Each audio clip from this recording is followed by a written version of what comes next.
A. What do you need to learn?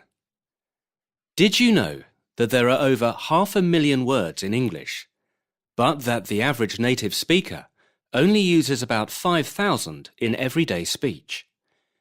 You already know many of those 5,000 words.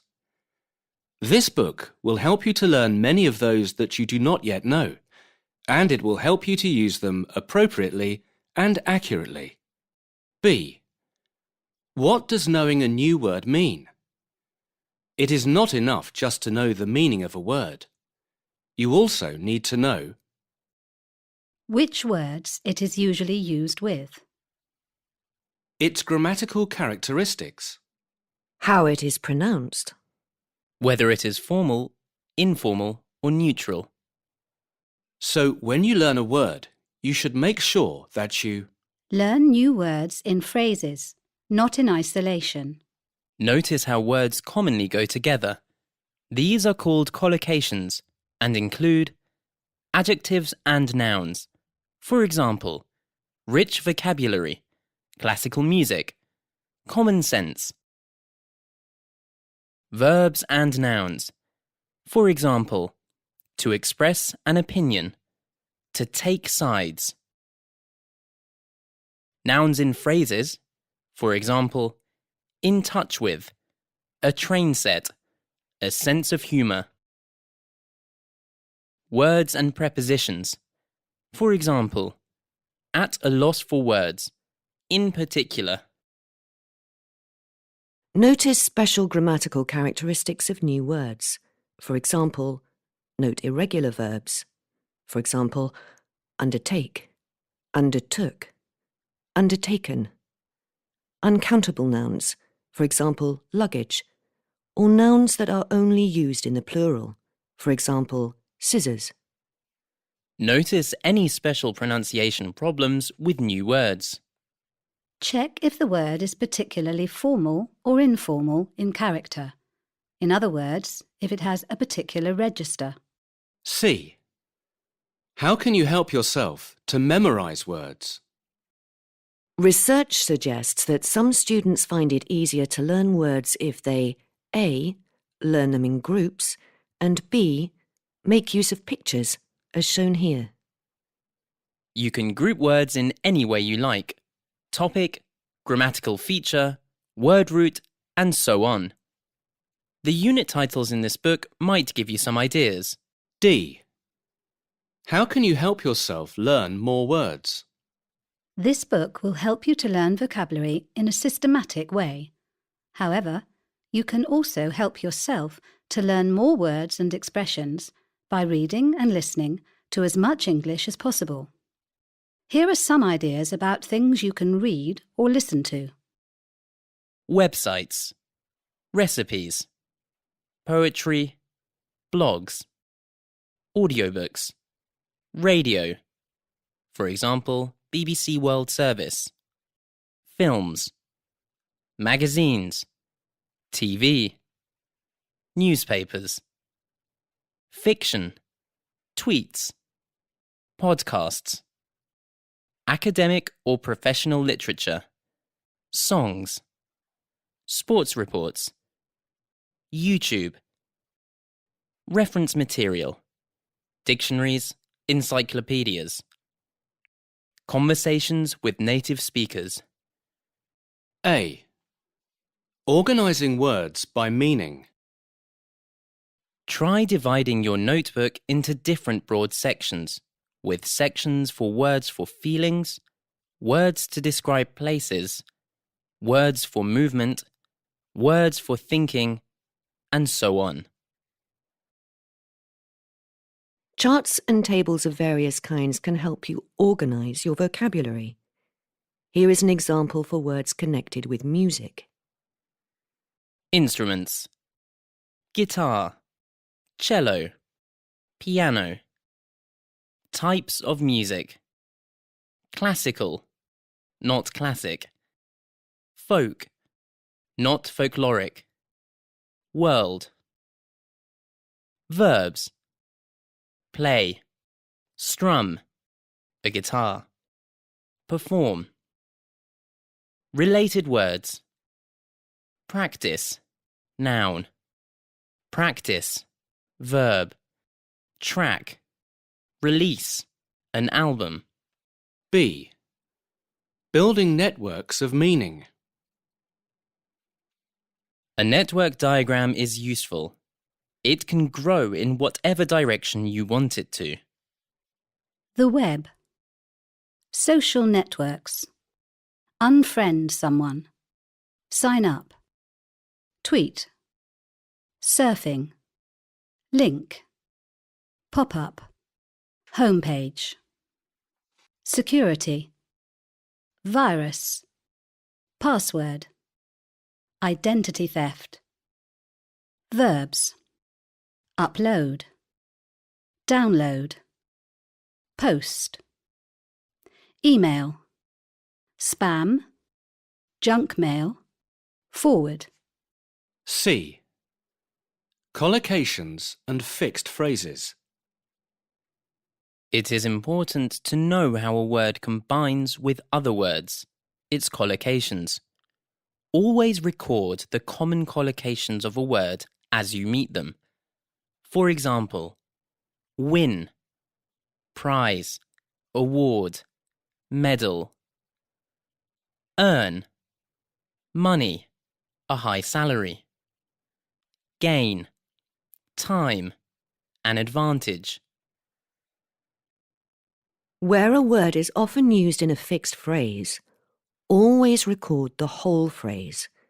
For example, in a hurry, out of touch, to and fro, now and again. D. Synonyms and antonyms.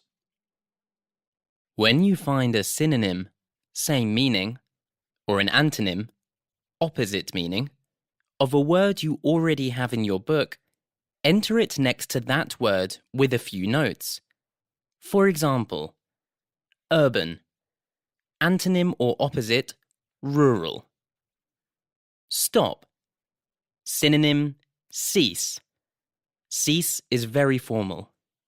E. Organising by word class.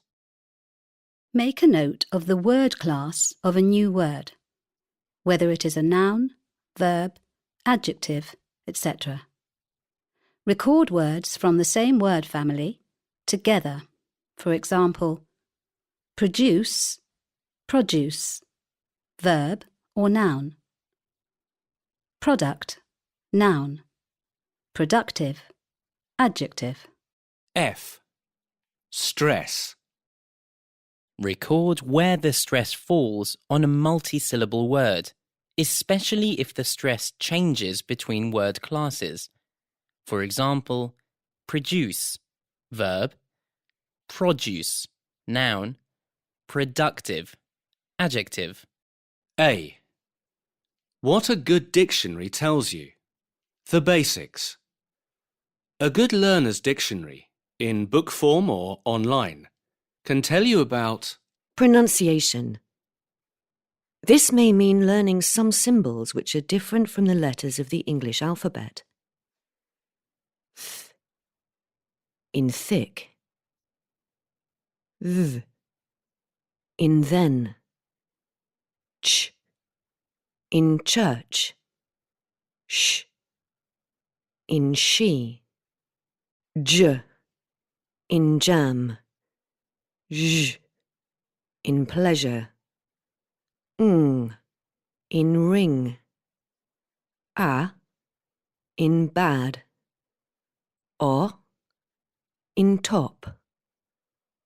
Or. In form. In put. In about. In up. In bird. Word stress. Often shown by a mark before the syllable to be stressed, or by underlining, or bold type. For example, complicated. Usage. How a word is used and any special grammatical pattern that goes with it. For example, suggest, and clause, not an infinitive. I suggest you ring her right away, not I suggest you to ring her right away. B. Additional information. Synonyms, words of similar meaning, and antonyms, opposites. For example, mislay and misplace, synonyms. Friend, opposite, enemy or foe, antonyms. Collocations, how words go together. For example, the adjective firm is often used in these collocations: firm commitment, firm grip, firm believer. Whether a verb is transitive or intransitive, catch is transitive and must have an object. For example, he caught the ball and threw it back to me. Laugh is intransitive and does not need an object. For example, she laughed when I told her the news. Whether a word is used for people and or things. In this entry for the adjective hurtful in the Cambridge Advanced Learners Dictionary online, we can see that hurtful can be used about what someone says or about someone. Hurtful, adjective, causing emotional pain. That was a very hurtful remark. How can you be so hurtful? Word class, often as abbreviations: N, noun; ADJ, adjective, etc., and whether a noun is countable or uncountable. Information about how words are related to one another through meaning. The Cambridge Advanced Learners Dictionary online allows you to see a visual display of the networks of meaning for a word. As in this display for the adjective fascinating. The visual thesaurus shows related adjectives. Fascinating, entrancing, enthralling, enchanting, captivating, bewitching. Fascinating, absorbing, engrossing, gripping, riveting. The adjectives are grouped according to meaning. This can be very useful when you are writing. If you want to vary your use of adjectives, you can look up the related adjectives to see which one, or ones, most closely expresses or express the meaning you need. A. Working out meaning from context. There are a number of clues you can use to help you understand the meaning of an unfamiliar word. The context in which the word is used. Visual clues. For example, a picture in a book or film footage in a TV news broadcast. Your own background knowledge about a situation. For example, if you already know that there has just been an earthquake in a big city, then you will find it easy to understand the word earthquake when you hear a news broadcast about it. The words around the unfamiliar word. For example, Tara picked one tall yellow gladiolus to put in her new vase.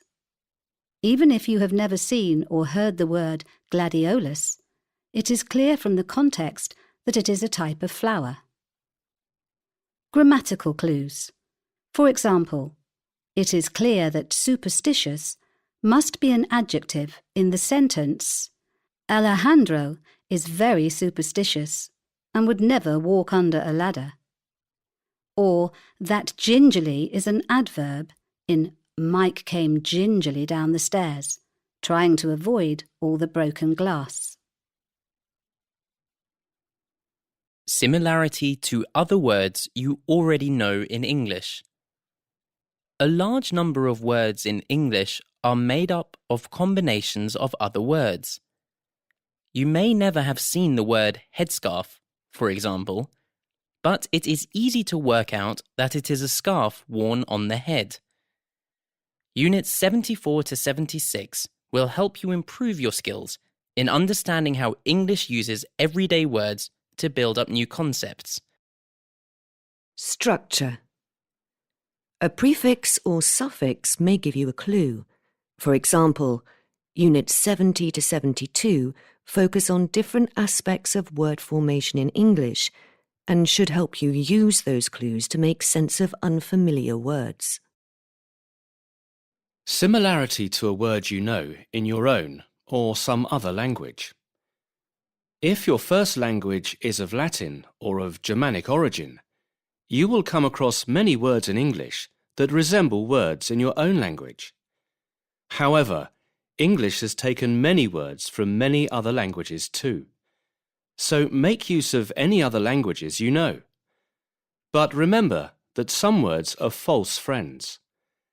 They sound as if they mean the same, but in fact they have a different meaning. For example, gift in English means a present, but in German, gift means poison. B. Explaining unknown words. The following expressions are useful when you are trying to explain what a word or expression means. It's probably something like a chair, for example. It's probably something a bit like a chair, for example. It's got to be something you use for painting pictures or cleaning the kitchen floor, for example. It's a kind of bird. It's a kind of musical instrument. It's a kind of building. I think it must mean... I think it could mean... A. Using the. Most names of countries are used without the, but some countries and other names have the before them. For example, the United States, the US or the USA, the United Kingdom or the UK, the Netherlands, the Philippines, the United Arab Emirates or the UAE, the European Union or the EU, the Commonwealth. B. Adjectives referring to people, countries, and languages. With ISH.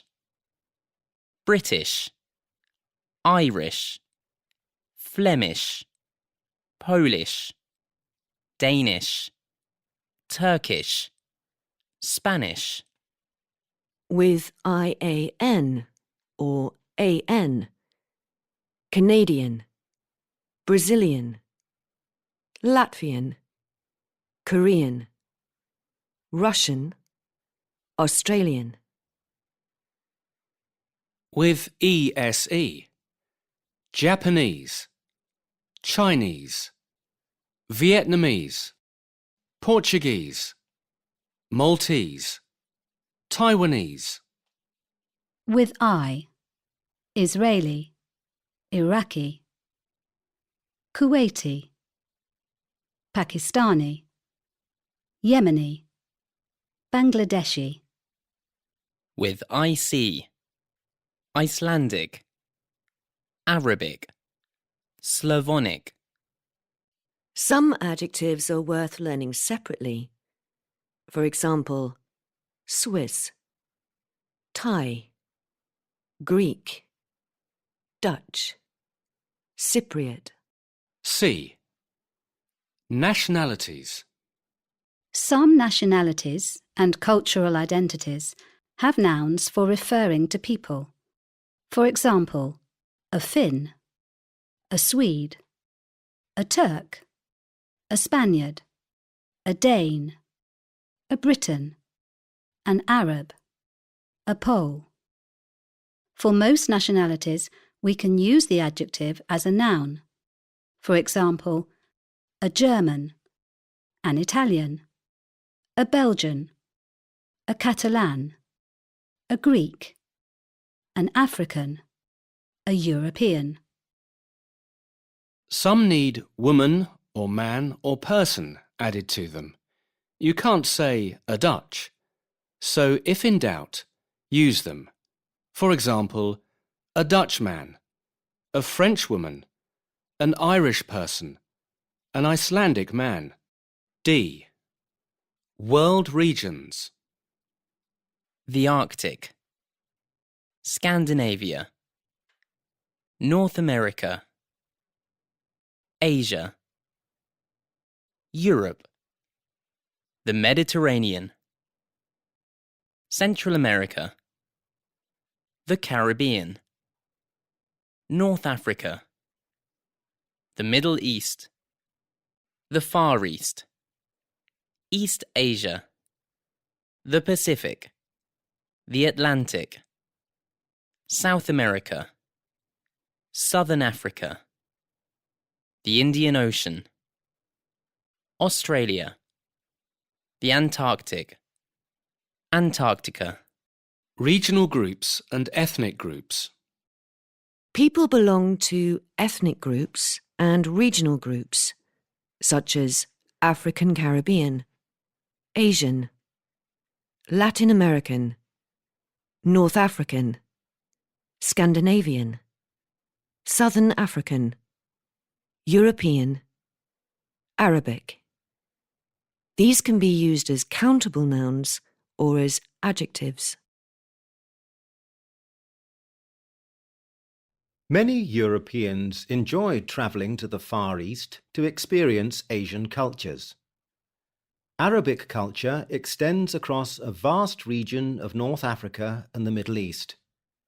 People speak dialects as well as languages.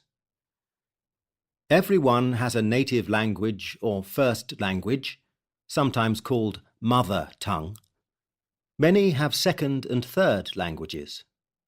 Some people are expert in more than one language and are bilingual or multilingual. People who only know one language are monolingual. A. Cold weather. In Northern Europe, daytime temperatures are often quite mild, even in late autumn. The days are often misty, foggy and damp. Soon winter arrives with frost, icy roads and severe weather, including heavy snow. As people expect the weather to be bad, they try and keep warm so they don't freeze. Freezing weather may continue in the far north until May or even June, when the ground starts to thaw and the ice melts again. B. Warm or hot weather. In a tropical climate, the weather is often stifling, muggy and humid. In other hot climates, there may be boiling hot days and heat waves may be common. C. Wet weather. Shower, heavy rain, pour down, torrential rain, flood. This wet weather scale gets stronger from left to right. Shower, noun. Heavy rain. Pour down, verb, or downpour, noun. Torrential rain. Flood, noun and verb. This rain won't last long. It's only a shower. There was quite heavy rain during the night. It rained heavily during the night. It was absolutely pouring down yesterday. There was a real downpour. In Malaysia, there is usually torrential rain most days, and the roads sometimes get flooded. There are sometimes floods on the roads. The sky's a bit overcast. I think it's going to rain. We had a drought last summer. It didn't rain for 6 weeks. D. Wind. There was a gentle breeze on the beach, just enough to cool us. There was a very strong wind, and my umbrella blew away.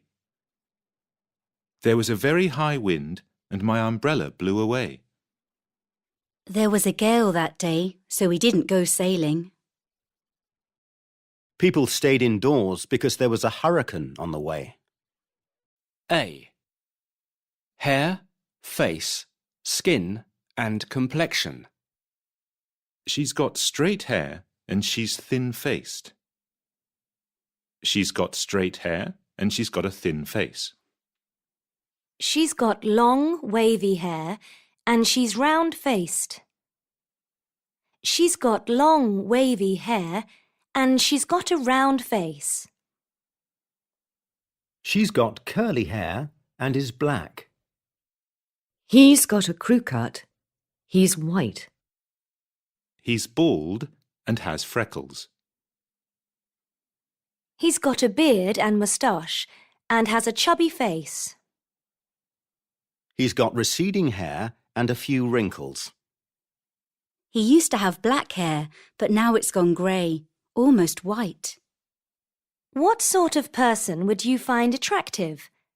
Blonde, fair, dark, or ginger-haired? What sort of person would you find attractive? Blonde, fair, dark, or red-haired? She has such beautiful auburn hair. Fair and dark can be used for hair, complexion or skin. Some people like getting a tan in summer, although the risks of getting sunburnt are well known. B. Height and build. Fat may sound impolite. Instead, we can say that someone is rather plump or stout, or a bit overweight. If someone is broad and solid, we can say they are stocky. A person with good muscles can be well-built or muscular. Someone who is very fat can be described as obese, especially when talking in a medical context. Someone who is thin can be described as slim or skinny. If someone has a nice figure, they have an attractive shape. C. General appearance. She's a very smart and elegant woman, always well dressed. Her husband is quite the opposite. Very scruffy and untidy looking. Very scruffy and messy looking. Chloe looked stunning in her red dress. He's very good looking, but his friend's rather unattractive. Her eyes are her best feature. Do you think beautiful women are always attracted to handsome men? I don't. I think personality matters most. First impressions are always important. A. Intellectual ability. Lots of ability. Intelligent. Bright. Clever. Sharp. Shrewd. Able. Gifted. Talented.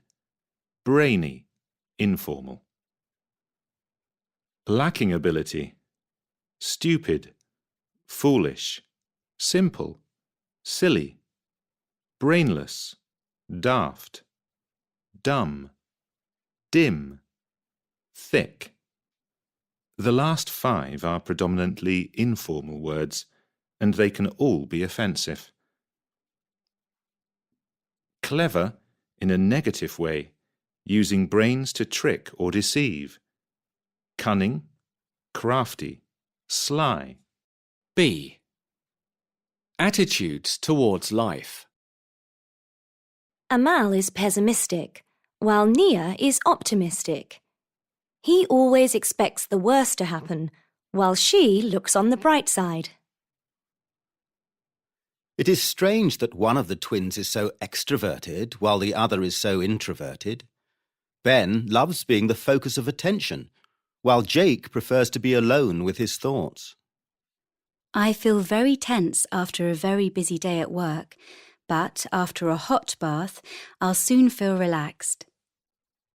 I feel very wound up after a very busy day at work, but after a hot bath, I'll soon feel relaxed. I feel very stressed out after a very busy day at work, but after a hot bath, I'll soon feel relaxed. Eva is very sensible. She'd never do anything stupid. In other words, she's very practical and down to earth. Roberto is very sensitive. He gets very upset. Or worked up, more informal, if he feels people are criticizing him. C. Attitude towards other people. Enjoying others' company. Sociable. Gregarious. Disagreeing with others. Quarrelsome. Argumentative. Taking pleasure in others' pain. Cruel. Sadistic. Relaxed in attitude to self and others. Easygoing. Even-tempered. Laid back. Not polite to others. Impolite. Rude. Ill-mannered. Discourteous. Telling the truth to others. Honest. Trustworthy. Reliable. Sincere. Unhappy if others have what you do not have yourself. Jealous. Envious. D. One person's meat is another person's poison. Some characteristics can be either positive or negative, depending on your point of view. The words in the right-hand column mean roughly the same as the words in the left-hand column, except that they have negative rather than positive connotations. Positive associations. Determined. Negative associations. Obstinate. Stubborn. Pig-headed. Thrifty. Economical. Stingy. Mean. Tight-fisted. Miserly. Self-assured. Confident. Self-important. Arrogant. Full of yourself. Unconventional. Original. Eccentric. Odd. Peculiar. Weird. Frank. Direct. Open. Blunt. Abrupt. Brusque. Curt. Broad-minded. Unprincipled. Permissive. Inquiring. Inquisitive. Nosy. Generous. Extravagant. Innocent. Naive. Ambitious. Pushy. Assertive. Aggressive. Bossy. A. Positive and negative qualities. Positive. She has a heart of gold. He's as good as gold. Negative. She's as hard as nails. He's a nasty piece of work. Note also, her heart's in the right place. He's such an awkward customer. She's a pain in the neck. Nobody likes her. He gets on everyone's nerves. B. Idioms based on head. You can learn idioms by associating them with a key word or words. Two of the idioms in A, for example, are based on gold and two on heart. Here is a set of idioms describing people based on the word head. To have your head screwed on. To have a head for heights. To have a head like a sieve. To have a good head for figures. To have your head in the clouds. To be head and shoulders above someone. To bury your head in the sand. To keep your head. C. How people relate to the social norm. She's a bit of an oddball. He's really over the top. He's gone round the bend, if you ask me. My politics are very middle of the road. D. Who's who in the class? Idioms for people in the classroom. Sam's teacher's pet. Laura's top of the class. Harry is a real know-all.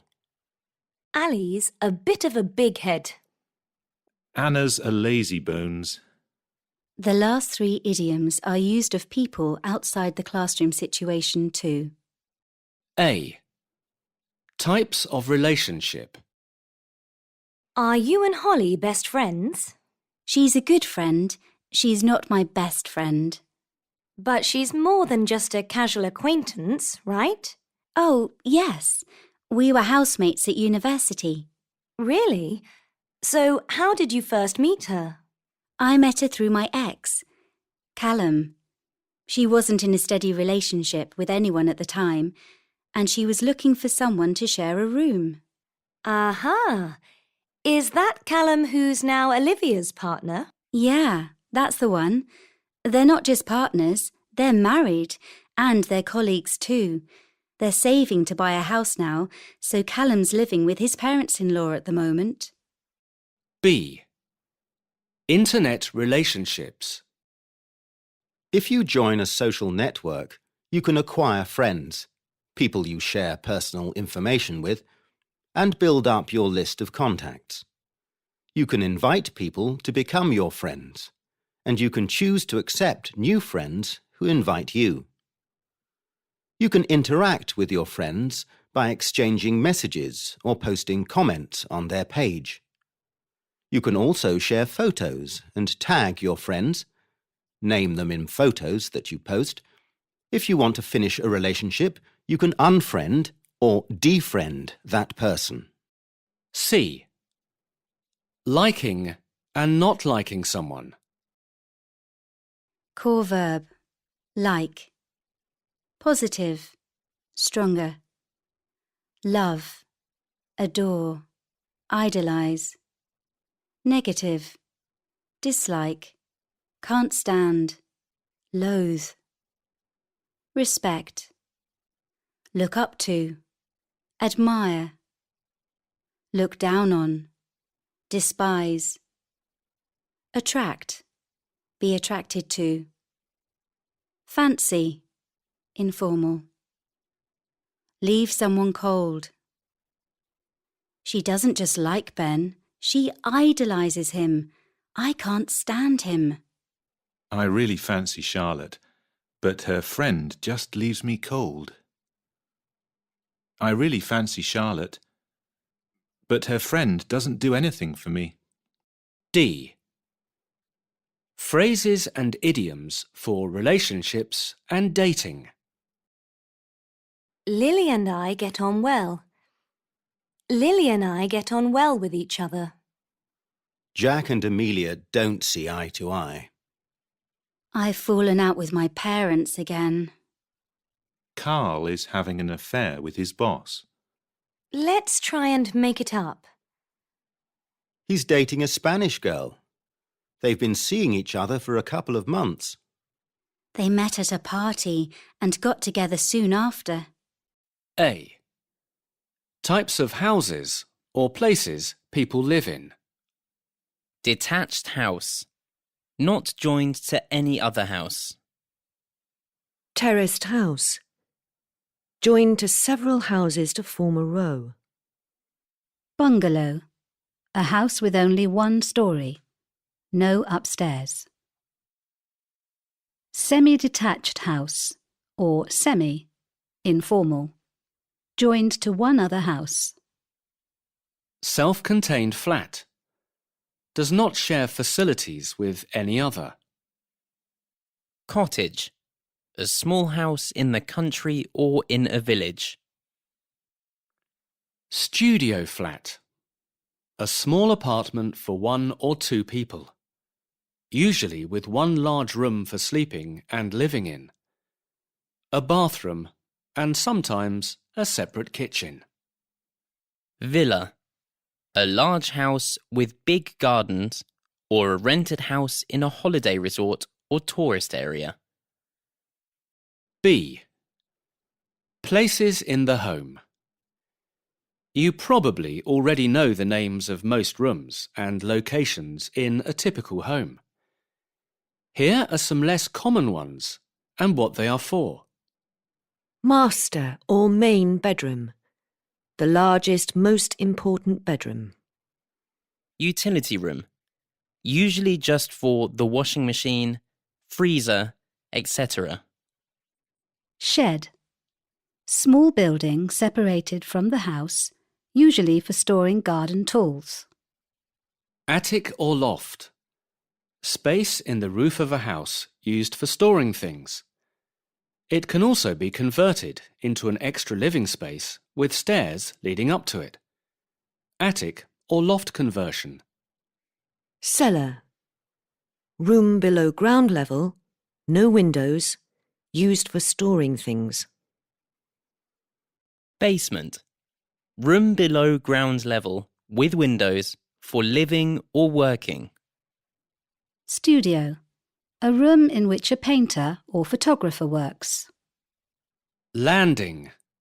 Flat area at the top of a staircase. Hall or hallway.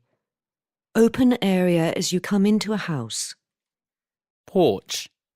Covered area before an entrance door. Terrace or patio. Paved area between house and garden for sitting and eating, etc. Drive. A short road leading from the street to the house or garage. You can drive and park on it. C. Everyday objects in the home. Remote or remote control. Corkscrew. Phone charger. Peeler. Toilet roll. Chopping board. Hanger or coat hanger. Ironing board. Socket. Dustpan and brush. Grater. Table mat. A. Things that go wrong in houses and flats.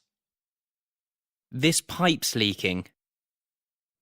He kicked the football too hard and it smashed a window. This pot is cracked. The batteries in this torch have run out. The batteries in this torch are dead. I'll have to get some more. I'm sorry. Your cup's chipped. Let me get you another one. The lights aren't working. There's been a power cut. The door handle's come off.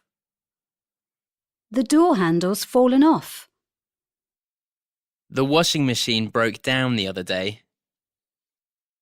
I'm sorry. The biscuits were at the bottom of my bag and they got crushed by the potatoes. My computer keeps crashing today. B. Everyday minor injuries. She twisted her ankle coming down the stairs. I bumped my head against the cupboard door and got a bruise. I banged my head against the cupboard door and got a bruise. Kelly tripped and fell down and grazed her knee this morning. C. Other everyday minor problems. I've mislaid my memory stick. Have you seen it anywhere? She spilt some coffee on the carpet. I hope it doesn't leave a stain. The sink is blocked. I'm afraid I've dented your car. I'm really sorry. I'll pay for the repairs. My mouse has stopped working. It could be a software problem.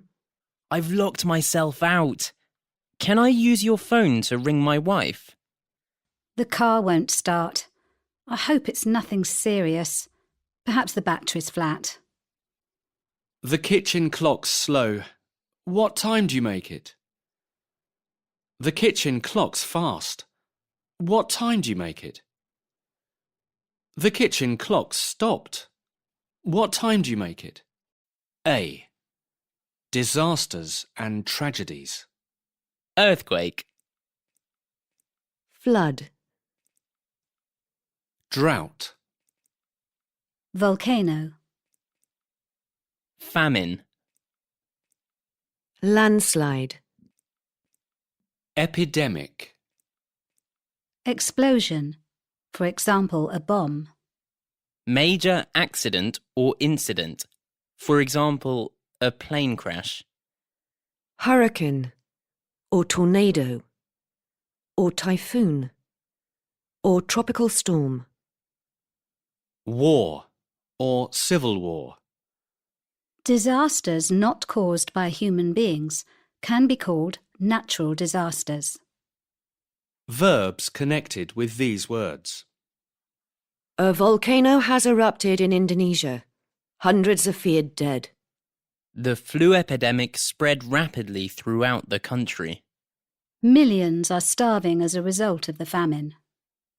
A big earthquake shook the city at noon today. The area is suffering its worst drought for many years. Civil war has broken out in the north of the country. A tornado swept through the islands yesterday. B. Words for people involved in disasters and tragedies. The explosion resulted in 300 casualties. The real victims of civil war are children left without parents. There were only 3 survivors. All the other passengers were reported dead. Thousands of refugees have crossed the border looking for food and shelter. Millions of migrants enter the country each year looking for a better life. During the battle, the dead and wounded were flown out in helicopters. C. Diseases or epidemics. Here are some headlines from newspapers, all connected with diseases and epidemics. Explanations are given. Rabies out of control in many parts of Asia. New AIDS unit to be opened this month. New malaria drug tested. Cholera and typhoid injections not needed, says Tourism Minister. Rabies, disease, can be caused by bite from a dog, fox, etc. Very serious. AIDS, acquired immune deficiency syndrome, often caused by sexual contact or contact with contaminated blood. Malaria, usually caught because of mosquito bites. Cholera and typhoid. Diseases causing sickness, diarrhea, etc. Caused often by infected food and water. A. Stages in a person's education. UK system. The youngest children start their education in a creche, where they mostly play, but also do some early learning activities. After that, they may go to a nursery school. Between the ages of 5 and 11, children attend primary school, where they learn the basics of reading, writing, arithmetic, etc. For most children, secondary education begins when they enter a comprehensive school, or a more traditional grammar school, to which they gain admission by sitting an exam. The famous UK public schools are in fact private, fee-paying schools. Between the ages of 11 and 18, young people take a wide range of subjects in arts, sciences, and technical areas. In the UK, pupils can leave school at the age of 16, although many young people choose to remain in full-time education until the age of 18. In England, it is compulsory for young people to continue with some form of education or training until they are 18, even if they also have a job. From 16 to 18, young people may study at secondary school or at a sixth form college, after which they may go on to higher education. B. Exams and qualifications. You take, do, or sit an exam or resit an exam. At schools and sixth form colleges in the UK, students have to take formal end-of-year exams. At 18, a lot of students sit their university entrance exams, commonly referred to as A-levels. Students are usually given marks, for example, 75%, or grades, for example, A, B+, C. If you pass and do well, you get a high grade. If you fail, you don't get the minimum grade. If you skip classes, you'll probably do badly in the exam. C. Technology. With an LMS or a VLE, students can work online and do more distance learning or blended learning. Teachers can monitor students' activities and progress. Students can choose courses and/or modules, submit work, write blogs, access wikis and leave voice messages. D. Talking about education. Common questions. What's the school leaving age? It's 18 in a lot of countries. At what age does compulsory education begin? A. University studies. Students who attend university in the UK start with undergraduate studies, which are the studies towards a bachelor's degree. They follow a programme of different modules. They usually have to complete a certain number of credits each year. For example, if the students need 180 credits, they might take 2 modules of 60 credits each, and their dissertation might be worth another 60 credits. When they have graduated, students become graduates. If they want to continue their university education, students can begin postgraduate studies. The first stage of this would be a master's degree, and after that, they can do a PhD, Doctor of Philosophy. Postgraduate studies require students to specialise in a particular field, and they often do research. They usually have to write another dissertation for a master's degree or a thesis for a PhD. B. People, places, and types of classes. A university campus. A lecture theatre. A tutorial. If you visit a university campus, you'll see a lecture theatre, or a lecture hall. During lectures, students listen to a lecturer and take notes. Some modules have seminars where smaller groups discuss the subject in detail.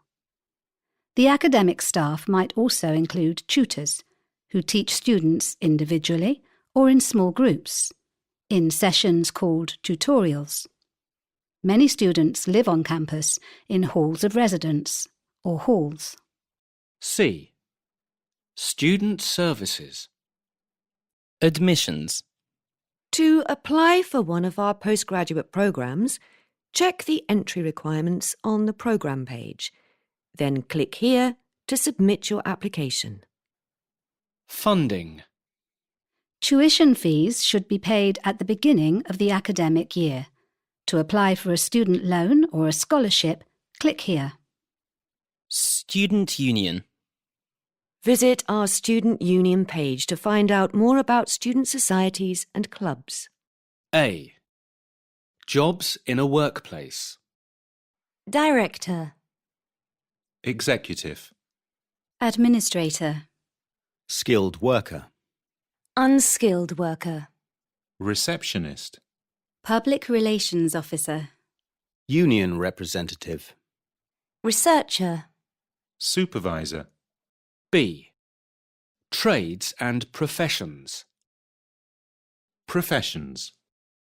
Civil servant. Scientist. Physiotherapist. Designer. Economist. Judge.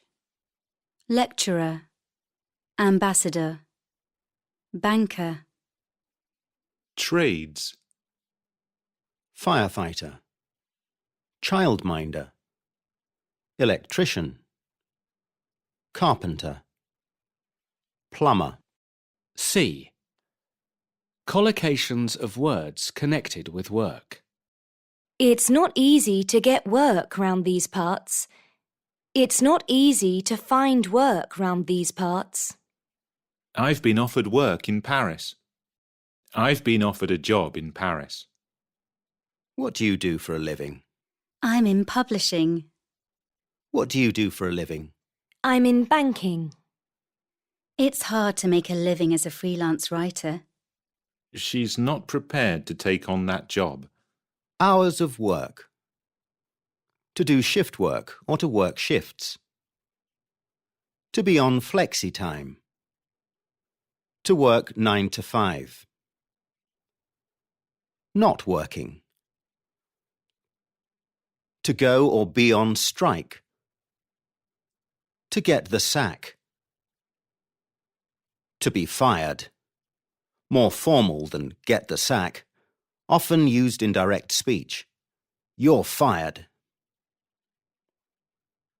To be made redundant. To be laid off. More informal than made redundant.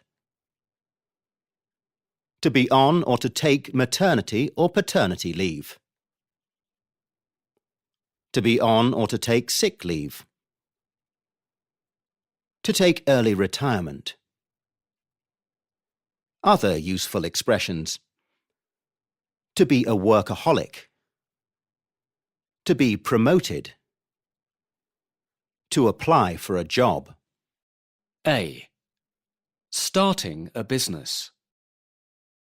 Ryan Archer had an idea for a business. He had a computer, but it was never just right for all his personal needs. So he went to his bank manager and put forward a business plan to sell custom-built computers on the internet. He launched his business a year later, offering an individual service making desktop and laptop computers, and 2 years later rolled out an expanded range including tablets and other handheld devices. His firm now manufactures around 200 machines a year and delivers to 26 countries around the world. Ryan said, "It's all about personal service and customer care. This was our priority from the start. We didn't really do any proper market research, and we weren't sure if such machines would sell, especially during a recession. But I felt there were enough potential customers to make it worth the risk. I was right. Soon, designers, scientists, academics, and other professional people were requesting personalized machines, and our order books were full." Going forward, Archer plans to expand the business further, and a new range of machines will launch next year. B. Common business English phrases and collocations. The CEO of a big corporation gave us these tips for success in business. Do business in the markets you know best before trying to enter new ones. It may be difficult to access new markets. Build contacts, that's the secret. You may not make a profit immediately. Be patient. You will probably face stiff competition, so make sure your product is the best. Get regular feedback from your employees and customers. They know best. A. Some sports whose names you may not know. Hang gliding, bowling or 10-pin bowling, fencing, show jumping, windsurfing, snowboarding, scuba diving, snooker, pool or billiards, motor racing, archery. B. Equipment. What you hold in your hand. Golf, club, squash, tennis and badminton, racket, darts, dart. Archery, bow. Cricket, table tennis and baseball, bat. Ice hockey and field hockey, stick. Snooker, pool and billiards, cue. Canoeing, paddle. Rowing, oar. Fishing, rod or line. C. Athletics. Discus, throw. Javelin, high jump. Long jump. Gymnastics. Pole vault. She's a great sprinter. He's a great long-distance runner. For example, 5,000 metres. He's doing a marathon next month. D. Competition in sport. She set a new Olympic record last year. He holds the record for the 100 metres breaststroke. England qualified for the World Cup but got knocked out in the third round. Our team made it to the semi-final, but then we were beaten. Our team reached the semi-final, but then we were beaten. Most sports are very competitive these days. She felt proud as she held the trophy in her hands. Players who disagree with the referee set a bad example to the spectators and to their fans. E.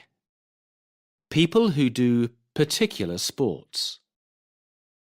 ER can be used for many sports. For example, footballer, swimmer, etc. Player is often necessary. For example, tennis player, squash player. Some names must be learnt separately. For example, canoeist, mountaineer, jockey, archer, not archerer, gymnast. A. Art and the arts. Literature. Biographies. Novels. Short stories. Drama. Poetry. Fine arts. Sculpture. Painting. Architecture. Ceramics. Making pots, bowls, etc. Performing arts, theatre, dance, cinema, ballet. Opera, concerts, classical or rock or country and western. The arts, plural, covers everything in the diagram above. Art, singular, uncountable, usually means fine art, but can also refer to technique and creativity. Have you read the arts page in the paper today? She's a great art lover. Shakespeare was skilled in the art of poetry. Ask Sarah to help you decorate your room. She's very artistic. A work of art, plural equals works of art, is an object made by a skilled artist, typically a painting, drawing, or statue. The phrase arts and crafts is used to refer to the skills of making objects such as decorations, jewellery and furniture by hand. B. Types of art and artists. This is a sculptor. He's creating a statue. His type of art is called sculpture. This is a potter. She's throwing a pot. Her type of art is called pottery. Henry is an architect. He's designing a building. His type of art is called architecture. An abstract painting involves shapes and colours, rather than images of real people or things. A portrait is a painting of a person. A landscape is a painting of a scene in the countryside. A still life is a painting of a set of objects that do not move, usually fruit or flowers. An original painting is one produced by the painter himself or herself, rather than a copy or reproduction. C. Literature. Lisa O'Donnell is one of the country's most popular novelists. She has written a series of romantic novels, all with a historical setting. These have all been bestsellers, although the critics complain that her plots are predictable and her characters are not very realistic. Her cousin, Lucy Smith, is a more literary writer, and her books tend to get better reviews, although they do not sell so well.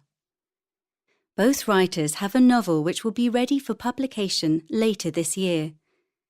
They will also be available to download as e-books. We have received advance copies of both novels, and it is interesting to compare the opening passage from Smith's latest book with an extract from the first chapter of O'Donnell's. A. At the theatre.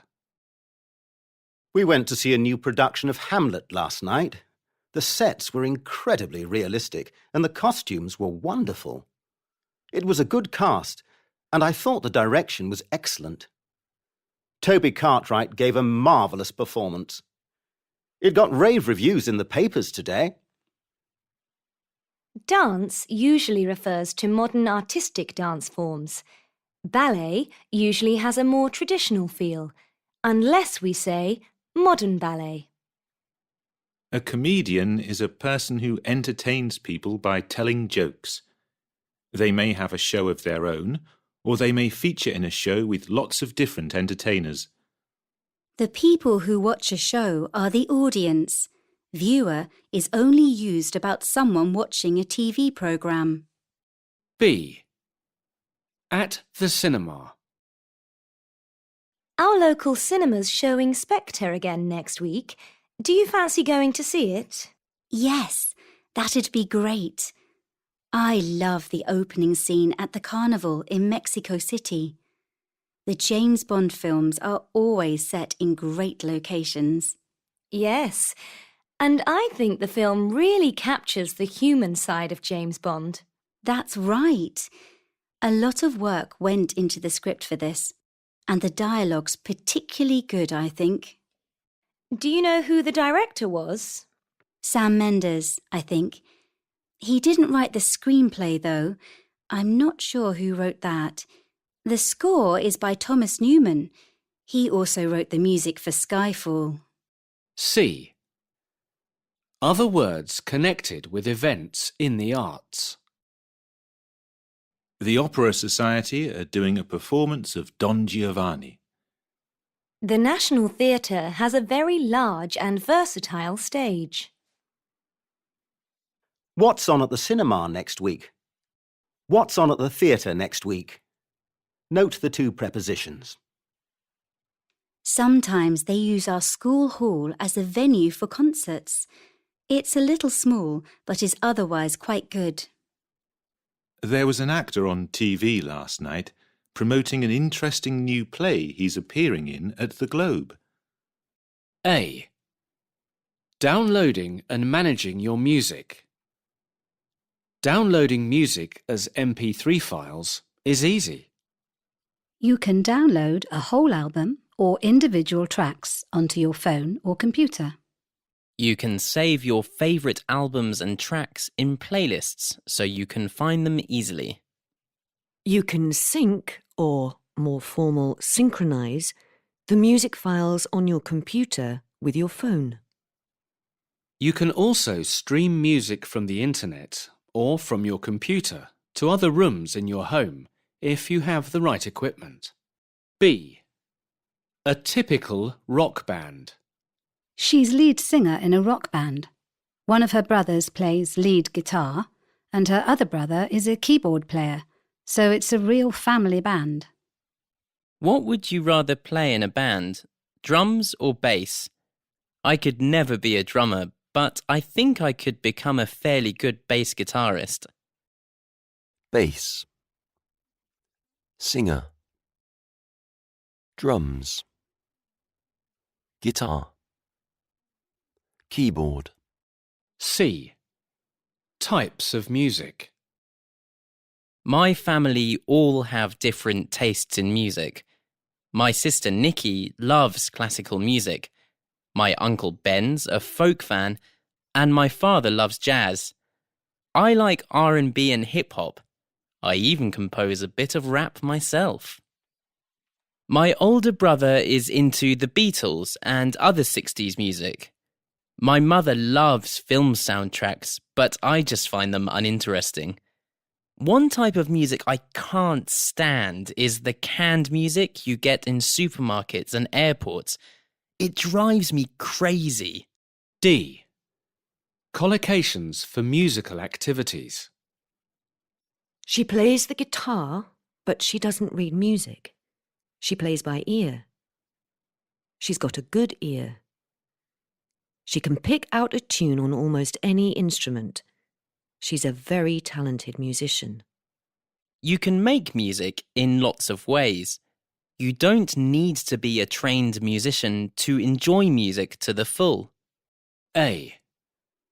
Talking about flavours and tastes, adjectives and some opposites. Hot, spicy. For example, curry. Opposite, mild, bland, salty, sugary, sickly, savoury, sour, bitter, tasty, opposite, tasteless, Moorish. I love spicy food, especially curries. The hotter the better. My sister prefers mild curries.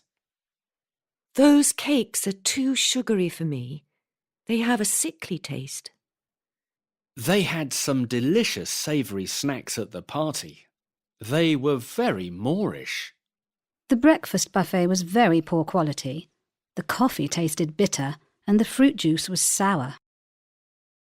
The food on the plane was bland and tasteless. It was like eating cardboard. B. Appearance, presentation, and quality of food.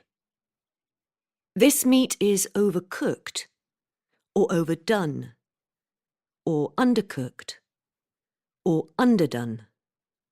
I'm afraid this mango is a bit unripe. They're not really in season at the moment. This butter has gone off. I think we should throw it out. I don't feel like anything heavy. I just want something light. A salad would be fine. British cooking can be very stodgy. Zoe will only buy organic fruit and vegetables. We should try to have a balanced diet without too much or too little of any particular thing. A diet of junk food can cause long-term health problems. Processed food in general is not good for you. C. Eating out.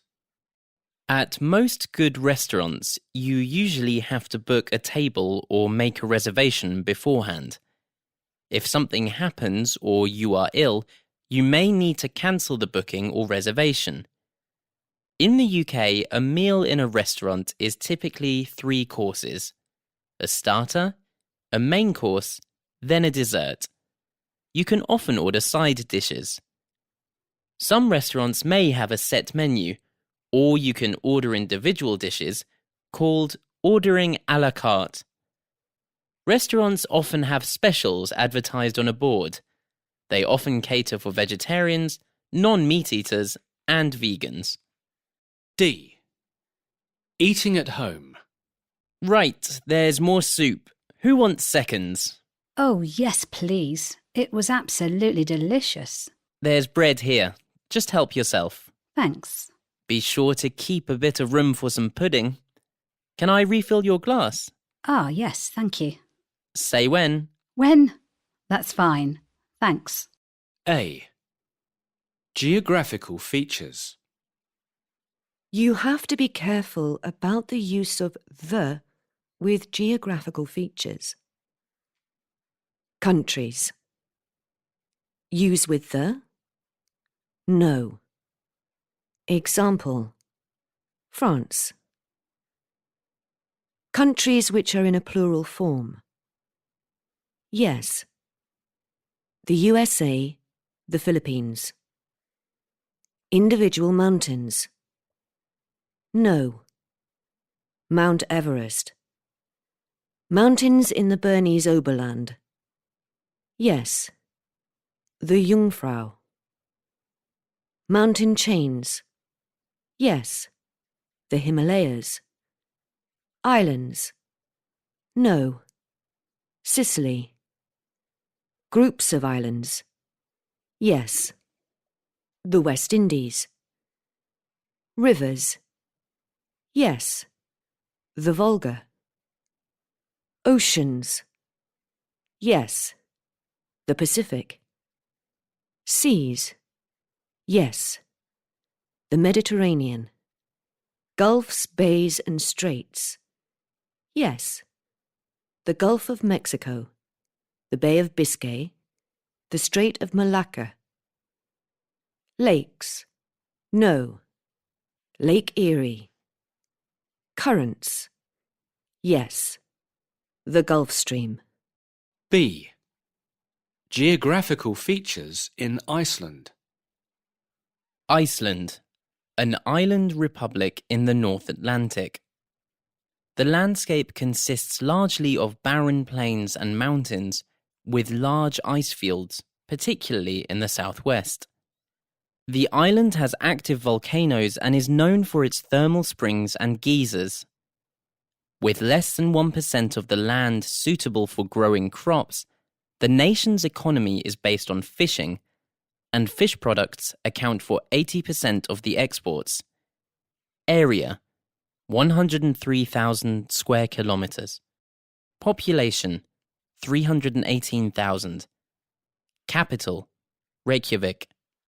C. The sea, rivers and mountains.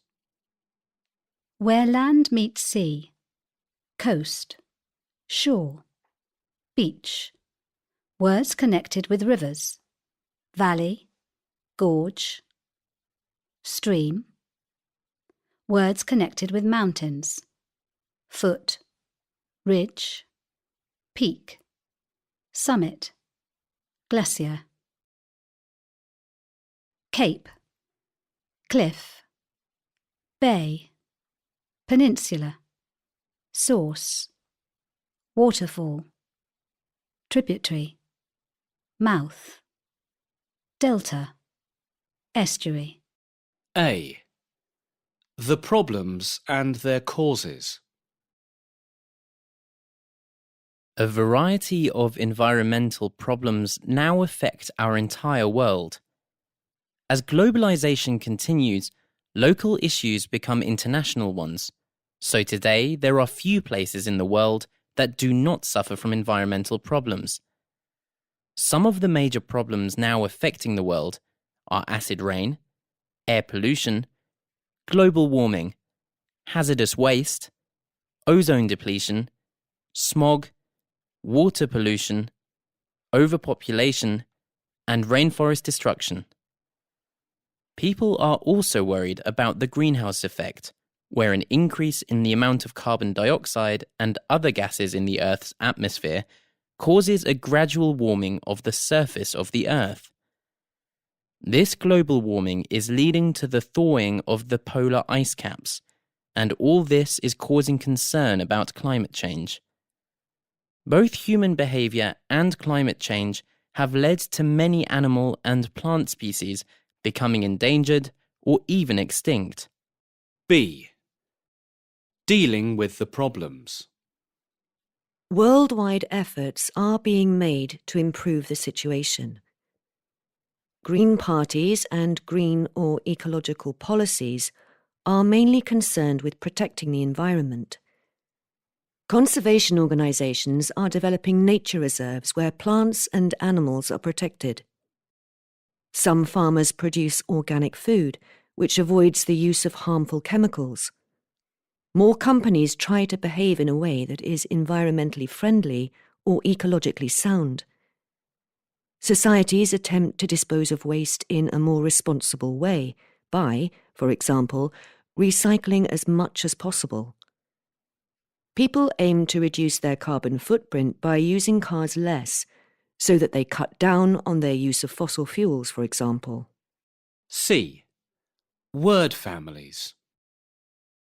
Noun, globalization. Verb, globalize. Adjective, global. Adverb, globally. Environment, environmentalist. Environmental, environmentally. Pollution, pollutant. Pollute, polluting. Destruction, destroy. Destructive, destructively. Disposal, dispose. Disposable. Reduction, reduce. Reduced. A. Describing a city.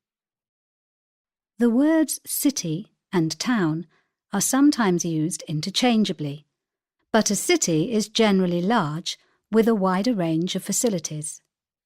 This is a description of Cork, one of Ireland's main cities.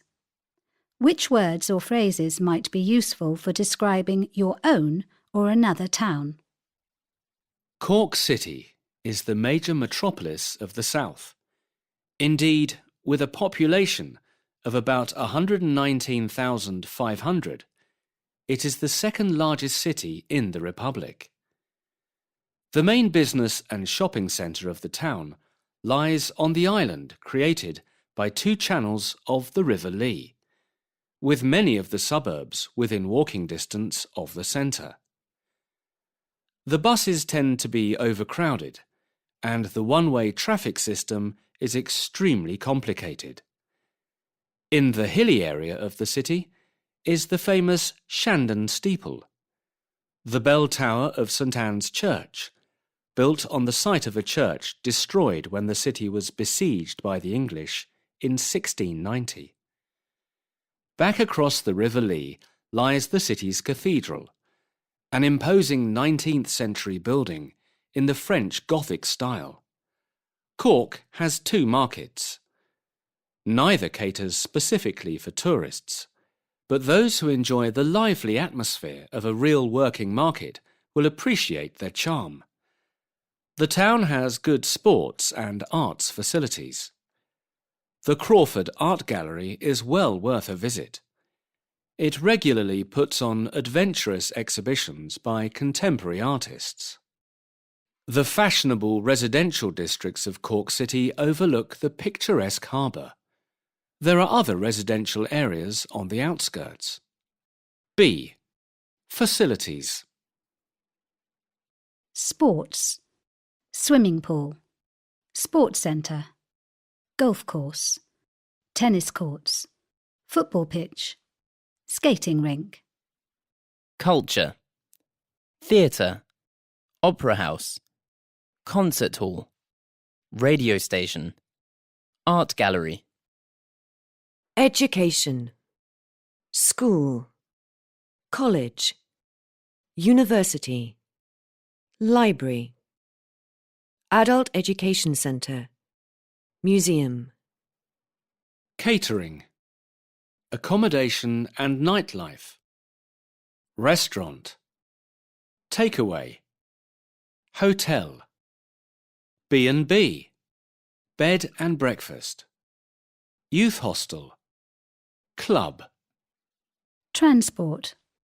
Bus service. Taxi rank. Car hire. Car park. Parking meters. Other. Health centre. Law courts. Registry office. Citizens Advice Bureau. Job centre. Department store. Chemists. Garden centre. Police station. Town hall or city hall. Estate agent. housing estate, industrial estate. C. Problems in cities. Problem. Traffic jams. Effect. Traffic very slow. Commuters get very stressed. Cause. Too much traffic, especially in the rush hour. Slums. Housing in a bad condition. Poverty. People don't have money to spend on housing. Vandalism. Pointless destruction of property. Poverty. Lack of hope. Overcrowding. Difficult living conditions. Too many people living in one place. Pollution. Deterioration in health. Traffic and industrial. D. Adjectives to describe a city. Picturesque. Historic. Spacious. Elegant. Magnificent. Lively. Deserted. Bustling. Packed. Filthy. Run down. A. Birds and animals. Wing. Beak. Eggs. Nest. Feather. Whiskers. Fur. Claws. Paw. Tail. Mane. Hoof. Horns. B. Flowers and trees. Petals. Pollen. Bud. Thorn. Leaf. Stem. Bough. Twig. Roots. Leaves. Branch. Bark. Trunk. C. Specific animals. Here are the English names of some creatures that you may not know. Frog, whale, shark, bat, worm, deer, singular and plural, owl, fox, snail, crab, pigeon, peacock, seal. D. Some verbs and collocations for talking about processes in nature. Our apple tree flowers in April. Our apple tree blossoms in April. Let's pick some flowers. These birds lay their eggs on the ground. Bees collect pollen from flowers to make honey. Some verbs can be intransitive, no object, or transitive, with an object. These flowers grow very quickly. We grew some tomatoes in our garden last year. These animals breed in the spring. My neighbour breeds Burmese cats and sells them. A. Some items of clothing. At this level, you probably already know most of the everyday words for clothes. Here are some items of clothing, or parts of them, which are perhaps less familiar. Pyjamas. Collar. Zip. Hoodie. Cuff. Hood. Sleeve. Hem. Badge. Bikini. Belt. Buckle. Bra. Laces. Heel. Sole. Helmet. Slippers. B. Verbs associated with clothing. Can I try on these grey shoes in the window? I love dressing up for parties, as I normally wear jeans. The skirt is too tight and too short. It needs letting out and letting down. The dress is too loose and too long. It needs taking in and taking up. He changed out of his weekend clothes into his uniform. Red usually doesn't suit people with ginger hair. Her black bag matches her shoes. Those shoes don't fit my son anymore. He's grown out of them. C. Adjectives for describing people's clothing. How things fit. Baggy, close-fitting. Style. Long-sleeved, sleeveless, V-neck, round neck. Materials: denim, woolen, suede. The patterns on materials. Pinstriped, Spotted, Plain, Striped. checked. flowery. tartan. D.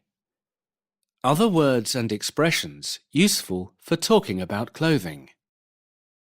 Anna always looks very elegant, even when she's dressed casually. I don't think it's worth spending money on designer sunglasses. Does your country have a special national costume? Alessandra's put her top on inside out. I can see the label. The burglars wore masks and hoods as a disguise, in the hope that no one would be able to recognise them on CCTV. A. What are your symptoms? Rash, Bruise. Lump. Spots. A black eye.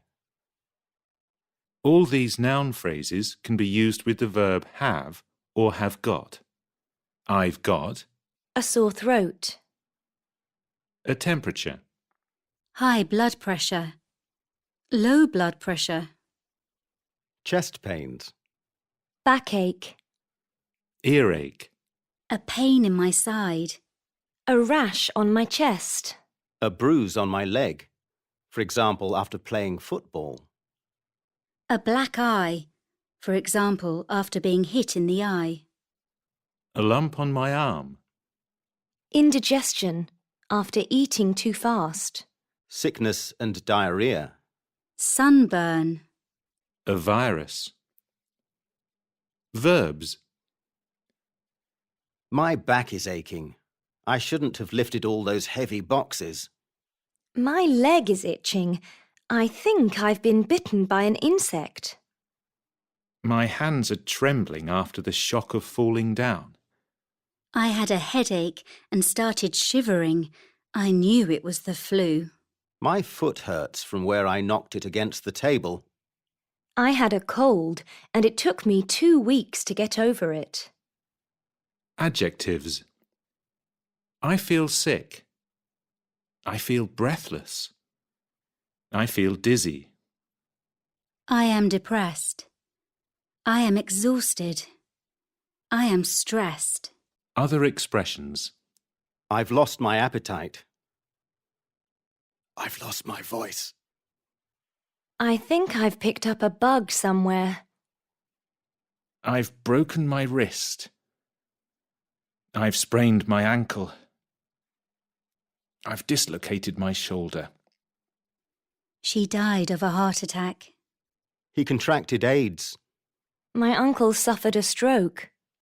B. What does the doctor prescribe? Take a teaspoonful of medicine last thing at night. We'll get the nurse to put a bandage on your wrist. You'll need to have some injections before you go to the Amazon. I'm afraid you're going to need an operation. You'll have to have your leg put in plaster until the break mends. I'm going to give you some tablets. Take one in the morning and one at night. A. A history of health technology. Ancient Egypt. The earliest crutches were in use. Middle Ages. Spectacles, probably invented by Arab scientists, were used to correct vision. 1500 to 1600. the first wheelchairs were developed? 1800 to 1900. 1804. The first general anaesthetic was used in an operation in Japan. 1896. X-rays were first used in medicine. 1960 to 1970, the first contact lenses were manufactured. B. The present day. Medical technology has made rapid advances in recent decades. Nowadays, a vast range of devices is available. People with hearing difficulties wear sophisticated hearing aids. People with heart problems wear tiny pacemakers. Artificial hips and knees are common and are highly efficient. People who have lost an arm or a leg can have a prosthetic leg or a modern robotic arm and hand, which they can use to pick things up like a natural hand. Eyesight problems can be corrected by laser surgery. C. The future. A recent TV documentary predicted the following developments in medical technology. Scanners which can identify health problems at an early stage will become more and more sophisticated. Diagnosing illnesses from a distance. Patients will sit at their home computers, describe their symptoms, and send information automatically to their doctor. For example, their blood pressure or body temperature, using instruments such as thermometers connected to their computer. Computers and huge databases will provide doctors with more and more information and the tools to treat diseases. Keyhole surgery will become more common. It will not be necessary to cut open a person's body to operate on them. A. Diet. Some types of food are considered to be good for our health. Others can cause long-term health problems if they are consumed in large quantities. Here are some examples. Healthy. Oily fish. For example, salmon, fruit and nuts, wholemeal bread. Not so healthy. Sugary foods, for example fizzy drinks, food with a high fat or high salt content, processed food. Some foods are considered to be superfoods, foods that may prevent diseases and improve mental as well as physical health. Foods that are often listed as superfoods include Blueberries may improve short-term memory and slow the aging process. Apples, a good source of vitamin C. They can also lower cholesterol. Spinach, high in vitamin A. It can boost the immune system.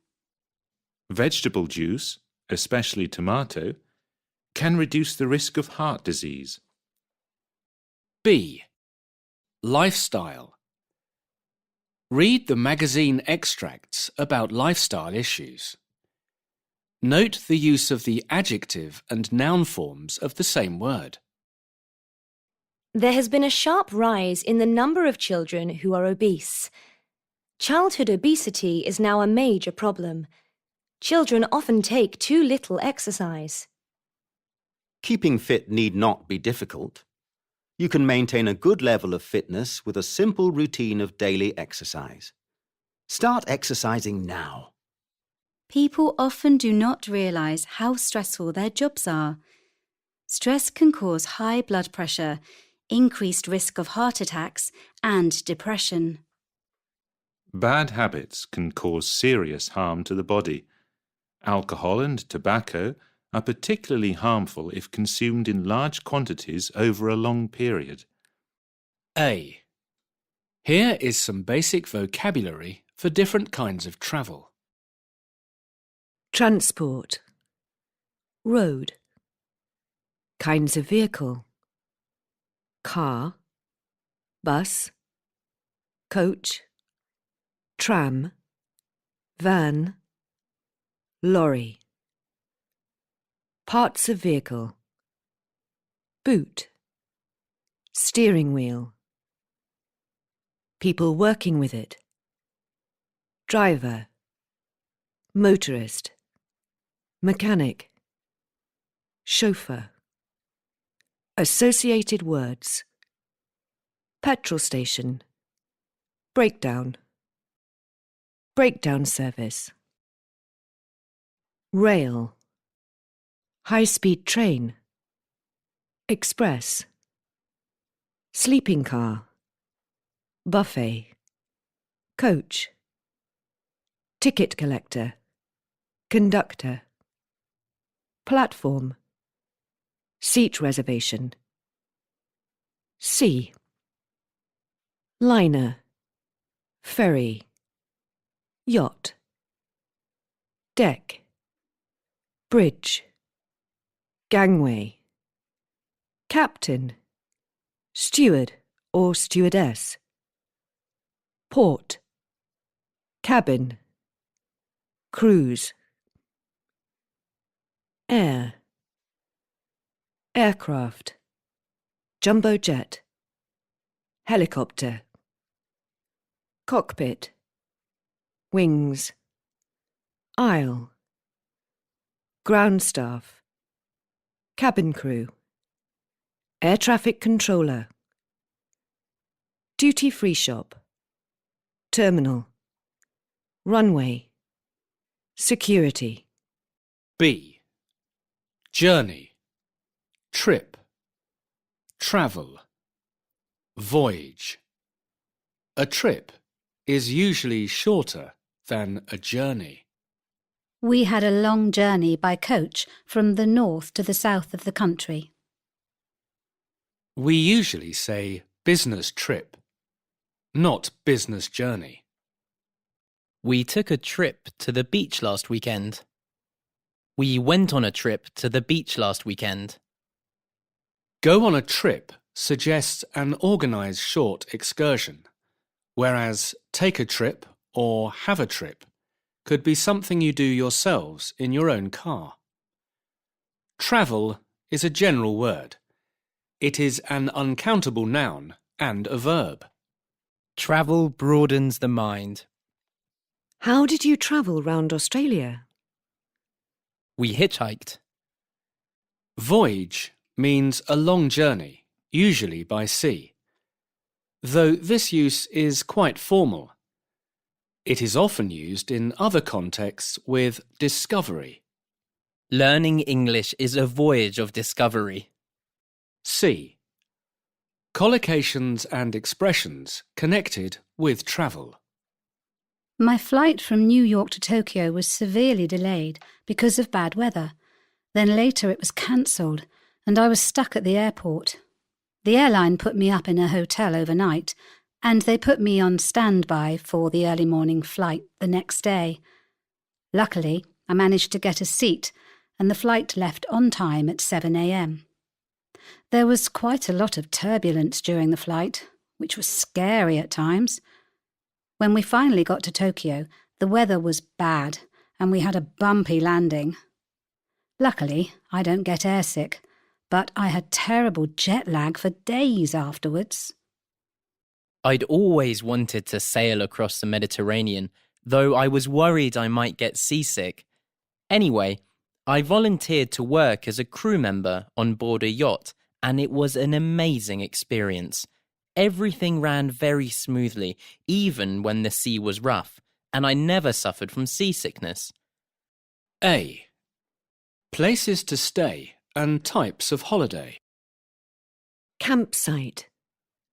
A place where you can pitch a tent or park a caravan. Self-catering flat or apartment. A flat which you rent. You cook for yourself. Guest house. Accommodation like a hotel, but cheaper and with fewer services. Youth hostel. Cheap accommodation, mainly for young people, with perhaps 10 or more people sleeping in bunk beds in one room. Package holiday. A holiday in which you pay for travel, accommodation and food, even occasionally excursions, in advance. Cruise. a holiday spent touring or cruising on a boat, stopping off to go sightseeing at different ports. An adventure holiday, a holiday involving unusual, exciting, and possibly dangerous activities, suitable for adventurous people. B. Holiday messages. Dear Zara, having a wonderful holiday. It's so nice to get away. We're staying at an amazing campsite up in the mountains. It's very remote and we had to drive up an unbelievably winding road to get here. But once we made it, the views over the surrounding countryside made the terrifying drive worthwhile. I'm sending a photo of our camping spot. Love, Sammy. Dear Nico, this is turning out to be probably the most memorable holiday I've ever had. The town is absolutely fascinating, with lots of very impressive buildings. Our hotel is delightful, if a little inconvenient from the transport point of view. And the food in this area is exceptional. These are some of the old buildings in the town. Wish you were here too. Francesca. C. Holiday brochures. These are often written in quite exaggerated language. Here are some typical adjectives with nouns that they collocate with. Breathtaking views. Breathtaking scenery. Breathtaking pistes. Ski slopes. Exclusive access. Exclusive club. Exclusive shops. Exhilarating feeling. Exhilarating ride. Exhilarating walk. Exotic beauty. Exotic charm. Exotic location. Glamorous surroundings. Glamorous film star. Glamorous hotel. Luxurious cruise ship. Luxurious accommodation. Luxurious lifestyle. Picturesque streets. Picturesque villages. Picturesque cottage. Unspoilt charm. Unspoilt village. Unspoilt woodland. Unique opportunity. Unique charm. Unique facilities. A. New sciences. You are probably familiar with the traditional branches of science. For example, chemistry, physics, botany, and zoology. But what about these more recently established fields? Field, definition, or applications. Field, genetic engineering. Definition or applications. Works with genetic material, DNA, of living things to alter features. GM foods, genetically modified foods, are grown in some parts of the world. Ergonomics studies the design of physical working spaces and how people interact with them. Molecular biology, the study of the structure and function of the molecules associated with living things.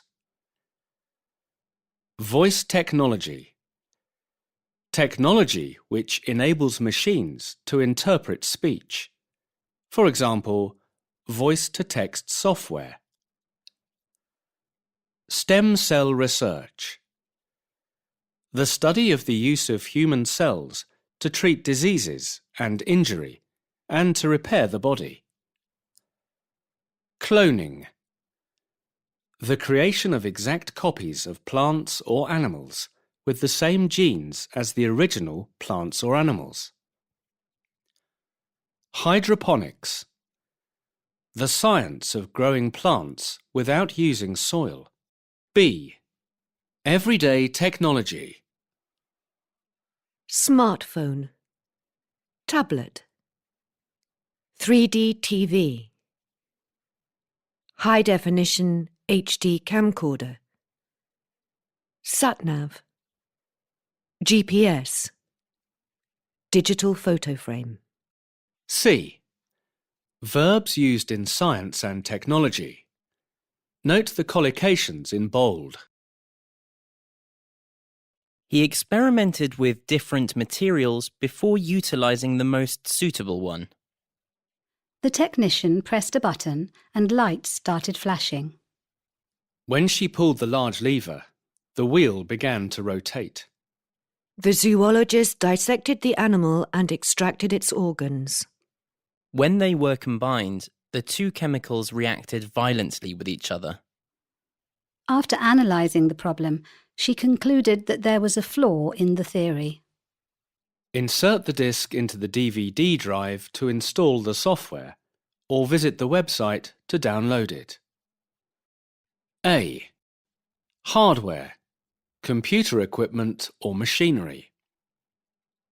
Personal computer, or PC, or desktop computer. A computer that fits on a desk used by individuals at work or at home. Laptop. Computer. A lightweight portable computer that usually fits in a briefcase. Tablet. A portable personal computer operated by a touchscreen. Hard disk. A device inside a computer that stores large amounts of information. Disk drive. A device that allows information to be read from a disk. Scanner. Device for transferring pictures and texts into a computer. Memory stick. A small device that lets you carry computer data anywhere conveniently. You can then plug the stick into any machine. RAM. Random access memory or memory. The memory available on a computer to store and use information temporarily. Can be measured in gigabytes. Microchip. Chip. A very small piece of semiconductor, especially in a computer, that contains extremely small electronic circuits and devices and can perform particular operations. Network. When a number of computers, for example in one office, are connected together or networked so that they can share information. B. Software. Computer programs that you install. An application is a piece of software designed for a specific purpose. This is often shortened to app. You can get mobile phone apps for all sorts of things these days. Word processing. Writing and storing printed text on a computer. Spreadsheet. Program. A program, or the grid you create with it, to perform mathematical operations. Database. A large amount of information stored in a computer system in such a way that it can be easily looked at or changed. Computer, graphics. Pictures, images, and symbols that you can form on a computer. Virus. Hidden instructions in a program designed to destroy information. Display. What you see on the screen of an electronic device. A computer shows a range of icons on its display. You put the cursor on the one you want to use and click on it to open it. C. Some computing verbs. You probably store a lot of important information on your computer, so it's sensible to back up all your files on a regular basis. Then it'll be less of a problem if you delete something accidentally or if your computer crashes. A particularly useful feature of most applications is the one that allows you to undo what you have just done. Just click on Undo and it's quick and easy to correct anything that you have keyed in by mistake. After a few years, you may want to upgrade your computer, as they are always developing machines which are faster and more powerful. If you don't do this, you may not be able to run all the software you need. You can usually just download upgrades to your computer's operating system or to your applications from company websites. A. The Internet. The Internet, or the Net, is a network connecting millions of computer users worldwide. The World Wide Web, or the web, is a huge portion of the Internet, containing linked documents called pages. If you have a broadband connection, then your access to the Internet should be fast. Many cafes and other public places now offer people a Wi-Fi connection to the Internet. This means that you can access the Internet through a wireless network, that is, without needing a cable of any kind. When you browse, you look for information on the Internet. The software that helps you do this can be called a browser, for example, Internet Explorer or Firefox. You use a search engine to help you locate what you want. Google is one of the best-known search engines, and people now talk about Googling someone or something.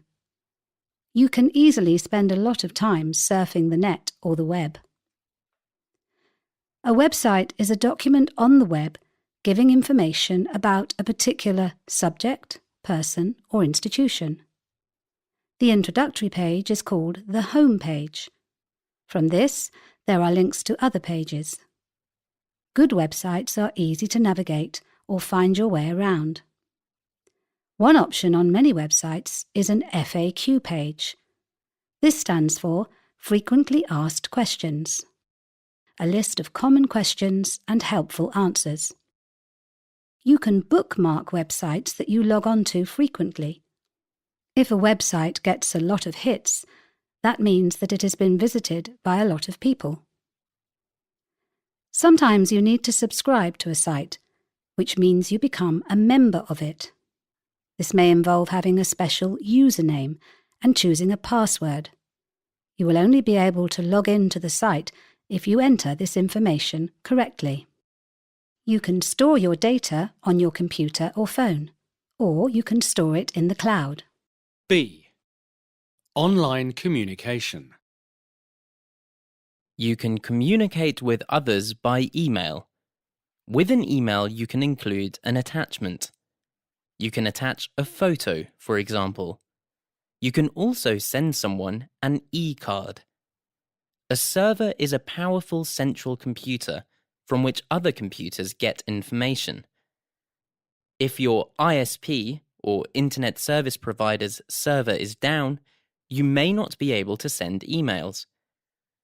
You can use your computer to Skype friends and family. The software allows you to make phone calls using your computer and the Internet, and you can see which people on your contact list are online at the same time. If you each have a webcam, you can see each other as you talk. Many modern online programs can be called interactive. That is, they allow users to become involved in the exchange of information. For example, social networking sites like Facebook are a popular way for people to keep in touch with their friends. A wiki is a website which allows users to add, delete, and edit its contents. Wikipedia is perhaps the world's largest wiki. Blogs are also interactive, as they are a kind of online diary that readers can add comments to. Many people are involved in online gaming, playing with people who they have never met. Often these games make use of virtual reality. A. Social media verbs. My friend posted a video of her baby, and it was shared over 1,000 times. I probably update my status about twice a week. I like telling people what I'm doing. Send me a friend request, and then you can see the pictures I took. Over 100,000 people subscribe to his video channel and follow him on Twitter. B. A social media app. Here's our roundup of the latest apps. This month we loved Catnap, a new social media app that allows users to share information about their favourite pets. We found it very easy to use. You create a profile of your cat, upload a favourite photo, and include some basic information about it: age, colour, favourite food.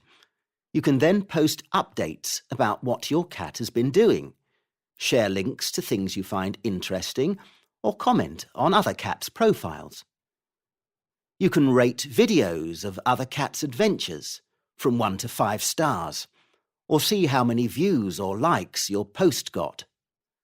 The most popular post each month wins a prize.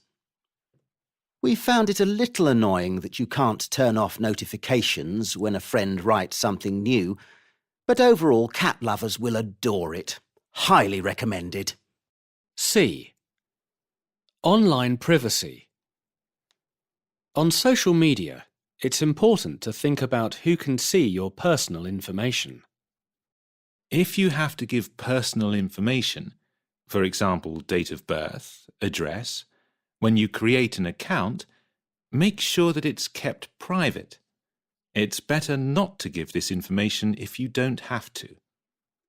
Always check your privacy settings regularly and make sure you understand who can see what you post. For example, often your profile picture is public, but you can usually make posts on your timeline private. Remember that if you are tagged in someone else's post, it might be seen by a lot of people you don't know. You can ask people to remove the tag if necessary. Use direct messages for private conversations, especially if you discuss where you live, paying for things, etc. Delete old accounts on sites that you are not using anymore. You might forget what information they contain, or the default privacy settings might change. A. Radio and television. Read these extracts from TV listings. 4 o'clock. Jessica. Talk show with Jessica Brown. Today's guest, Rona Friedale. 5 o'clock. Cartoons. Crazy fun for kids of all ages. 5:30.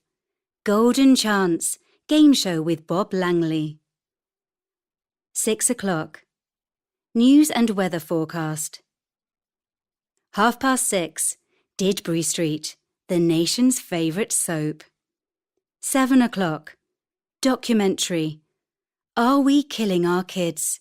Investigating the junk food industry. 8 o'clock. The Happy Couple. Sitcom about a pair of newlyweds. 9 o'clock. Roundup. Sports programme with all the day's top action. Tonight, rugby final. 10 o'clock. The Day in Politics. Current affairs programme. Presenter James Hill.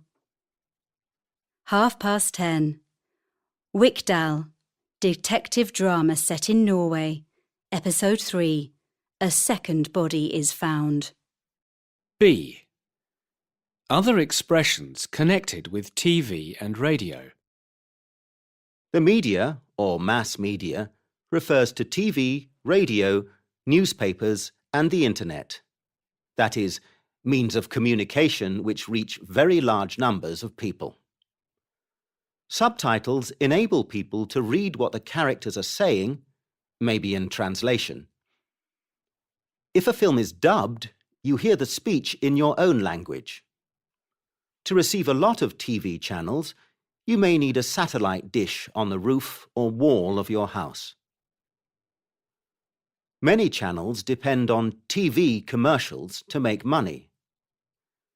You may be able to stream radio and TV broadcasts from the internet, and you may be able to watch catch-up TV or TV on demand, which allow you to watch programs whenever you like. A lot of radio and TV stations offer free podcasts, which you can download. C. Newspapers. A popular or tabloid newspaper usually focuses on sensation rather than real news, whereas a quality newspaper is usually more interested in serious news. A tabloid often has stories about celebrities, sport, scandals, and crime, while a quality paper focuses more on serious journalism with in-depth articles. To read newspapers on the internet, you may have to subscribe or pay a subscription. D. Verbs connected with the media. The BBC World Service broadcasts throughout the world. They're televising the opening of Parliament tomorrow. Or, less formal, they're showing the opening of Parliament tomorrow. The film was shot on location in Australia. The film was made on location in Australia. The series is set in London in the 1980s. Within minutes of the event, people were tweeting about it. A. Types of government. Republic. A state governed by representatives and, usually, a president. For example, the USA, France. Monarchy. A state ruled by a king or queen. For example, the UK, Sweden. Federation. A union of political units. For example, provinces, under a central government. For example, the USA. Democracy. Government of, by and for the people. Dictatorship. System of government run by a dictator. Independence. Freedom from outside control. Self-governing. B. Presidential and parliamentary government, US and UK. United States presidential government. The powers of the President and the legislature, Congress, are separate. These branches of government are elected separately. The President is elected for a 4-year term and can appoint or nominate high officials in government, including cabinet members, who advise, and federal judges. The President leads a major party, usually but not always the majority party in Congress. Congress consists of 2 houses, the House of Representatives and the Senate.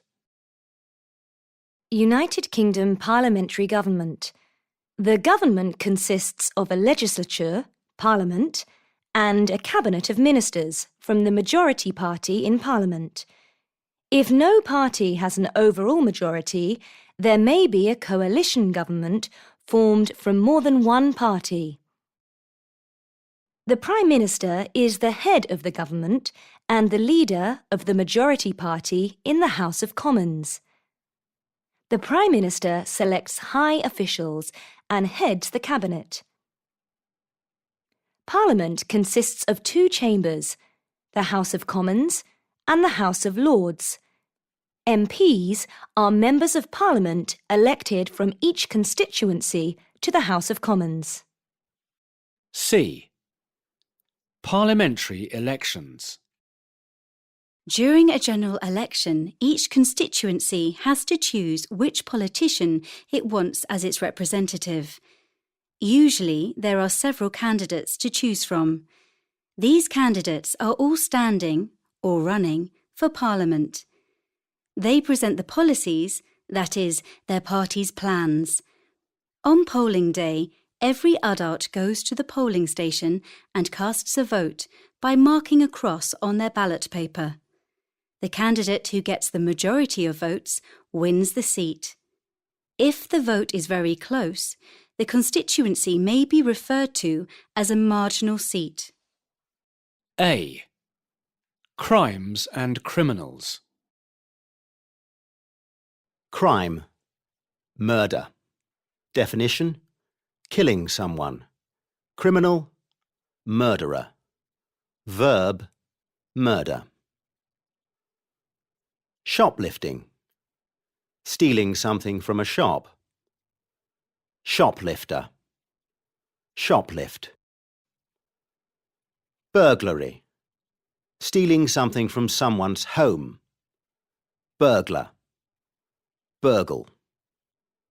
Smuggling. Taking something illegally into another country. Smuggler. Smuggle. Kidnapping. Taking a person hostage in exchange for money or other favours, etc. Kidnapper. Kidnap. Terrorism. Violent action for political purposes. Terrorist. Terrorise. Fraud. Deceiving people in order to take money from them. Fraudster. Defraud. Abduction. Taking someone, especially a child, usually in order to harm them. Abductor.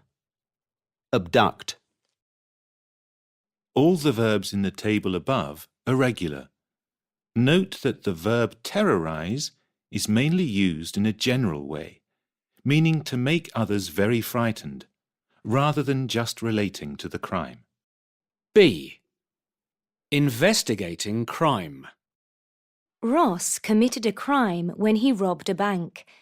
Someone witnessed the crime and told the police. The police arrested Ross and charged him with bank robbery.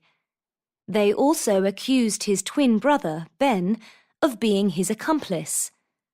The police investigated the case and collected evidence at the crime scene.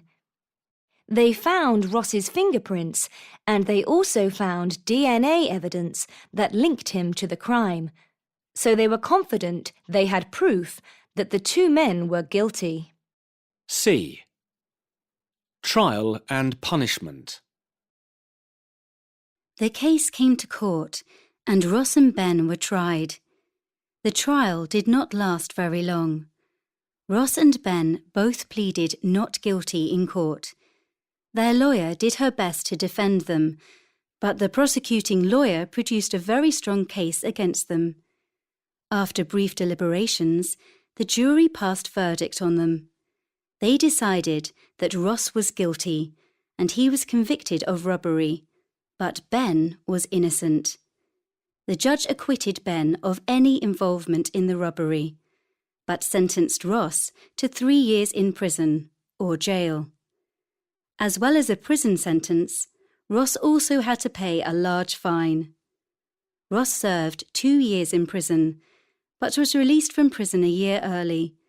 He got time off for good behaviour. D. People connected with crime and the legal process. Offender. Someone who commits an illegal act, an offence. Judge. The person who leads a trial and decides on the sentence, that is, the punishment when someone is found guilty. Jury. Group of citizens, 12 in the UK and usually the US, who decide on the verdict, that is, whether the accused is guilty or not. Victim. A person who suffers as the result of a crime. Suspect. A person who is suspected of committing an offence. Witness. A person who sees a crime being committed. A. Personal finance. Read these advertisements about personal finance. New bank. Your bank. Need a good current account with the best interest rates and a guaranteed overdraft facility? Pop into one of our branches. Short of cash? Need a loan? Need to raise money for that round-the-world trip? For a loan with competitive interest rates, visit our website at www.cashforyou.com. Too many credit cards? Consolidate all your cards and debts into one convenient payment. Discuss your credit limit with us today. Call 677-42319. Looking for a mortgage? Act now. For mortgages with low deposits and flexible repayments, call 056 987 623. B. Bank accounts and services. I have a steady income now, which is great, and my outgoings are quite low. I don't have any major expenses. I pay all my bills by direct debit, so I don't have to worry about them. It also means I have a good credit rating, so I can borrow money if I need to. I need to buy a car, but I'm not sure how I'm going to finance it. I've just opened a savings account and I transfer money into it regularly. My account is usually in credit at the beginning of the month, but by the end of the month it's always overdrawn.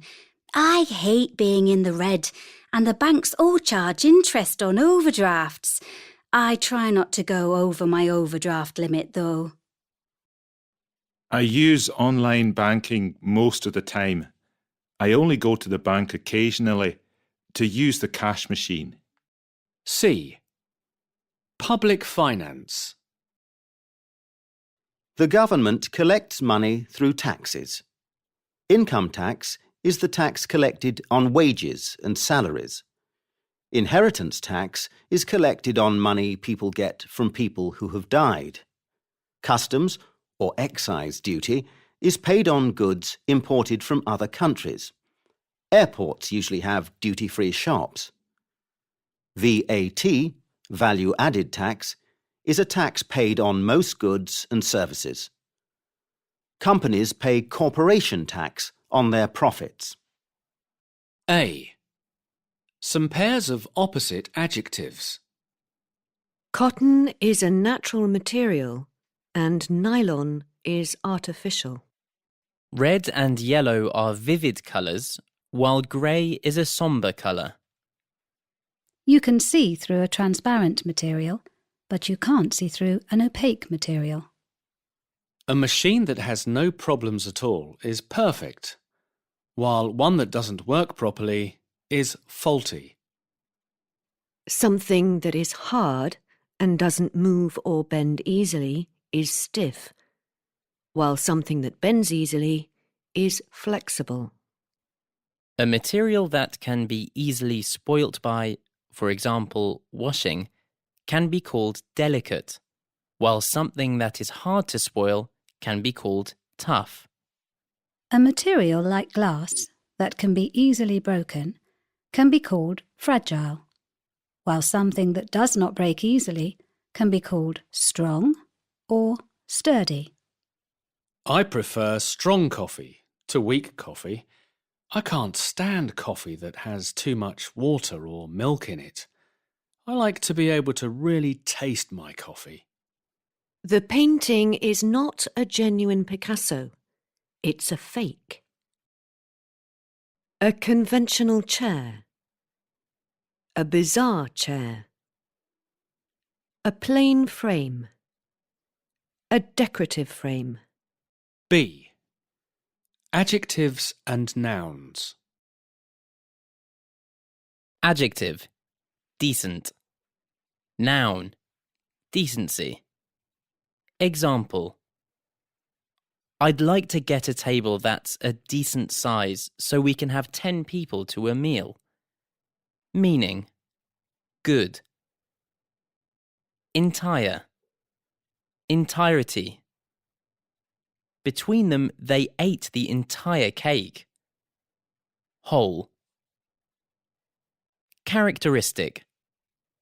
Character, characteristic. Big windows are characteristic of houses built in the early 1900s. Typical. Precise. Precision. We need to take precise measurements before we decide which fridge to get. Exact. Severe. Severity. It's a severe building, all concrete and straight lines. Very serious. Solid. Solidity. The table is made of solid oak. Hard all through. Trivial. Trivia. Triviality. He doesn't write serious novels, just trivial romances. Insignificant. The only verbs that can be formed from adjectives in the above table are characterize, solidify, and trivialize. C. Phrases typical of speech. Did you see that great big cat run across the grass? This photo isn't half as interesting as that one. Jessie's car is nowhere near as powerful as mine. Tamara makes an unusually strong cup of coffee. It's a reasonably good piece of sculpture.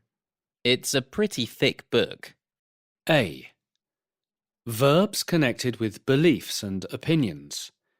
You probably already know think and believe. Here are some more verbs. I'm convinced we've met before. Very strong feeling that you're right. I've always held that compulsory education is a waste of time. Used for very firm beliefs. Formal. Maintain could be used here. She maintains that we're related, but I'm not convinced. Insists on believing, often against the evidence. Formal. Hold could not be used here. I feel she shouldn't be forced to do the job. Strong personal opinion. I reckon they'll get married soon. Used for an opinion about what is likely to happen or to be true. Informal. I doubt we'll ever see total world peace. Don't believe. I suspect a lot of people never even think about pollution when they're driving their own car. Have a strong feeling about something negative. Fairly formal. B. Phrases for expressing opinion. We haven't made any progress in my view. Fairly formal. We haven't made any progress in my opinion. Fairly formal. She's made a big mistake to my mind. Fairly informal. If you ask me, he ought to change his job. Informal. Note how point of view is used in English. From a teacher's point of view, the new examinations are a disaster. C. Prepositions used with belief and opinion words. Do you believe in life after death? What are your views on divorce? What do you think of the new boss? Are you for or against long prison sentences? Neutral or informal? I'm in favour of long prison sentences. Opposite. I'm opposed to long prison sentences. Formal. I have my doubts about this plan. D. Beliefs, ideologies, philosophies, convictions. If you would rather organise this word tree differently or can add more examples, do so. It will probably help you to remember the words better. Beliefs. Ideologies. Left wing. Right wing. Socialist. Conservative. Philosophies. Intellectual. Personal. Darwinist. Vegetarian. Convictions. Religious. Moral. Muslim. Pacifist. E. Adjectives for describing beliefs and opinions. These are in sets which have similar but not exactly the same meaning. Fanatical or obsessive. Eccentric or odd or weird. Conservative or traditional. Middle of the road or moderate. Dedicated or committed. Firm or strong. Radical or extreme. Jason is a fanatical supporter of the Green Party. Grandpa has rather eccentric views. Maria is a moderate liberal. Rosie is a committed Christian. Emma is a firm believer in free speech. Tom is a radical Marxist. A. Happiness and unhappiness. You feel content or contented when you are satisfied with what you have. Content is not used before a noun. You can say she is content or she is contented, but only a contented person.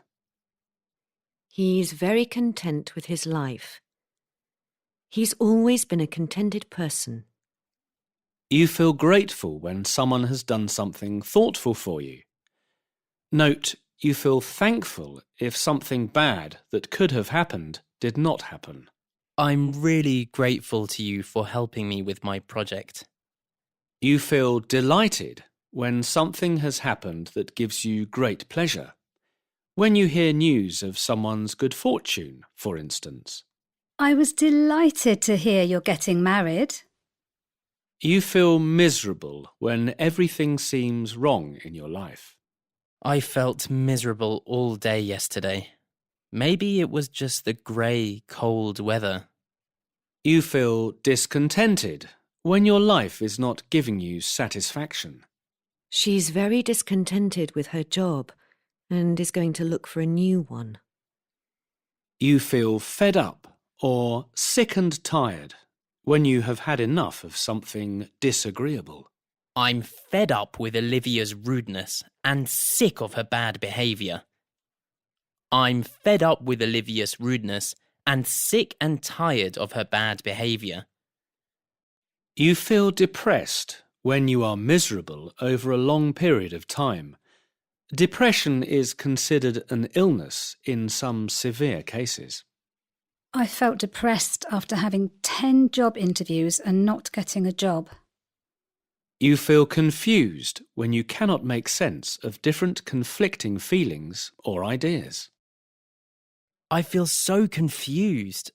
Last week she said she loved me passionately. This week she said we were just good friends. B. Excitement, upset, anger, and anxiety. I felt inspired after the concert. I've decided to take piano lessons. The argument I had with Eva the other night really upset me. I was quite enthusiastic about my tennis lessons at first, but the teacher isn't very good, and now I just feel frustrated. She was so thrilled when she got a job with a TV company. She's always wanted to work in the media. I was so nervous before the exam, and then I felt anxious before the results came out, but I passed with a high grade. I was furious with the waiter. The service was slow, and he spilt coffee over my shirt. A. Words and expressions relating to liking. Dear Anna, good to hear from you after so many years. Fancy you being married. I'm not married, but I've got a boyfriend called Tom. I must tell you about him. We've known each other for 3 years.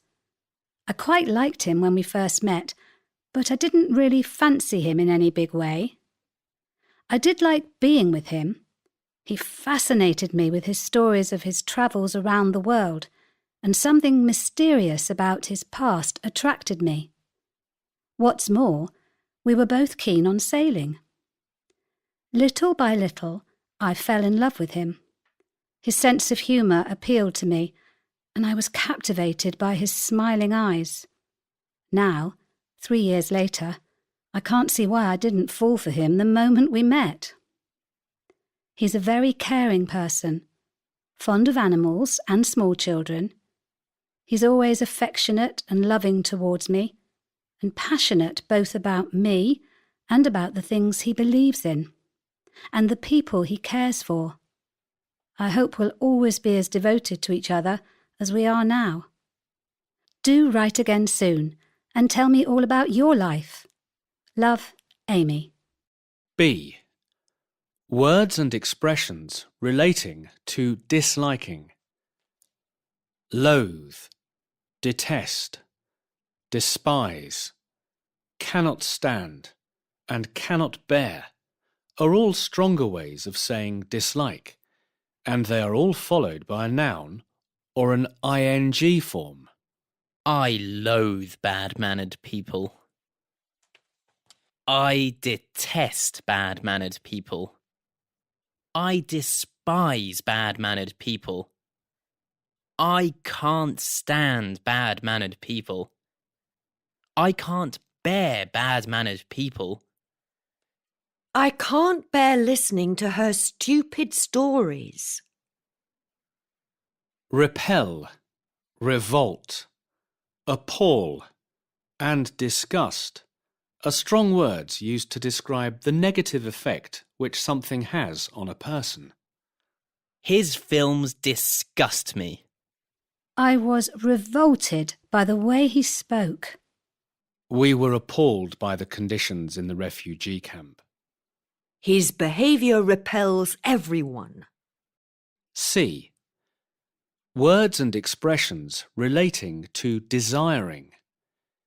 Desire is either a formal verb to express a sexual wish for someone or a formal word for wish. He desired her the moment he saw her. I have a strong desire to see the Himalayas before I die. Look forward to means think about something in the future with pleasant anticipation. It is followed by a noun or an ing form. The opposite is dread, which is rather strong. I'm looking forward to going to Fiji, but I'm dreading the long flight. Long for means to wish for something very much. Yearn for is a more poetic way of saying long for. After this long, cold winter, I'm longing for spring. He will never stop yearning for his country, although he knows he can never return. A. Reporting verbs. We can use these verbs to report people's speech and how they speak, including how loudly and what their mood is. Verb, whisper. Loudness, very soft. Most likely mood, telling someone a secret. Murmur, soft. Romantic or complaining. Mumble, soft and unclear. Nervous or insecure. Mutter, soft. Irritated. Shout, loud. Angry or excited. Scream, loud, usually without words. Frightened or excited. Shriek, loud and shrill. Frightened or amused. Stutter, stammer. Neutral, nervous or excited. I'm sick of this. I'm going home, he muttered. Suddenly, someone shouted, "Help!" She whispered that she was not happy with the way the meeting was going. B. Describing feelings. These verbs indicate the speaker's feelings or intentions. The letters SB mean someone. The letters STH mean something. Verb, boast. Patterns, to someone about something. Feeling, proud of yourself. Complain to someone about something. Displeased. Insist on something. Determined. Maintain that. Confident. Object to, plus ing. Unhappy with a situation. Confess to, plus ing. Repentant, Threaten to do something. Aggressive. Urge someone to do something. Encouraging. Argue with someone about something. Not in agreement. Beg someone to do something. Desperate. Groan at. Despair. Pain. Grumble about something. Displeased. C. Adverbs related to speech. To indicate someone's feelings, you can use a speaking verb plus an adverb. For example, he said anxiously. She spoke angrily. This is common in written style. If someone feels angry, angrily, furiously, bitterly. If someone feels unhappy, gloomily, miserably, sadly. If someone feels happy, happily, cheerfully, gladly, hopefully. If someone feels worried, anxiously, nervously, desperately. Other useful adverbs: excitedly, impatiently, reluctantly, shyly. G. Sixth sense. Different phenomena which a person with a sixth sense may experience. Telepathy, Premonition. Intuition.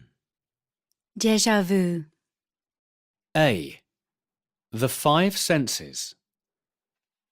The five senses are sight, hearing, taste, touch, and smell. What is sometimes referred to as a sixth sense or extrasensory perception is a power to be aware of things independently of the five physical senses, a kind of supernatural sense. The five verbs referring to the senses are modified by an adjective rather than an adverb. He looks dreadful. The trip sounds marvellous. the cake tastes good. It felt strange. The soup smelt delicious. B. Sight. Yesterday, I glanced out of the window and noticed a policeman observing a house opposite through binoculars. I thought I glimpsed a man inside the house. Then I saw that there was a man peering into the window of the same house. I gazed at them, wondering what they were doing. Suddenly, the policeman stopped staring through his binoculars. He went to arrest the other man as he started to climb into the house through the window. I realised that I had witnessed a crime. C. Hearing. Scale of loudness. Noiseless, silent, quiet, noisy, loud, deafening. D. Taste. Sweet. Honey. Salty.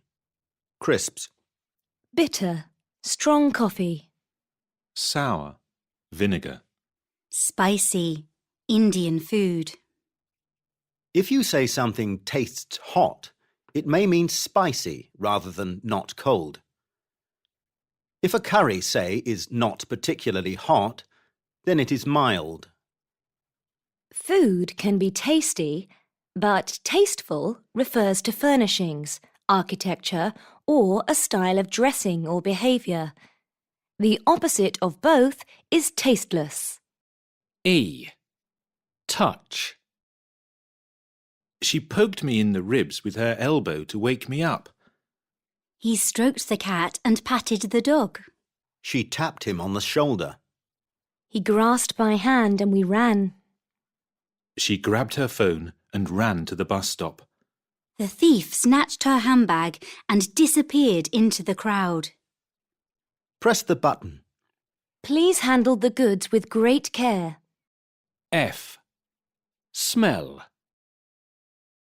Here are some adjectives to describe smells.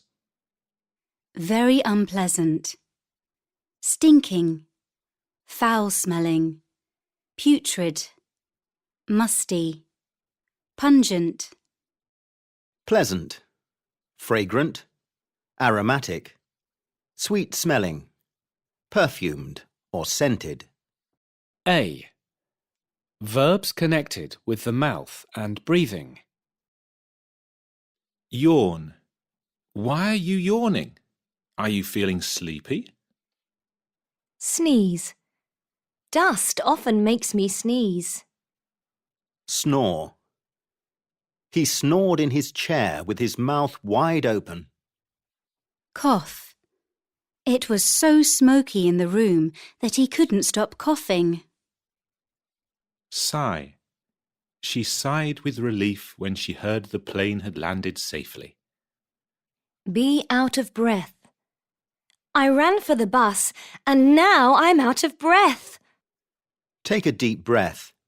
He took a deep breath and jumped into the water. Hold your breath. How long can you hold your breath underwater?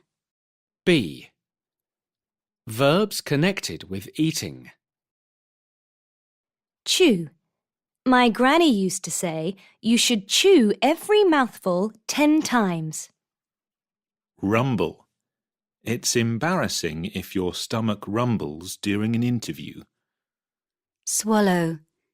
Take a drink of water to help you swallow the pills.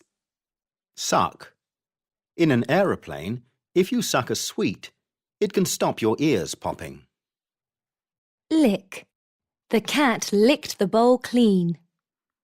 Bite. Don't bite that hard sweet. You'll damage your teeth. C. Verbs connected with the eyes and face. Wink. He winked at me across the room to try to make me laugh. Frown. Why are you frowning? What's the problem? Grin. She was so delighted with the present that she grinned from ear to ear. Blink. She blinked several times to try and get the dust out of her eye. Blush. He blushed with embarrassment when she smiled at him. D. Verbs connected with the whole body. Perspire or sweat. When it's hot, you sweat or perspire. Perspire is more formal. Shiver. Look at him. He's so cold that he's shivering. Tremble. My hands tremble when I've been drinking too much coffee. Shake. She laughed so much that her whole body shook. A. Praising. You praise someone for something. The teacher praised the children for their hard work. Highly praised is a common collocation. William's acting in this film has been highly praised. She plays the guitar brilliantly, just like her father. He's the very best, a really first-rate administrator. He's the very best, a really top-notch administrator. When it comes to grammar, she's really on the ball. Ben has a way with foreign students. The other teachers envy him. Emma really has green fingers. Look at those flowers. Let him do the talking. He's got the gift of the gab. Imogen is head and shoulders above the rest of the girls at maths. She's miles better than the other girls at maths. When it comes to technology, Japan is streets ahead of most other countries. As far as sport is concerned, Sam is among the best in his class. That meal was just out of this world. B. Criticizing. The verb criticise can mean to say that someone or something is bad. For example, Paige's parents are always criticising her appearance. Notice that it can also be used to mean give an opinion or judgment about a book or film. For example, I belong to a writers' group. We read and criticise each other's work. Critical. Adjective. Not pleased. 1. Saying that someone or something is bad or wrong. A critical report. The report is highly critical of safety standards at the factory. Adjective. Important. 2. Of the greatest importance to the way things might happen. The President's support is critical to this project. A critical decision. Adjective. Giving opinions. 3. Giving opinions or judgments on books, plays, films, etc.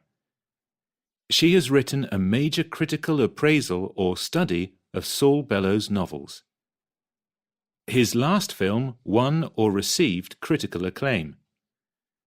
Equals was praised by film critics. Adjective. Serious. 4. Extremely serious or dangerous. Both drivers are critical or in a critical condition. Equals so badly hurt that they might die after the 120 miles per hour crash. The adverb critically can relate to any of these 4 meanings of critical, although the following are the most frequent uses. Critically important, meaning 2. Critically acclaimed, meaning 3. Critically ill, meaning 4. Note these idiomatic synonyms of the verb to criticise with its meaning of saying something is bad. You shouldn't run down your own country when you're abroad. Why do you always have to pick holes in everything I say? Here are some criticisms of people. I think Antonio's being totally absurd. You are undoubtedly at fault and you should apologise. You are undoubtedly to blame and you should apologise. She thinks she's the cat's whiskers. She thinks she's the bee's knees. When it comes to timekeeping, he's the world's worst. Jack is so rude, he really takes a biscuit. Jo wants to have her cake and eat it. In this unit, we focus on fixed expressions describing various emotions. You may not need to use them often yourself, but you need to understand them when you read or hear them. A. Positive feelings, moods and states. Maria seems to be on cloud 9 these days. Everyone seemed to be in high spirits. She seems to be keeping her chin up. Jo's as happy as Larry.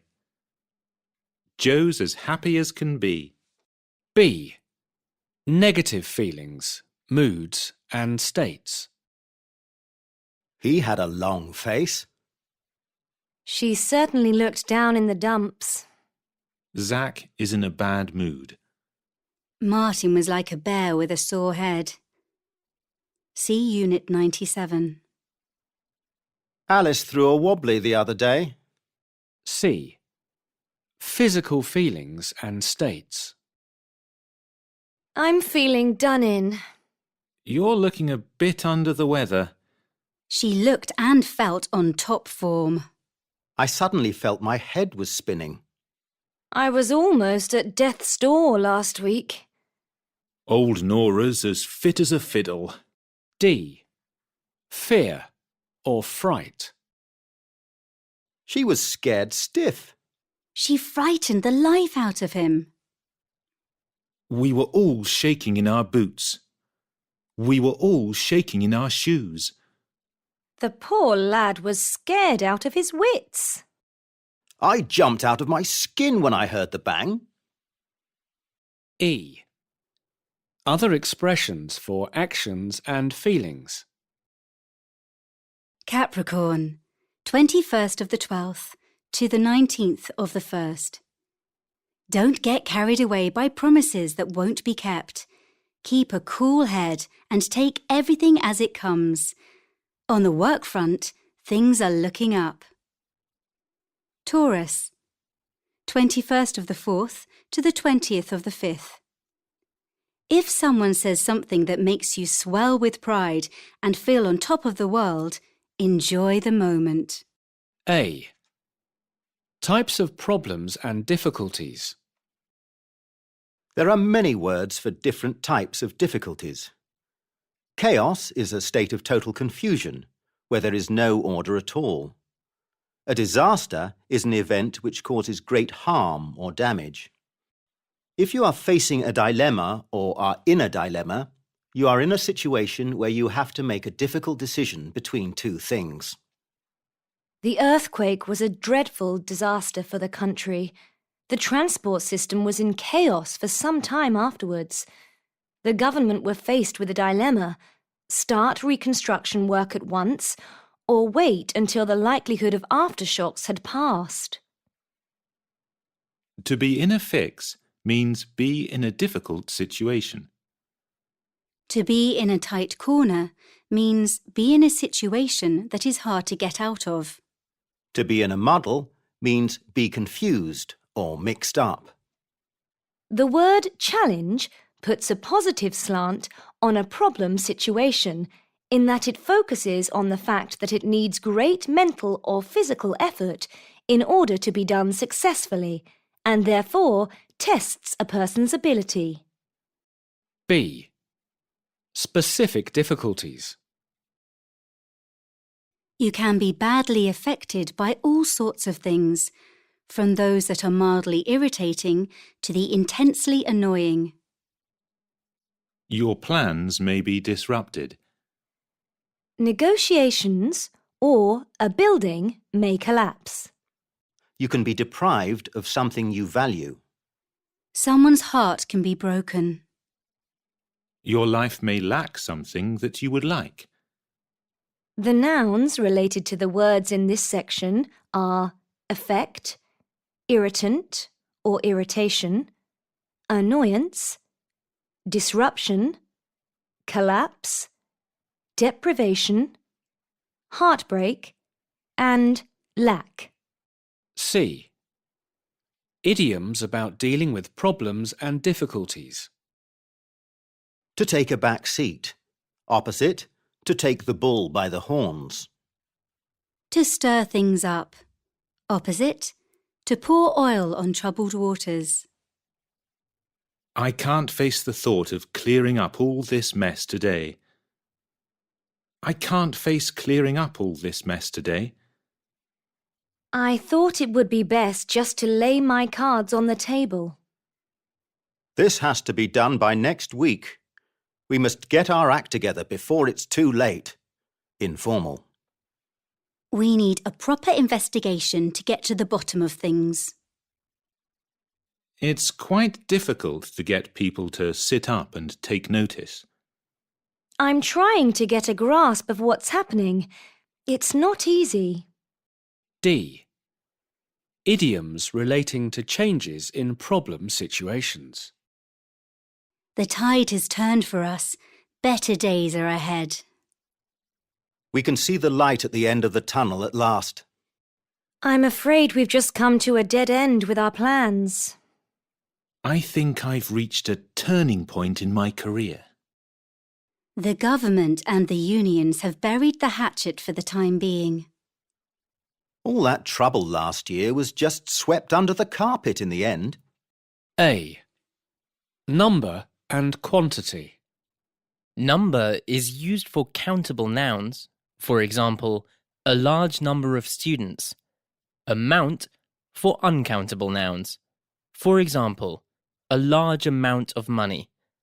Some adjectives for expressing number and quantity. Smaller. Bigger. Minute. Tiny. Average. Considerable. Significant. Substantial. Excessive. Enormous. vast. Even minute amounts of toxic material can be dangerous. Formal. Add just a tiny amount of chili pepper, or else it may get too hot. Were there many people at the airport? Oh, about average, I'd say. Fairly informal. A considerable number of people failed to get tickets. Formal. A significant number of students have dropped out of university in the last year. Substantial amounts of money have been wasted on this project. Formal. There is an excessive amount of sugar in many soft drinks. A vast quantity of sand was blown onto the road during the storm. An enormous quantity of sand was blown onto the road during the storm. B. Informal words for number or quantity. I've got dozens of nails in my toolbox. Scores of people were injured when the gas tank exploded. There's heaps of time yet. Slow down. There's bags of time yet. Slow down. There's loads of time yet. Slow down. Usually with singular, there is, not there are. Countable or uncountable. Informal. There was absolutely tons of food at the party. Far too much. Again, note singular there was, especially used for things, not so often used for abstract nouns. There are tons of apples on this tree this year. Last year there were hardly any. Note, the verb here is plural because of apples, but singular in the example before with food. Number depends on the noun following, not on tons or lots or loads. Just a drop of milk for me, please. C. Degree and intensity. Collocations with utter, total, utterly, totally, wholly. Utter and total mean complete. Utterly, totally, and wholly mean completely. Utter combines with strong nouns like nonsense, contempt, silence, confusion, chaos, and despair. There was utter chaos during the transport strike. Utterly combines with adjectives such as ridiculous, confused, and impossible. I was utterly confused by the instruction manual that came with my camcorder. Total combines most often with disbelief and ban. For example, she looked at him in total disbelief. The government introduced a total ban on smoking in public places. Totally combines most often with different, unexpected, unsuitable, and wrong. For example, the two brothers have totally different personalities. Wholly combines most often with dependent, inadequate, and unacceptable. For example, the success of the project was wholly dependent on the weather. A. Pronunciation of numbers. Notice how we say the following. 28%. 10 metres by 12 metres. 1 2/3. 4/5. 9/13 or 9/13. 4 squared. 7 cubed. 8 to the power of 4. 10.3. 32 degrees Celsius or Fahrenheit.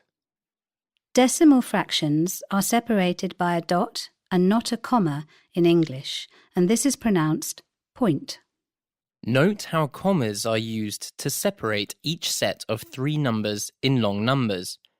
1, 623, 457 means 1,623,457. Telephone numbers are usually said like this: 01223 20675. B. Two-dimensional shapes.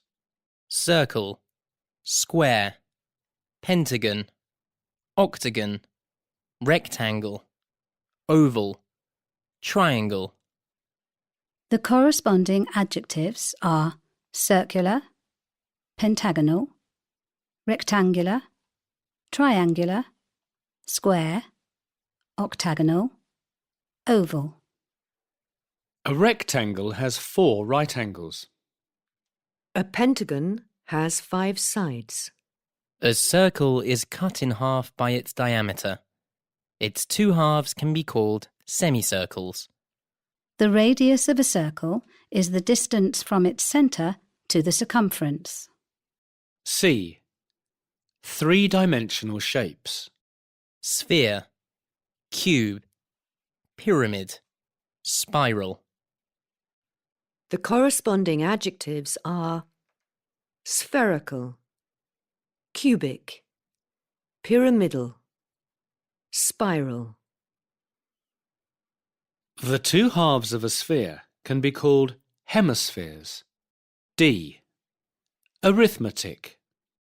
Addition, subtraction, multiplication, division. 2x plus 3y minus z equals 3z divided by 4x, or 3z over 4x. 6 times 7 is 42. 6 multiplied by 7 is 42, or 6 sevens are 42. A. Periods of time. Words and typical contexts. The Ice Age, the Stone Age, the Middle Ages, the Computer Age, major historical or geological periods. After the war, a new era of stability began. A spell of hot weather. He's had a couple of spells in hospital in the last 2 or 3 years. The city went through several stages of development to become what it is today. Most teenagers go through a phase of being lazy, a period which is part of a longer period. Phase can also mean the same as stage. B. Useful expressions with time. During the 1980s, I lived in Barcelona for a time. The doctor says you should stay in bed for the time being. She can get a bit bad-tempered at times. By the time we get home, this pizza will be cold. Note, followed by present tense, not future with will. I'm not in regular contact with her. I just send her an email from time to time. 1 at a time, please. I can't deal with you all together. We arrived just in time to hear the Prime Minister's speech. Our plane was on time and she was waiting for us at the airport. I've told you time and time again not to ring me at the office. The city has changed a great deal over the course of time. Used about long periods of time. The city has changed a great deal over the course of the last 2 centuries. Used about long periods of time. C. Verbs associated with time passing. From 2002 to 2012. 10 years had elapsed since they last saw each other, normally used in the perfect or past, without adverbs, formal. Time seems to fly as you get older. This film lasts for 3 hours. The meeting went on or dragged on for 2 hours. Suggests longer than expected or desired. Drag on is stronger. D. Adjectives describing duration. how long something lasts. There was a momentary loss of electrical power and the data was lost. I just got a fleeting glimpse of the President as his car drove past. Venice has a timeless beauty. A. Broad and wide, and tall and high. Wide is more common than broad. For example, it's a very wide road, it's a very wide garden, or it's a very wide room. Make a note of typical collocations for broad as you meet them. For example, economics is a very broad subject. We came to a broad expanse of grassland. Note the word order for dimensions. For example, the room's 5 metres long and 4 wide. Don't forget that tall is for people, but can be used for things such as buildings and trees, when they are high and thin in some way. Otherwise, use high for things. She's very tall for a 5-year-old. Otherwise, use high for things. She's very tall for a 5-year-old. Her office is in that tall building in the square. There are some high mountains in the north. B. Deep is the opposite of shallow. The deep and shallow ends of a swimming pool. C. Derived words, phrases and compounds. Long. Let's measure the length of this rope. I swam 20 lengths of the swimming pool. I swam 20 lengths. I've lengthened her skirt for her. Getting a visa can be a lengthy process. Usually refers to time, rather negative. Tony has got a job as a long-distance lorry driver. Short. The new road will shorten our journey by 10 minutes. There's a shortcut to the station. Wide. Let's measure the width of the room. They're widening the road. Broad. I want to broaden my experience, usually more abstract contexts. She's very broad-minded and tolerant of others. I admire the breadth of his knowledge, usually more abstract concepts. High. The height of the wall is 2 meters. The fog heightened the feeling of mystery. Usually used only for feelings and emotions. Low. You can lower the microphone if it's too high. Far.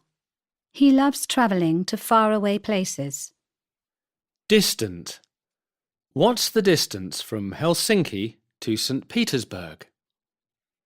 Deep. The depth of the river here is about 3 meters. His death, so soon after hers, deepened our sadness, often with feelings. D. Other verbs for dimensions and for changing them. Our garden stretches all the way to the river, so we have plenty of room to extend the house if we want to. The cities are spreading and the countryside is shrinking. The business expanded considerably in the last decade. Grew in size. Opposite is contract. A. Obligation. You will be liable for any damage when you rent a car. The company is obliged to give a refund if the tour is cancelled. The bank robbers forced him at gunpoint to open the safe. We had no choice but to sell our house. We owed the bank £100,000. We had no alternative but to sell our house. We owed the bank £100,000. The death sentence is mandatory for drug smuggling in some countries. Was sport compulsory at your school? No, it was optional. Was sport obligatory at your school? No, It was optional. I am exempt from paying income tax as I'm a student. B. Need. This plant is in need of water. More formal than needs or wants. There's a need for more discussion on the matter. There is a shortage of teachers. She could not concentrate through lack of sleep. A car is an absolute necessity if you live in the countryside and there is no public transport. You just can't do without one. What are the requirements for a master's course in English? C. Possibilities. I've been given an opportunity to work in Berlin. Is there any chance you'll be free next week? Chance is less formal than possibility. Is there any possibility you'll be free next week? A rise in oil prices is inevitable as oil supplies run out across the world. It is doubtful whether the economy will improve next year. It is probable that the next government will change the tax laws. Most scientists believe that climate change is no longer just a possibility, but is now an absolute certainty. A. General words to describe sound. I could hear the sound of voices coming from the next room. Neutral. I could hear the sound of music coming from the next room. Neutral. The noise of the traffic here is pretty bad. The children are making a terrible racket upstairs. Could you go and tell them to be quiet? Sound and noise can both be countable or uncountable. When they are of short duration or refer to different sounds or noises, they are countable. When they mean a lot of continual or continuous sounds, they are uncountable. I heard some strange sounds in the night. I heard some strange noises in the night. Countable. I wish the children wouldn't make so much noise when I'm working. Uncountable. The sound of the sea is very relaxing. Uncountable. B. Sound words and things that typically make them.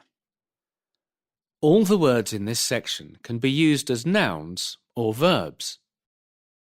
I could hear the rain pattering on the roof. We heard the patter of a little child's feet. Verb or noun. Bang. Example or examples of what makes the sound. A door closing in the wind. A balloon bursting. Chime. A big public clock on a building sounding the hour. Clang. A big bell ringing. A hollow metal object being struck. Clatter. A metal pan falling onto a concrete floor. Crash. A big, solid, heavy object falling onto a hard floor. Hiss. Gas or steam escaping through a small hole. Hum.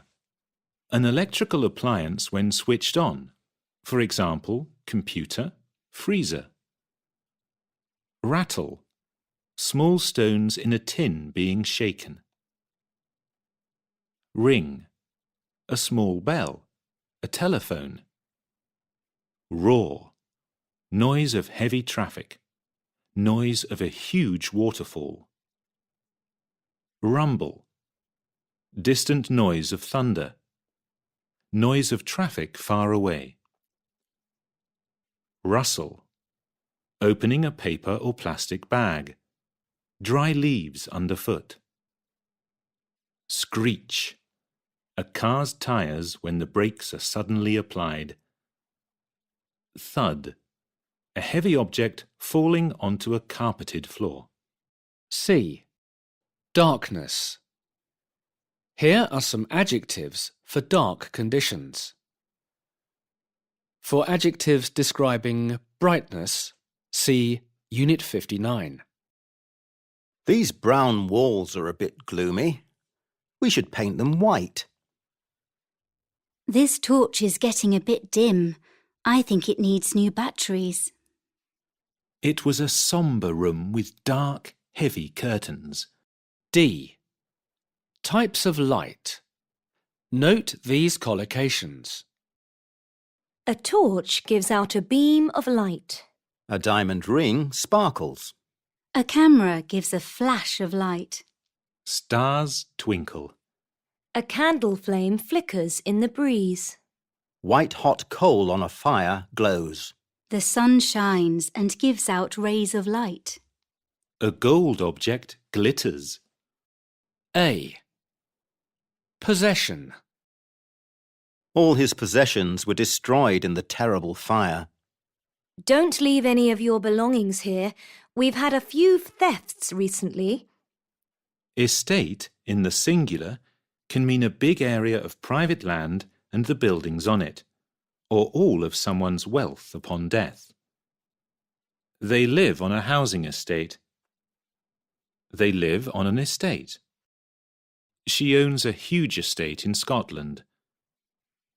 After his death, his estate was calculated at 10 million euros. Property, uncountable, is used in a general sense for houses, land, etc. He's only 14.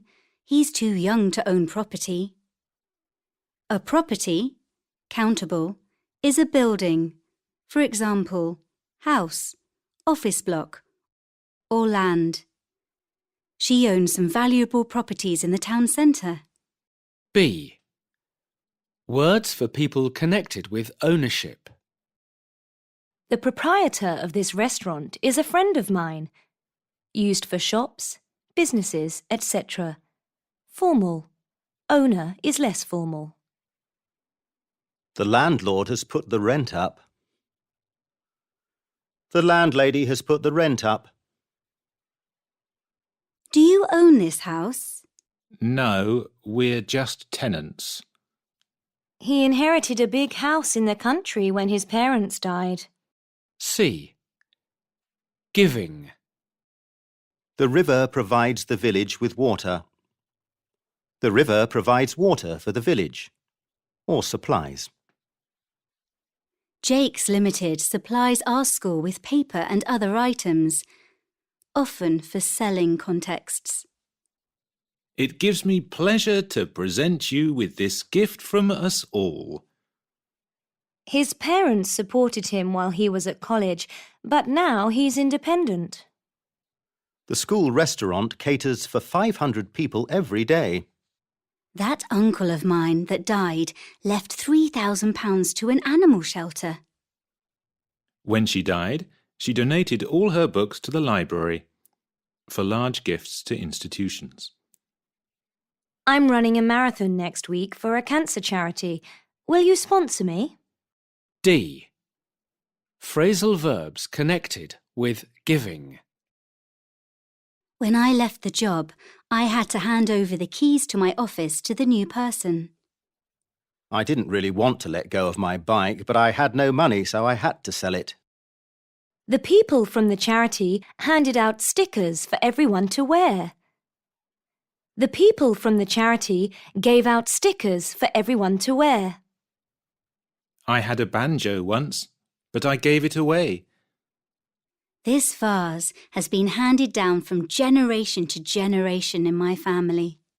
A. Particular types of movement.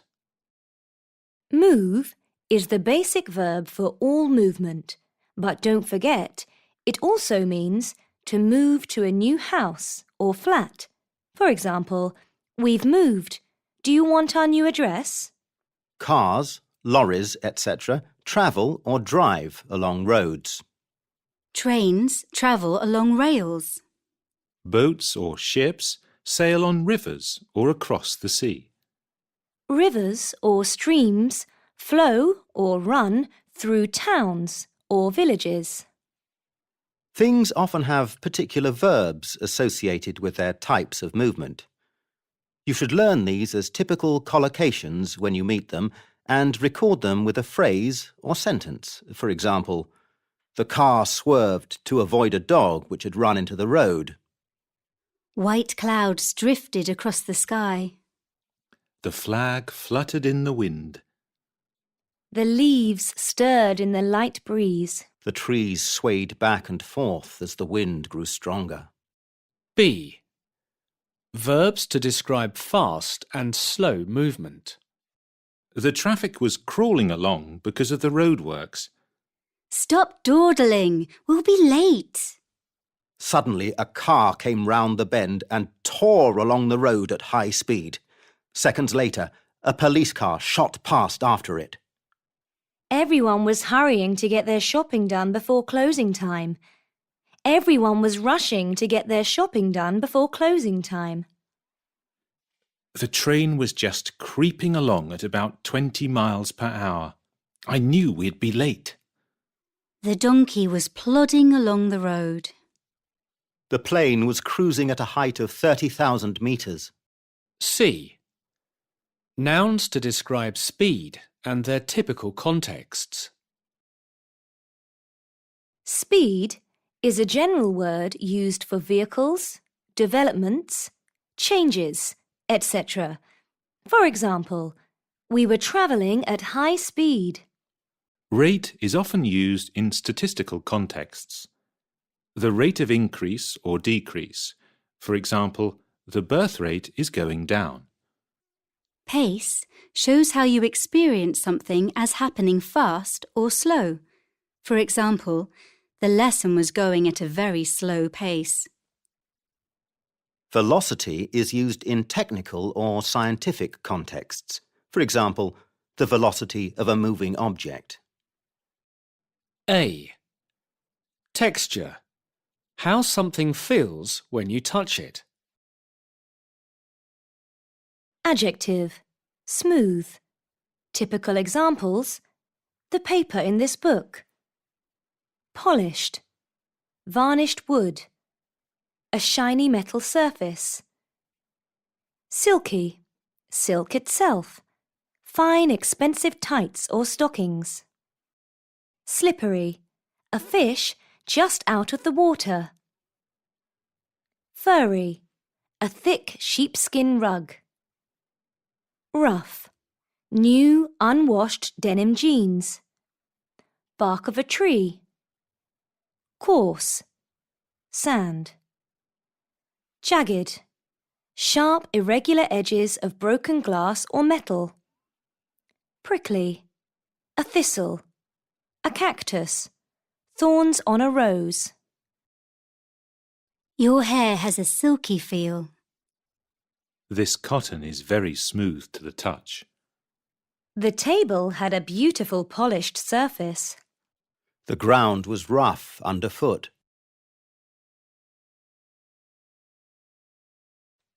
B. Brightness. A shady corner of the garden. Carnival costumes full of vivid colours. Shiny leather shoes. A dazzling light. You wear such dull colours. Why don't you start wearing bright colours for a change? The light's too dim to read in here. We need another lamp. I wear sunglasses when I drive because of the glare of the sun. C. Density and weight. A solid object is not the same as a hollow object. She has thick hair is not the same as she has thin or fine hair. An area with dense vegetation is not the same as an area with sparse vegetation. Your bag's as light as a feather. Have you brought enough clothes? Your bag's as heavy as lead. What's in it? Bricks? This suitcase is very bulky. This suitcase is very cumbersome. A. Succeeding. We succeeded in persuading a lot of people to join our protest. In and ing. I managed to contact him just before he left his office. I don't think I can manage the whole walk. I think I'll turn back. manage, but not succeed, may have a direct object in this meaning. We've achieved a great deal in the last year. We've accomplished a great deal in the last year. Both are used with quantity phrases such as a lot and a little. Accomplish is rather formal. The company has achieved all its goals for this year. The company has achieved all its aims for this year. The company has achieved all its targets for this year. Achieve is more common than accomplish with nouns expressing goals and ambitions. Do you think his plan will come off? Here is a matrix for some typical collocations with succeeding verbs. Reach, attain, secure, realize, fulfill, achieve, an ambition, a dream, an agreement, an obligation, a target, a compromise. Realize an ambition, fulfill an ambition, achieve an ambition. Realize a dream, fulfill a dream. Reach an agreement. Secure an agreement. Fulfill an obligation. Achieve an obligation. Reach a target. Attain a target. Achieve a target. Reach a compromise. B. Failing and difficulty. Plans and projects sometimes go wrong or backfire. Companies, clubs and societies often fold or go under through lack of success. A plan or project may falter, even if it finally succeeds. All your plans and hard work may come to nothing. All your plans and efforts may come to nothing. I have great difficulty in getting up in the morning. I have great difficulty getting up in the morning. I find it difficult to remember the names of everybody in the class. Hard can also be used here. It is more informal. It's hard to hear what she's saying. It's difficult to hear what she's saying. I often have trouble starting the car on cold mornings. More informal. We've had a lot of bother with the neighbours lately. Very informal. Can you cope with 3 more students? They've just arrived. I've got no money and my girlfriend's left me. I need help. I can't cope anymore. C. Word formation. Verb, succeed. Noun, success. Adjective, successful. Adverb, successfully. Accomplish, accomplishment, accomplished. Achieve, achievement, achievable. Attain, attainment, attainable. Fulfill, fulfillment, fulfilling. Harden, hardness, hard, hard. A. One thing before another. I had written to her prior to meeting the committee. Formal or written style. It was nice to be in Venice. Previously, I'd only been to Rome. Fairly formal. More informal would be, before that I was in the office from 2:30. I was out earlier on. The street is now called Treetop Avenue. Formerly, it was Hedge Lane. Fairly formal, typically written, used when something has changed its name, state, etc. Dinner will be ready in about an hour. In the meantime, relax and have a drink. Dinner will be ready in about an hour.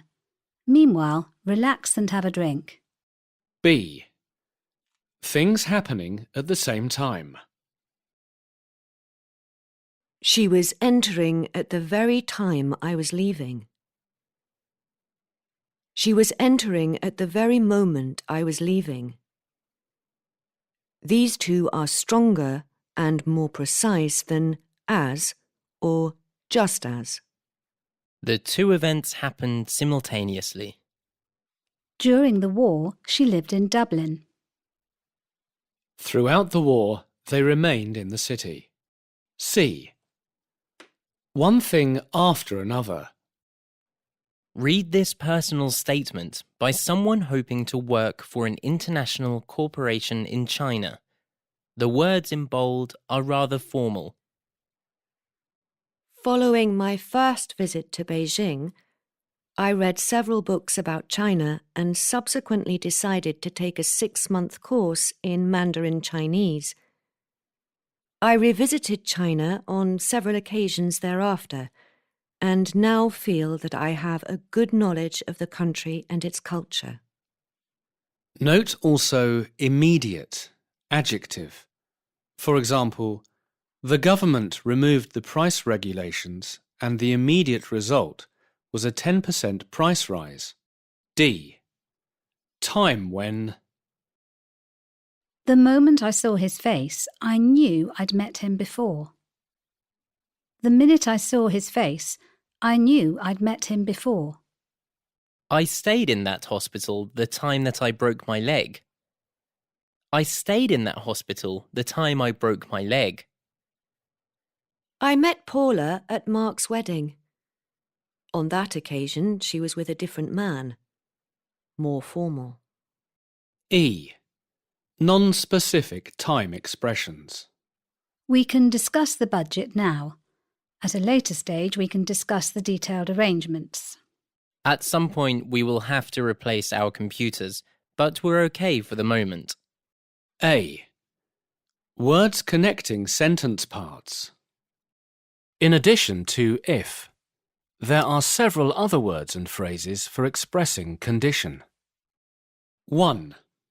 You can't come in unless you have a ticket. 2. You can borrow the bike on condition that you return it by 5 o'clock. 3. In case of fire, dial 112. 4. You can stay as long as, or so long as, you don't mind sleeping on the sofa. As long as is less formal than so long as, and less formal and not so strong as on condition that. 5. Provided you don't mind cats, you can stay with us. Providing you don't mind cats, you can stay with us. Providing that, provided, and provided that can also be used in examples 2 and 4. They are less formal and not so strong as on condition that, but stronger and more restricting than as long as and so long as. B. Supposing and what if. Note the use of supposing and what if, both usually found in spoken language, for possible situations in the future. What if is more direct. Ethan's coming tomorrow. He'll help us. Supposing he doesn't turn up, what shall we do then? Ethan's coming tomorrow. He'll help us. What if he doesn't turn up? What shall we do then?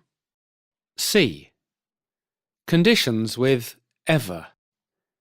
The ever suffix means it does not matter which. The stress is normally on ever. What's the best way to travel in your country? However you decide to travel in this country, it'll cost you a lot of money. For example, you'll end up paying at least €70, whichever means of transport you take from the airport to the city centre, train or bus. Public transport is expensive wherever you go here. Whoever wins the next election should try to lower fares. These sentences can also be expressed using no matter. Note the stress. No matter how you decide to travel in this country, it will cost you a lot of money. No matter who wins the next election, they should try to lower fares. D. Some nouns which express condition. Certain conditions must be met before the peace talks can begin. Rather formal. A good standard of English is a prerequisite for studying at a British university. What are the entry requirements for doing a diploma in management at your college? I would not move to London under any circumstances. Fairly formal. A. Cause and reason. You probably know how to use words like because, since, and as to refer to the cause of or reason for something. Here are some other ways to express cause and reason. The collision was due to the icy conditions. The collision was caused by ice on the road. The cause of the collision was ice on the road. The heavy rain caused the river to flood. Owing to the icy conditions, the two cars collided. Here are some other cause words and typical contexts. They are all rather formal and more suitable for written use. The rise in prices sparked off a lot of political protest. The rise in prices sparked a lot of political protest. Often used for very strong, perhaps violent reactions to events. The President's statement gave rise to a lot of criticism. The President's statement provoked a lot of criticism. The President's statement generated a lot of criticism. Slightly less strong than spark or spark off. The new law has brought about great changes in education. The new law has led to great changes in education, often used for political or social change. This problem stems from the inflation of recent years, explaining the direct origins of events and states. The court case arose from allegations made in a newspaper. The court case arose out of allegations made in a newspaper. The allegations started the process that led to the court case. B. Reasons for and purposes of doing things. Her reason for not going with us was that she had no money, or the reason why she didn't go with us was that. Less formal. The following sentences are all fairly formal and more frequent in written English. I wonder what his motives were in sending that email. Purpose. I wonder what prompted her to send that message. Reason or cause. She wrote to the press with the aim of exposing the scandal. Purpose. I've invited you here with a view to resolving our differences. Sounds a bit more indirect than with the aim of. He refused to answer on the grounds that his lawyer wasn't there. Reason. The purpose of her visit was to inspect the equipment. C. Results. Most of these expressions are fairly formal and more frequent in written English. He did no work. As a result, he failed his exams. He did no work. As a consequence, he failed his exams. He did no work. Consequently, he failed his exams. The result of all these changes is that no one is happy anymore. The consequence of all these changes is that no one is happy anymore. The examples with consequence or consequently sound more formal than result. His remarks resulted in everyone getting angry. Verb and in. The events had an outcome that no one could have predicted. The upshot of all these problems was that we had to start again. Less formal than outcome. When the election results were announced, chaos ensued. very formal. A. Verbs of concession.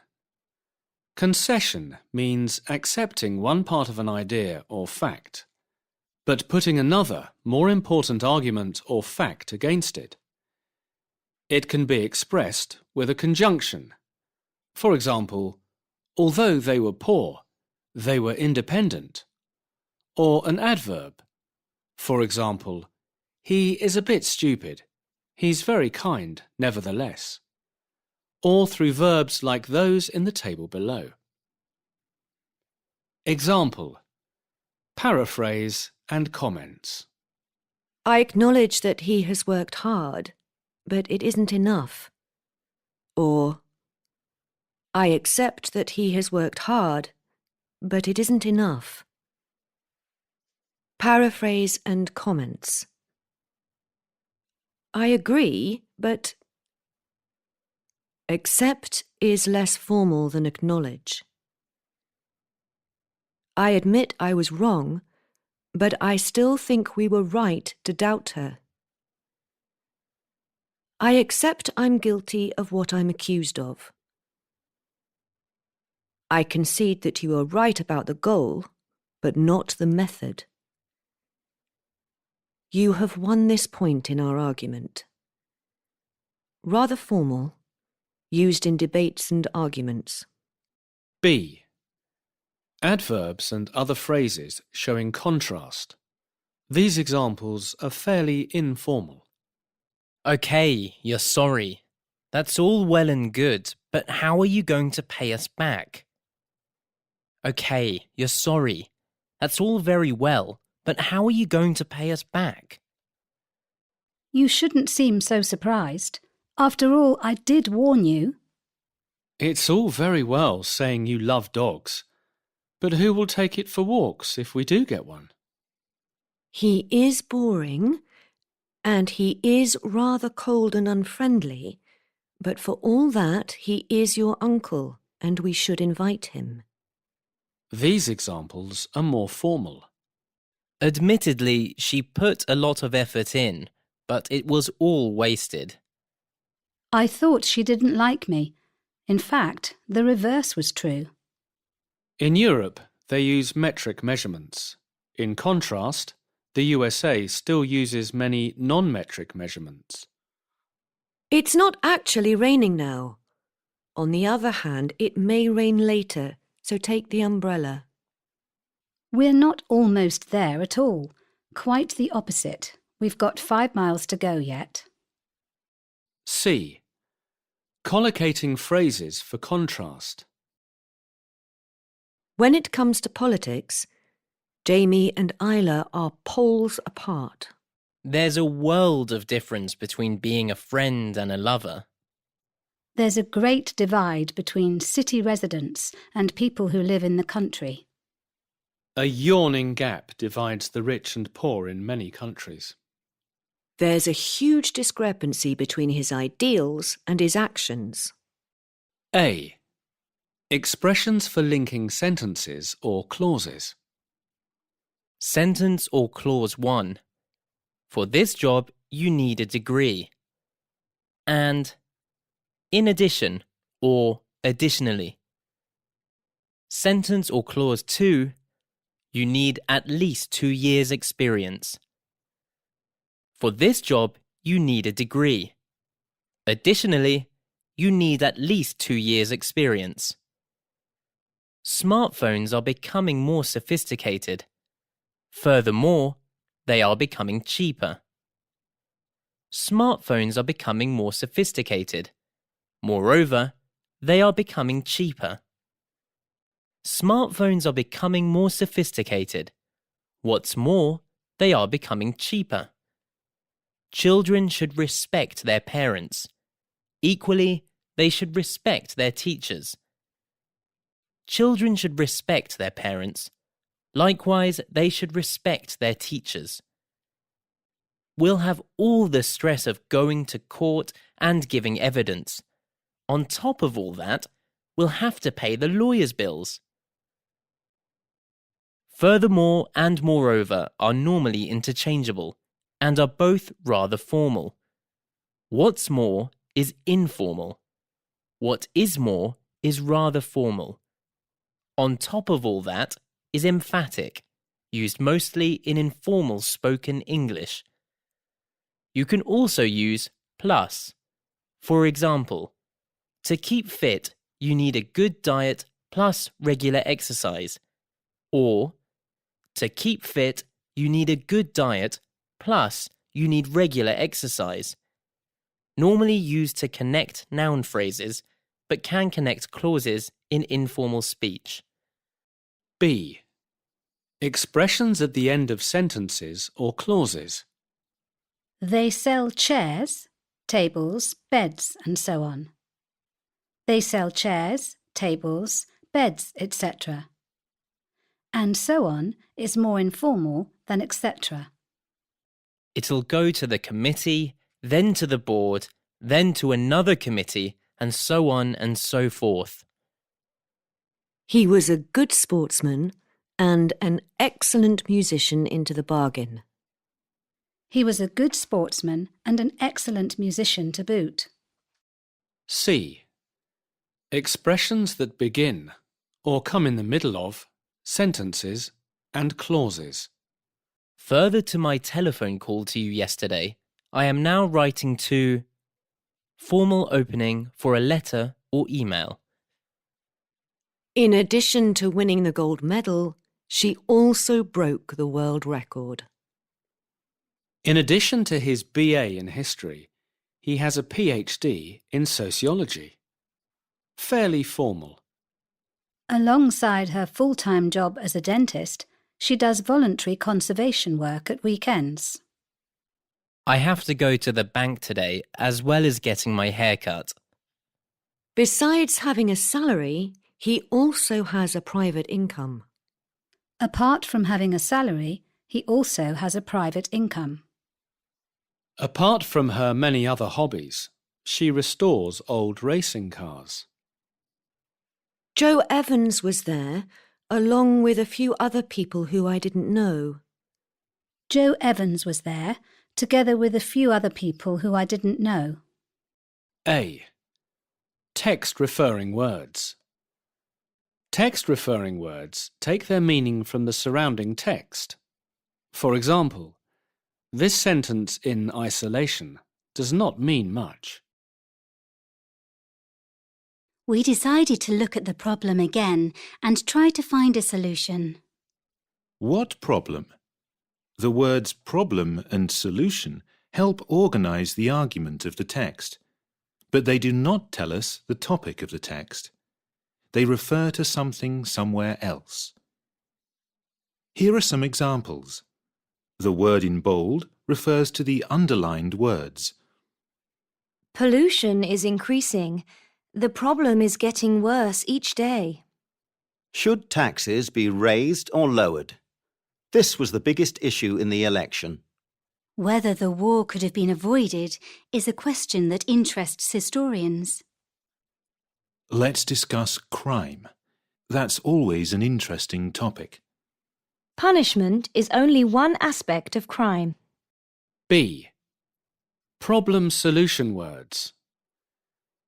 Text-referring words are often used with problem-solution types of text, where a problem is presented and ways of solving it are discussed. In the following example, the words in bold concern a problem or a solution. Try to learn these words as a family. The situation in our cities with regard to traffic is going from bad to worse. Congestion is a daily feature of urban life. The problem is now beginning to affect our national economies. Unless a new approach is found to control traffic, we will never find a solution to the dilemma. In the dialogue below, two politicians are arguing. Note how the words in bold refer to parts of the argument. Your claim that we're doing nothing to invest in industry is false. We invested £10 billion last year. You've ignored this fact. But the investment has all gone to service industries. The real point is that we need to invest in our manufacturing industries. That argument is out of date in a modern technological society. Our position has always been that we should encourage technology. But that view won't help to reduce unemployment. The following problem-solution words are grouped in families associated with the underlined keywords. The prepositions normally used with them are given in brackets. Situation. State of affairs. Position. With regard to. Problem. Difficulty. Crisis. Matter. Response to. Reaction to. Attitude to. Approach to. Solution. Answer to. Resolution to. Key to. Way out of. Evaluation. Of the solution. Assessment. Judgment. Economically, the government is in a critical position. This state of affairs is partly a result of the financial difficulties currently being experienced globally. Our government's initial response to the situation was to impose higher taxes. This approach has not proved to be the solution to the problem. Economists' current assessment is that this may, in fact, be making matters worse. A. What are discourse markers? Discourse markers are expressions which organise, comment on, or in some way frame what we are saying. An example is well. So you live in Boston? Well, near Boston. Well here shows that the speaker is aware he or she is changing the direction of the conversation in some way, not giving the expected yes answer. Another example is how teachers use words like right and okay to organise what is happening in a classroom. Right, let's have a look at exercise 3. OK, let's have a look at exercise 3. B. Organising a conversation. Here are some common expressions which organise the different stages of a conversation. Now, what shall we do next? So, would you like to come to the table now, please? Good. I'll ring you on Thursday then. Well then, what was it you want to talk about? Now then, I want you to look at this picture. Said by someone in control of the conversation, for example, a teacher. Fine, let's meet again next week then, shall we? Great, let's meet again next week then, shall we? Often used to close conversations. So, where was I? I was telling you about my aunt. Often used after an interruption or to come back to the main topic or story. C. Modifying and commenting on what you say. In these mini-dialogues, the expressions in bold modify or comment on what is being said. It's cold, isn't it? Yeah. Mind you, it's November, so it's not surprising. What's her number? Let me see. I have it here somewhere. It's quite a problem. Listen, why don't you let me sort it out? Look, why don't you let me sort it out? Would you? Thanks a lot. And he said he was going... Well, that's typical. Hang on, let me tell you what he said. Hold on, let me tell you what he said. D. Other useful discourse markers. I can't do that. You see, I'm not the boss here. Explaining.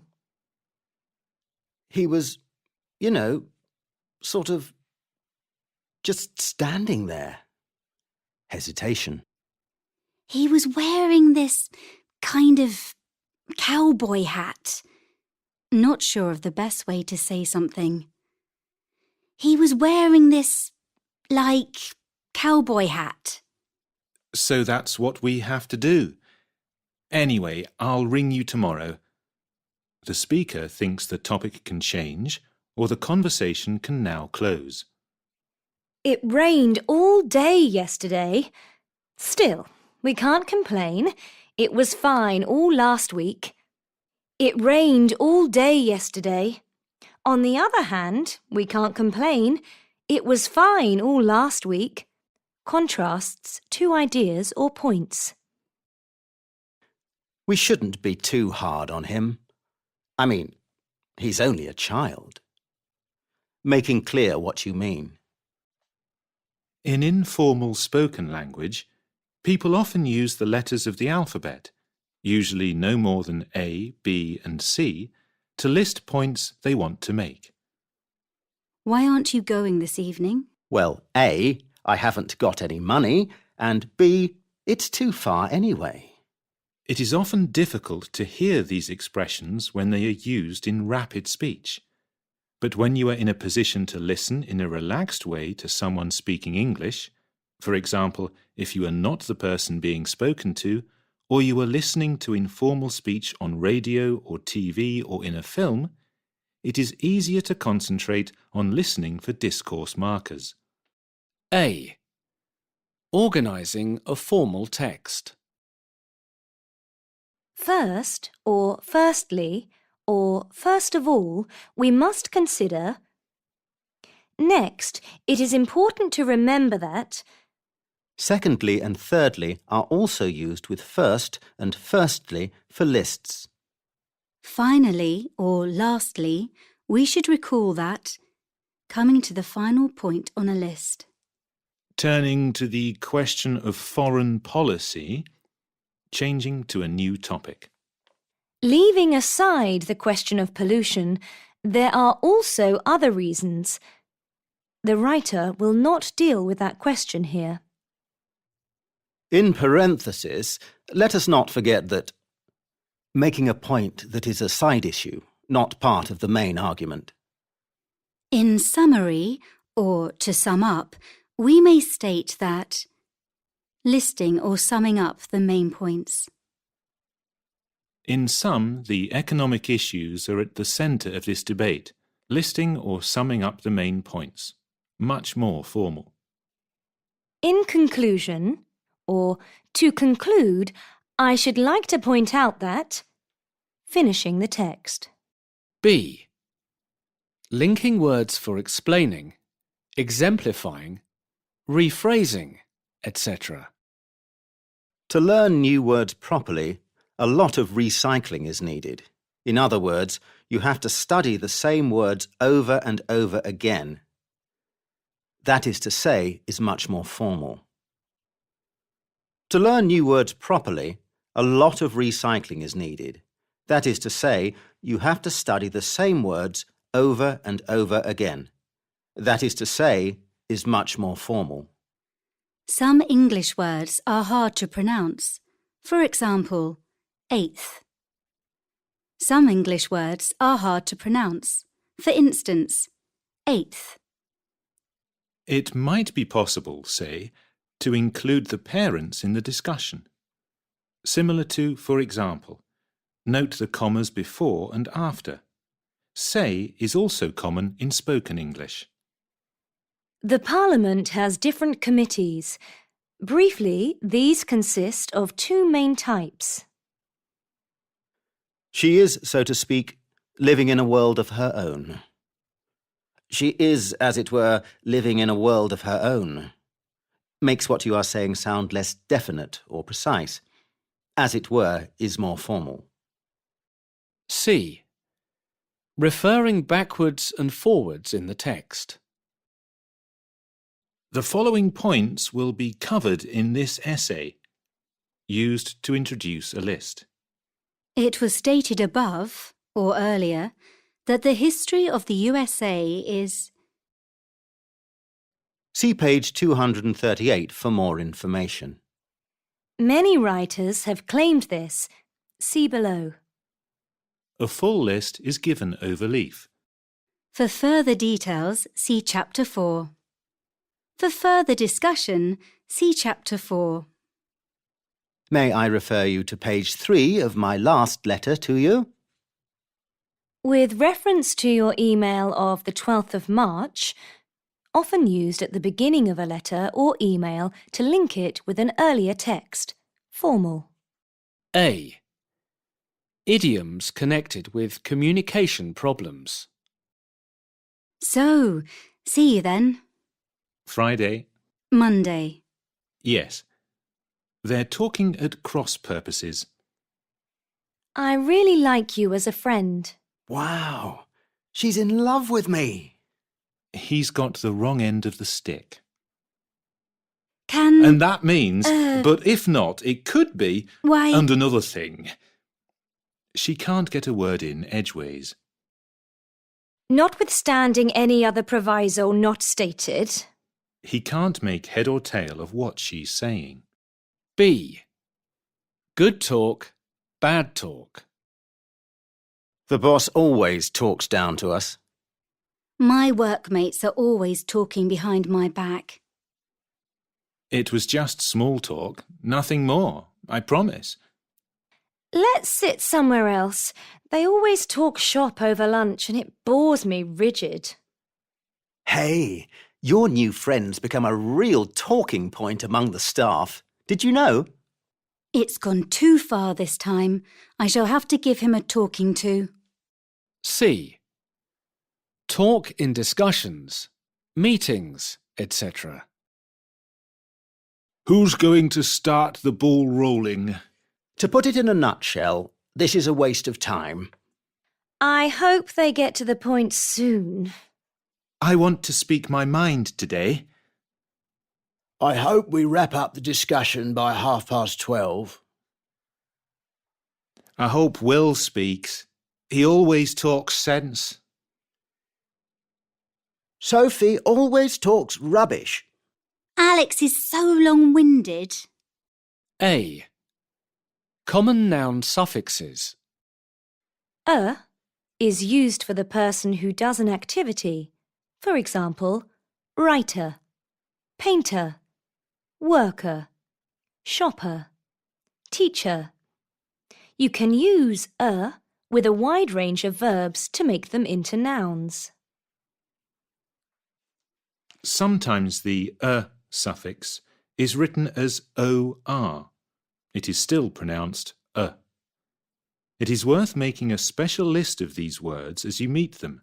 For example, actor, donor, operator, sailor, supervisor. ER and OR are also used for things which do a particular job. For example, pencil sharpener, bottle opener, grater, projector, stapler, coat hanger. ER and double E, pronounced E, can contrast with each other, meaning person who does something, ER, and person who receives or experiences the action, double E. For example, employer and employee, sender, addressee, payee, for example, of a sum of money. TION, SION and ION are used to form nouns from verbs. For example, complication, pollution, reduction, alteration, donation, promotion, admission, action. Ist and ism are used for people's politics, beliefs and ideologies, and sometimes their profession. Compare with ER and OR professions above. For example, Marxist, typist, physicist, terrorist, Buddhism, journalism. Ist is also often used for people who play musical instruments. For example, pianist, violinist, cellist. Ness is used to make nouns from adjectives. For example, goodness, readiness, forgetfulness, happiness, sadness, weakness. Note what happens to adjectives that end in Y. B. Adjective suffixes. able or ible, able, with verbs means can be done. For example, drinkable, washable, readable, forgivable, edible, flexible. C. Verbs. ISE or IZE, which is more common in American English, eyes, forms verbs from adjectives. For example, modernize, commercialize, industrialize, computerize. D. Other suffixes that can help you recognize the word class. MENT, nouns, excitement, enjoyment, replacement. ITY, nouns, flexibility, productivity, scarcity. Hood, abstract nouns, especially family terms. Childhood, motherhood, brotherhood. Ship, abstract nouns, especially status, friendship, partnership, membership. IVE, adjectives, active, passive. In language, the passive is when the receiver of an action becomes the subject. For example, the bank was robbed. Productive. AL, adjectives, brutal, legal. Nouns, refusal, arrival.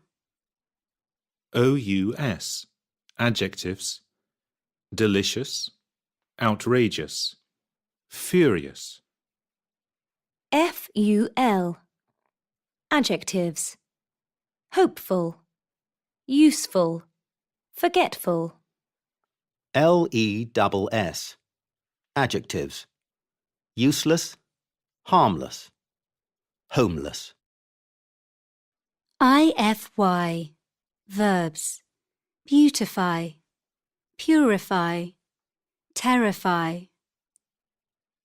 The informal suffix ish can be added to most common adjectives, ages and times to make them less precise. For example, she's 30-ish. He has reddish hair. Come about 8-ish. A. Negative prefixes on adjectives. Prefixes are often used to give adjectives a negative or an opposite meaning. For example, fair or unfair, experienced or inexperienced, and similar or dissimilar are opposites. Other examples are unnatural, inedible, disorganized. Unfortunately, there is no easy way of knowing which prefix any adjective will use to form its opposite. IN becomes IM before a root beginning with M or P. For example, immature, impatient, immoral, impossible, improbable. Similarly, IN becomes IR before a word beginning with R. For example, irregular, irresponsible, irreplaceable, and IL before a word beginning with L. For example, illegal, illegible, illiterate. B. Negative prefixes on verbs. The prefixes un and dis can also form the opposites of verbs. For example, tie or untie, appear or disappear. These prefixes are used to reverse the action of the verb. Here are some more examples. Disagree, disapprove, disbelieve, disconnect, discourage, dislike, disprove, disqualify, unbend, undo, undress, unfold, unload, unlock, unveil, unwrap, unzip. C. Other common prefixes. Some words with prefixes use a hyphen. Check in a dictionary if you're not sure. Prefix, anti. Meaning, against. Examples, anti-war, antisocial, antibiotic, antiseptic. Auto, of or by oneself. Autograph, autopilot, autobiography. By, to or twice. Bicycle, bilateral, biannual, bilingual. Ex, former. Ex-wife, ex-smoker, ex-boss. Ex, out of, extract, exhale, excommunicate. Micro, small. Microbiology, microchip, microscopic. Microwave. Miss, badly or wrongly. Misunderstand, mistranslate, mislead. Mono, one or single. Monolingual, monologue, monogamous. Multi, many. Multinational, multimedia, multipurpose. Over, too much. Overdo, overtired, oversleep, overeat. Post, after. Post-war, postgraduate, post-impressionist. Pre, before. Preconceived, pre-war, prejudge. Pro, in favour of. Pro-government, pro-revolutionary. Pseudo, false. Pseudo-scientific, pseudo-intellectual.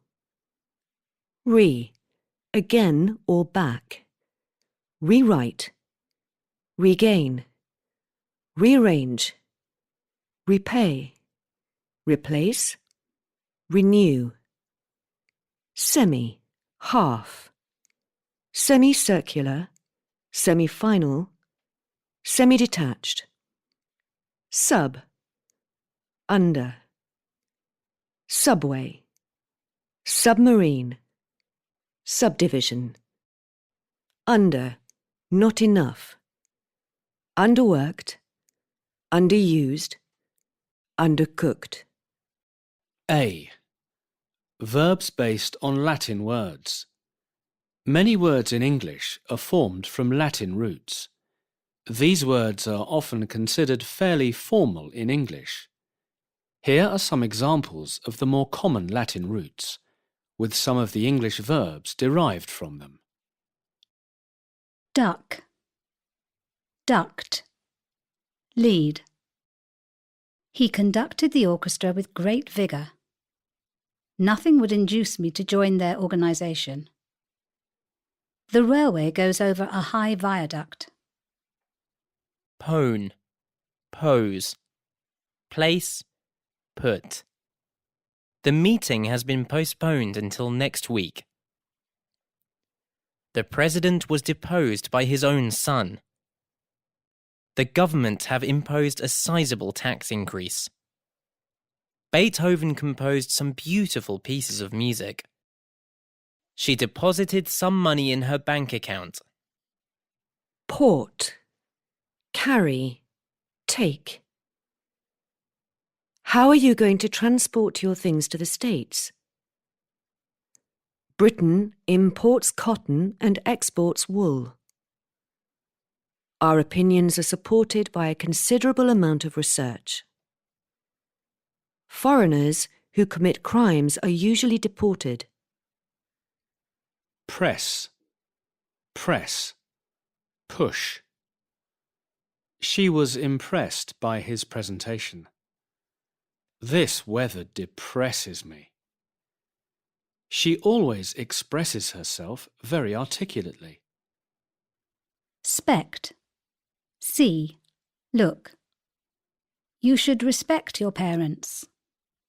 You should respect the laws of a country. The police officer inspected the mysterious package. Many pioneers travelled west in America to prospect for gold. Vert. Turn. I tried the new make of coffee, but I soon reverted to my old favourite brand. Can you convert this document to a PDF? The police diverted the traffic because there was a demonstration. B. Nouns based on Latin words. The examples above are of verbs only. Note that for all the verbs listed, there is usually at least one noun, sometimes a different one for a person and an idea. Here are some examples. Verb. Inspect. Person noun. Inspector. Abstract noun. Inspection. Advertise. Advertiser. Advertisement. Deport. Deportee. Deportation. Introduce. Introducer. Introduction. Oppress. Oppressor. Oppression. Compose. Composer. Composition. A. What are abstract nouns? An abstract noun represents an idea, experience, or quality, rather than an object that you can touch. For example, advice, happiness, intention, justice, and injustice are abstract nouns, but pen, bed, and trousers are not. B. Suffixes in abstract nouns. Certain suffixes, see Unit 70, are used frequently in abstract nouns. The most common are ment, ion, ness, and ity. The suffix ion sometimes becomes tion, sion, ation, or ition. MENT and ION are usually used to make verbs into abstract nouns. The suffixes NESS and ITY are added to adjectives.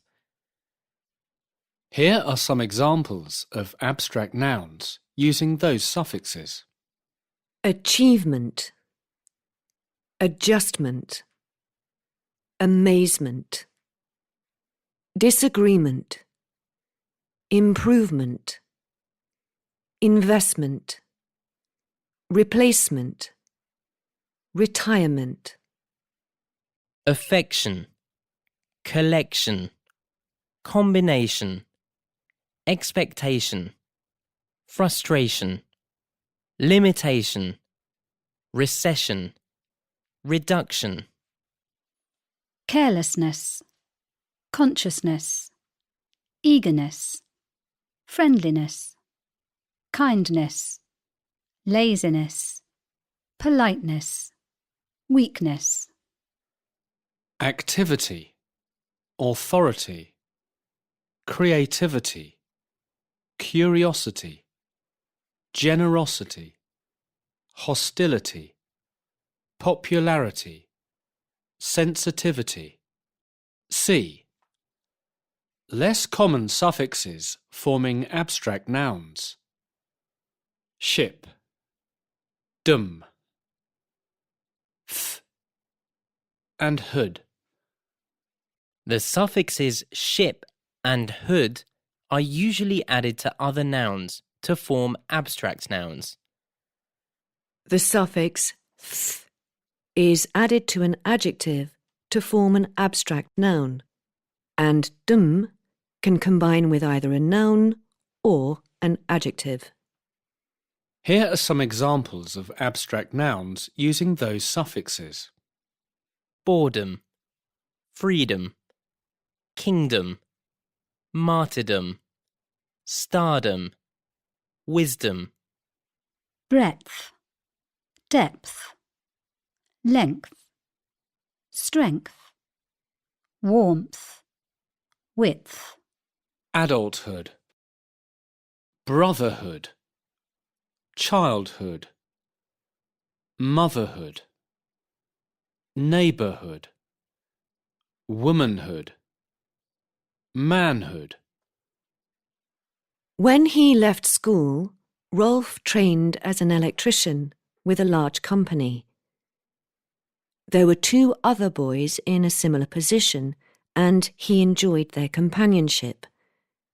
They developed such a good relationship that once they'd completed their apprenticeship, they decided to go into partnership together.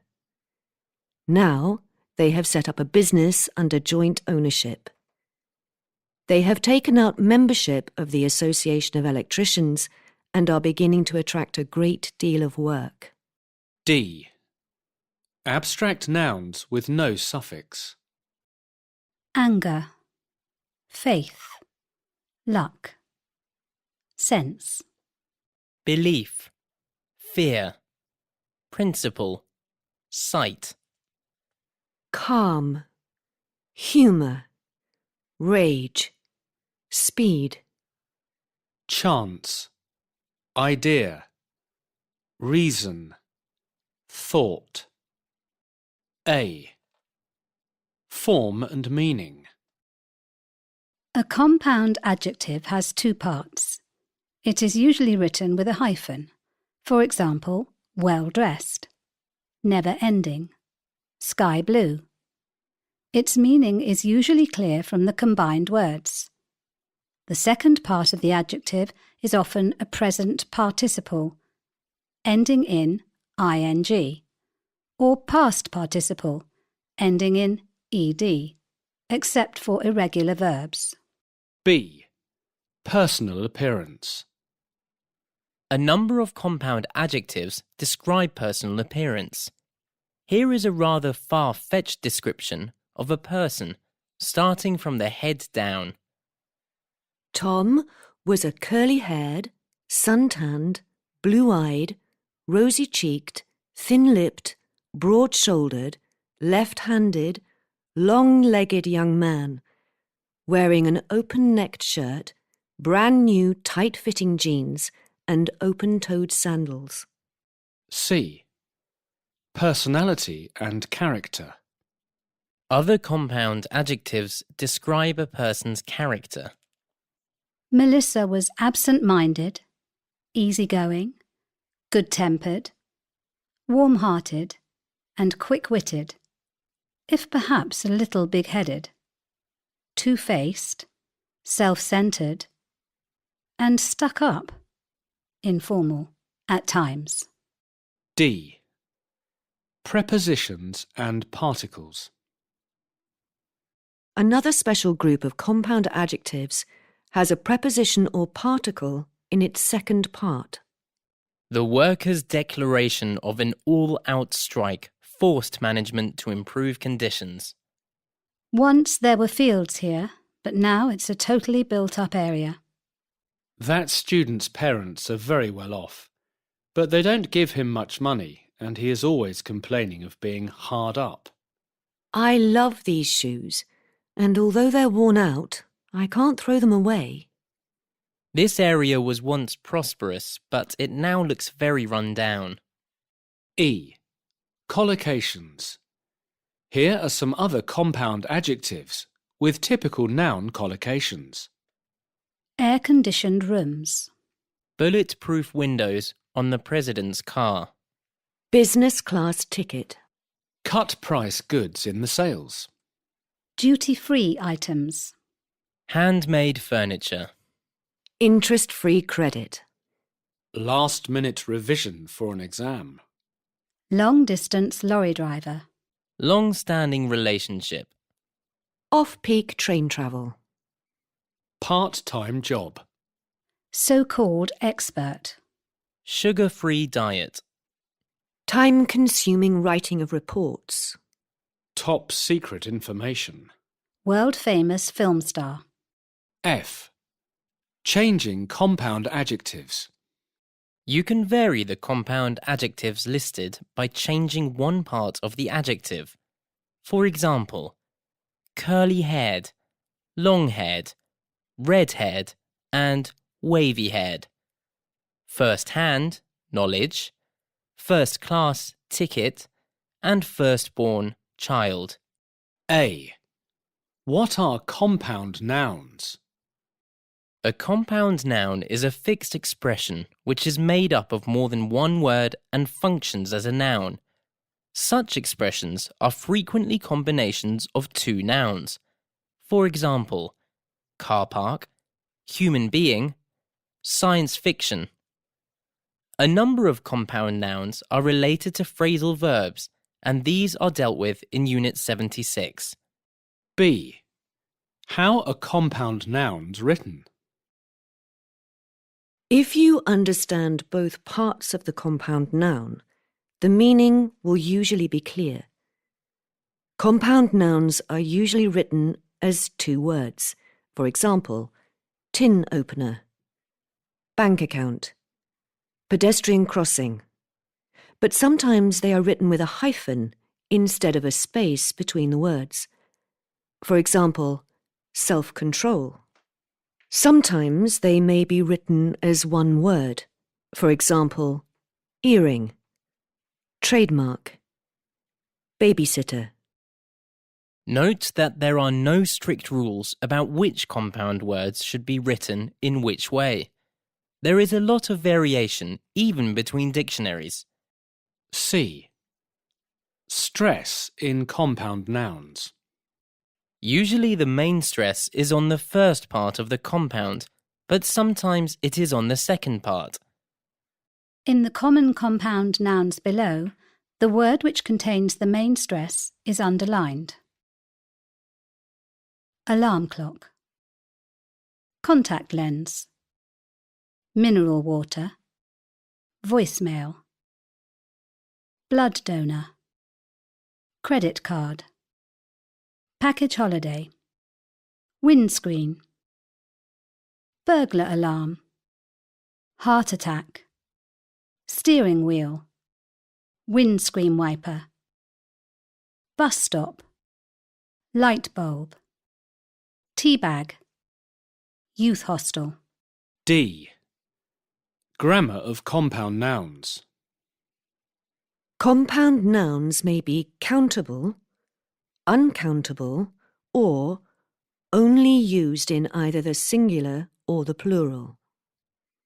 The examples given in C are all countable compound nouns. Here are some examples of common uncountable compound nouns. Air traffic control, computer technology, food poisoning, junk food, birth control, cotton wool, hay fever, mail order, blood pressure, data processing, income tax, pocket money. Here are some examples of common compound nouns used only in the singular. Arms race, climate change, death penalty, generation gap, labour force, sound barrier, welfare state. Here are some examples of common compound nouns used only in the plural.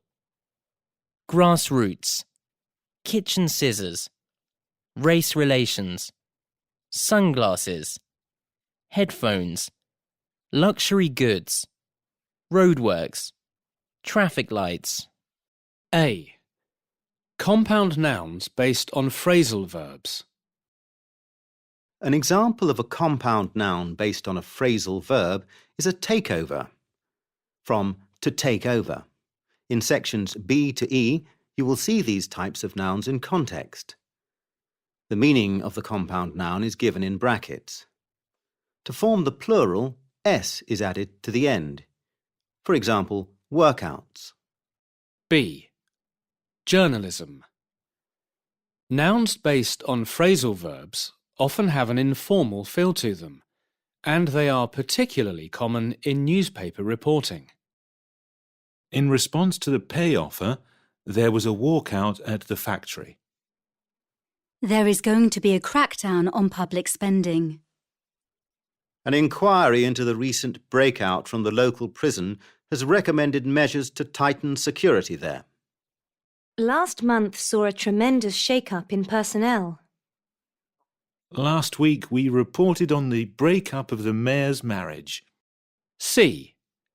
The economy. The takeover of one of our leading hotel chains has just been announced. We're trying to find some new outlets for our products. Take your things to the checkout to pay for them. Cutbacks will be essential until the recession is over. Our profit was £1,000 on a turnover of £10,000. The banks were given a huge bailout by the government. D. Aspects of modern life. What the computer produces depends on the input. Output has increased thanks to new technology. We have a rather rapid staff turnover. Just after leaving school, he went through a stage of being a dropout. The consequences of fallout from the explosion at the nuclear reactor were felt for many years. I can easily get you a printout of the latest figures. A breakthrough has been made in AIDS research.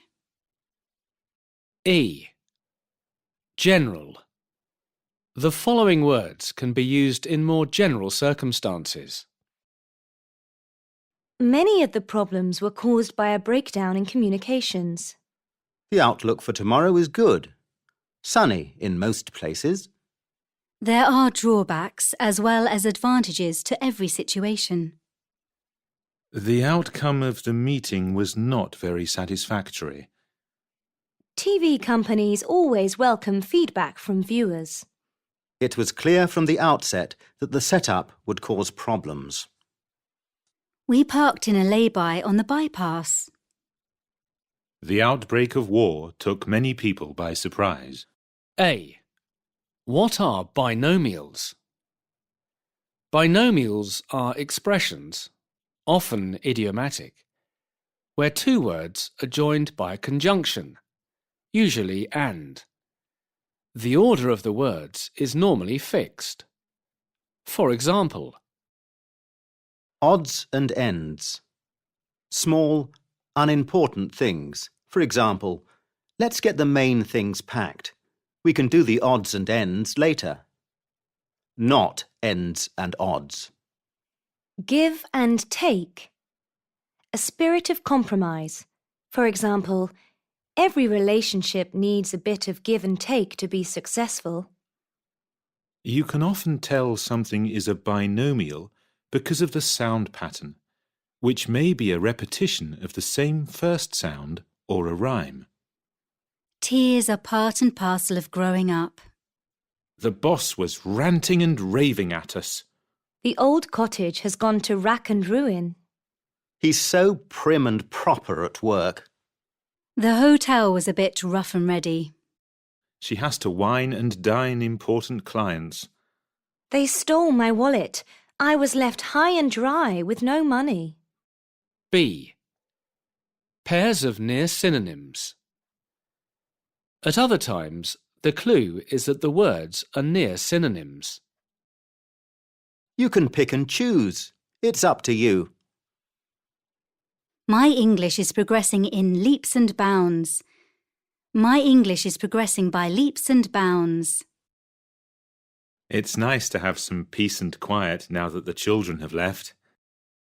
The doctor recommended some rest and recreation, or R&R.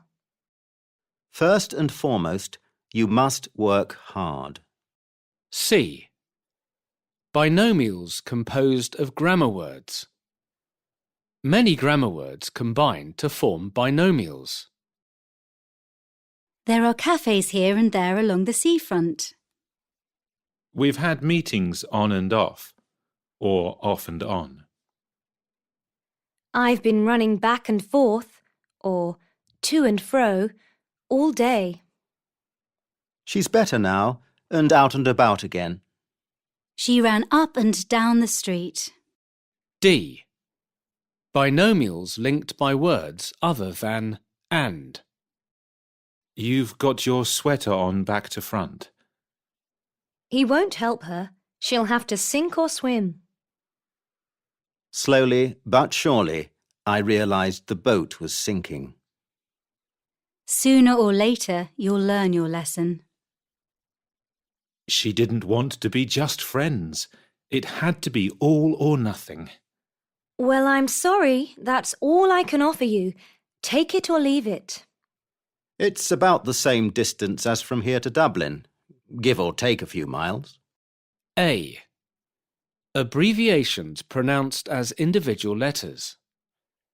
Most abbreviations are pronounced as individual letters. Abbreviations for groups or organisations. BBC, British Broadcasting Corporation. CIA, Central Intelligence Agency, US government agency collecting information about other countries. EU, European Union. FBI, Federal Bureau of Investigation. MI6, Military Intelligence 6, UK equivalent of CIA. WHO, World Health Organization. Other abbreviations pronounced as individual letters. ID, identity, an identity card or passport. GM, genetically modified. DNA, deoxyribonucleic acid, chemical at the centre of living cells. FAQ, frequently asked questions. AKA, also known as. IOU, IOU. ATM, automated teller machine, cash machine usually outside a bank. ASAP, as soon as possible. B. Abbreviations pronounced as words. Abbreviations pronounced as individual words are called acronyms. NATO, North Atlantic Treaty Organization.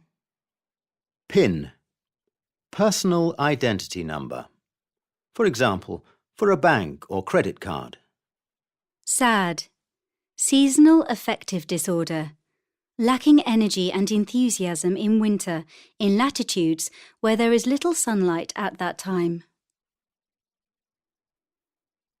AWOL, absent without leave. Some acronyms have become so normal as words that people do not think of them as abbreviations any longer, and so they are not written in capital letters.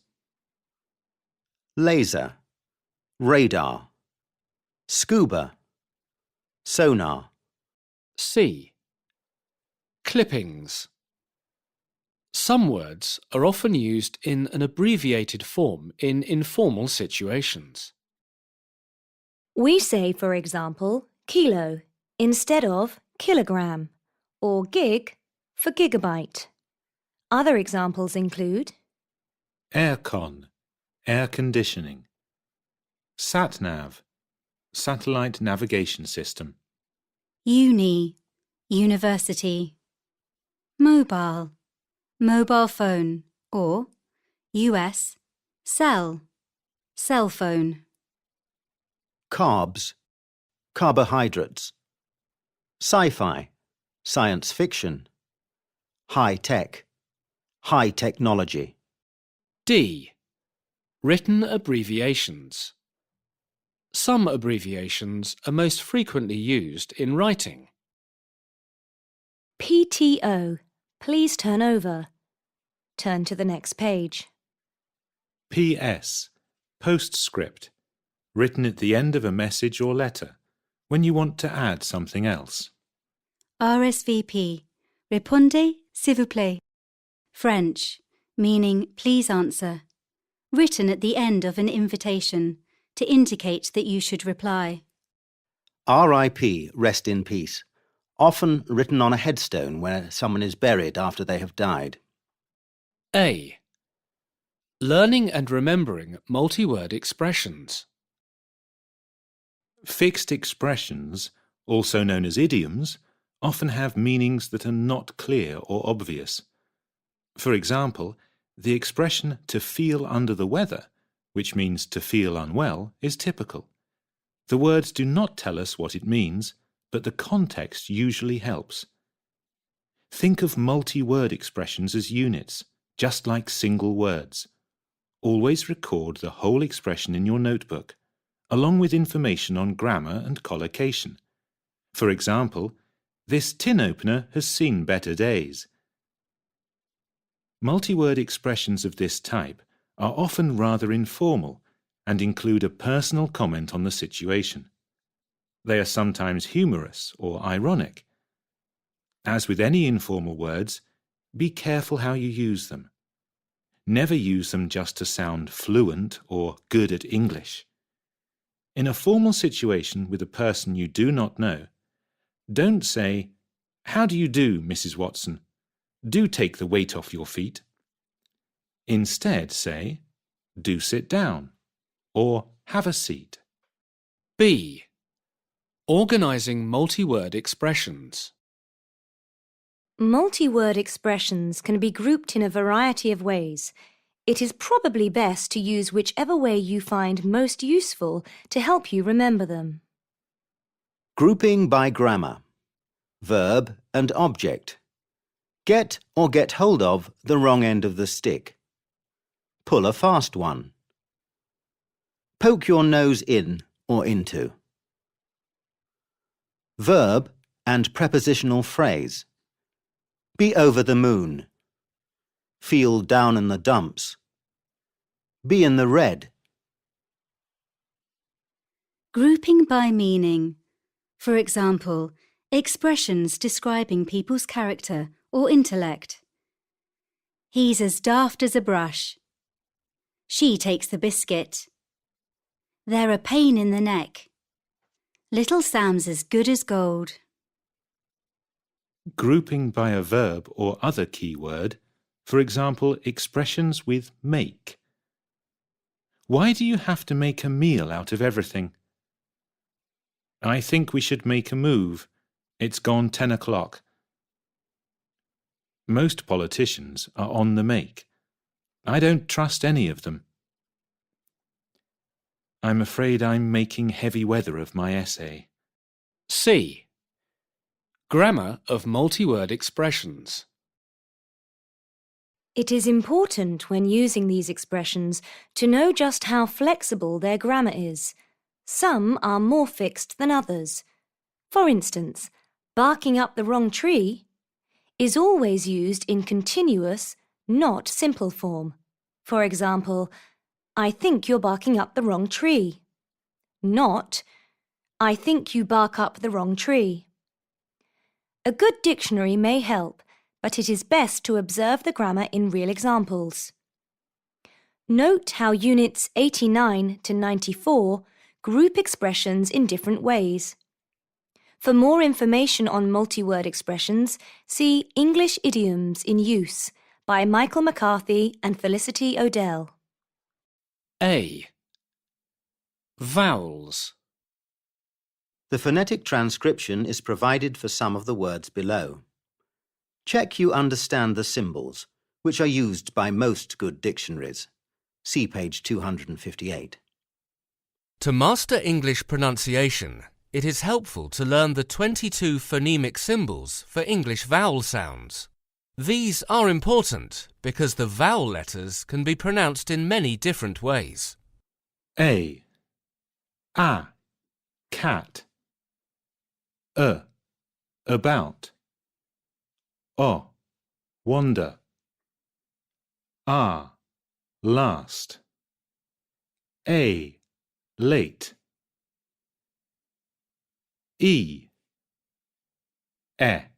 Met.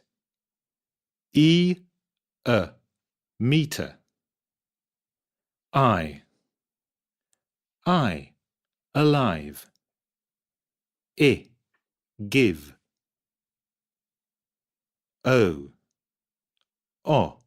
Sorry. Go. Love. To. You. Put. Cut. You, Cupid.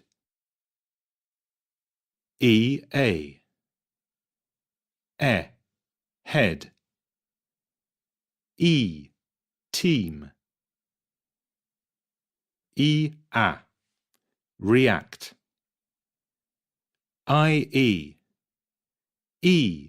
Fiend. Friend. Science.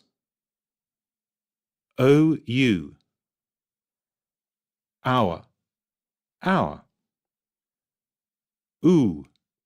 Root. Wood.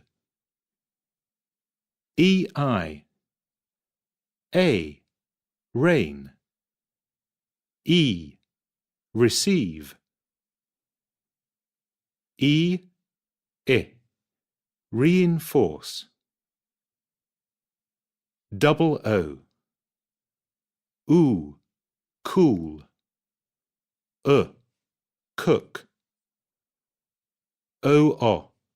Co-opt. B. Silent letters. The letters below in bold are silent in the examples. P. Psychic. Psychiatry. Pneumatic. Receipt. Pseudonym. Psychology. B. Comb. Dumb. Numb.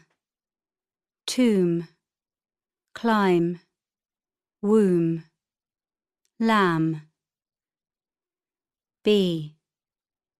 Doubt. Subtle. Debt. Debtor. L. Could. Should. Calm. Half. Talk. Palm. Walk. Salmon. Chalk. H. Honour. Honourable. Honest. Hour. Hourly. Heir. Heiress. Tea. Whistle. Castle. Listen. Fasten. Soften. Christmas. K. Knee. Knife. No. Knob. Knowledge. Not. Knit. R. Card. Park. Farm. Burn. Work. Storm. Tart. Unless followed by a vowel. Mother. Sister. Teacher. Water. C. Changing stress. Some two-syllable words in English have the same form for the noun and the verb. The stress is on the first syllable of the word when it is a noun and the second syllable when it is a verb. For example, wool is a major Scottish export. Scotland exports a lot of wool. Here are some other words like this. Noun, conduct. Verb, conduct. Conflict, conflict. Contest, contest. Decrease, decrease. Suspect, suspect. Record, record. Desert, desert. Import, import. Increase, increase. Insult, insult. Transfer, transfer. Reject, reject. Permit, permit. Present, present. Progress, progress. Protest, protest. Transport, transport. Upset, upset. Multi-syllable words in English tend to put their main stress on the third syllable from the end. For example, photograph, telephone, arithmetic. As a result, as a long word adds suffixes, its word stress does not stay on the same syllable. For example, photographer, telephony, arithmetical. Note that although this rule is useful, it does have plenty of exceptions. A. What are onomatopoeic words? Onomatopoeic words are those which seem to sound like their meaning. The most obvious examples are verbs for the noises which animals make. Cows moo. Cats meow and purr. Lions roar. Bees buzz. Small birds tweet. B. Letters, sounds and their associations. Certain combinations of sounds have particular associations in English. Gr at the beginning of a word can suggest something unpleasant or miserable. For example, she was groaning with pain. Everyone was grumbling about the quality of the food. Don't be so grumpy. The teacher growled angrily at the boys. Cl at the beginning of a word can suggest something sharp and or metallic. For example, click on login to enter the website. There was a loud clang as the metal bar hit the stone floor. Horses go clip-clop on the road. Sp at the beginning of a word can suggest water or other liquids or powders. For example, she splashed water over her face to wake herself up. The meat was horrible and she spat it out. I never use hairsprays. He sprinkled sugar on his breakfast cereal and ate it quickly. Water was spurting out of the broken pipe. W at the beginning of a word often suggests the movement of air. For example, he whistled and the horse ran towards him. Suddenly, a large insect whizzed over my head and scared me. Old Mr. Banks wheezed as he climbed the stairs. Ash at the end of a word can suggest something fast and violent. For example, smash, dash, crash, bash, mash, gash. A smashed window, a car crash. Sausages and mashed potato. A. Homophones and homographs. Homophones are words with different meanings which are pronounced in the same way but are spelt differently. For example, row, as in at the end of the row, and row. Homographs are words which are written in the same way but have different meanings and may be pronounced differently. Compare ROW in "We had a row about who should pay for the tickets" and "He sat at the end of the row." B. Homophones. Air, allowed, break, fair, phase, flew, great, grown, horse, its, lays, male, meet, moan, hour, pair, pale, pain, peel, place, practice, pray, raise, read, rain, write, sail, seen, sight, sow, soul, some, stake, tea,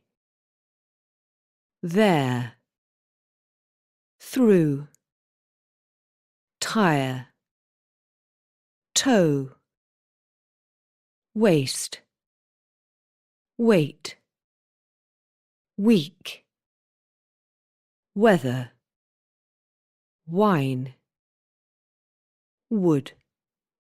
C. Homographs with differing pronunciations. Check the pronunciation of the words in bold. You can use the list of phonemic symbols on page 258. I live in the north of England. My favourite rock group is singing live on TV tonight. I read in bed each night. I read War and Peace last year. The lead singer in the group is great. Lead pipes are dangerous. The wind blew the tree down. Wind the rope round this tree. She wound the string round the parcel and tied it up. He suffered a terrible wound in the war. This book is called English Vocabulary in Use. You must know how to use words as well as their meaning. They lived in a large old house. The buildings house a library and 2 concert halls, as well as a theatre. The sow has 5 piglets.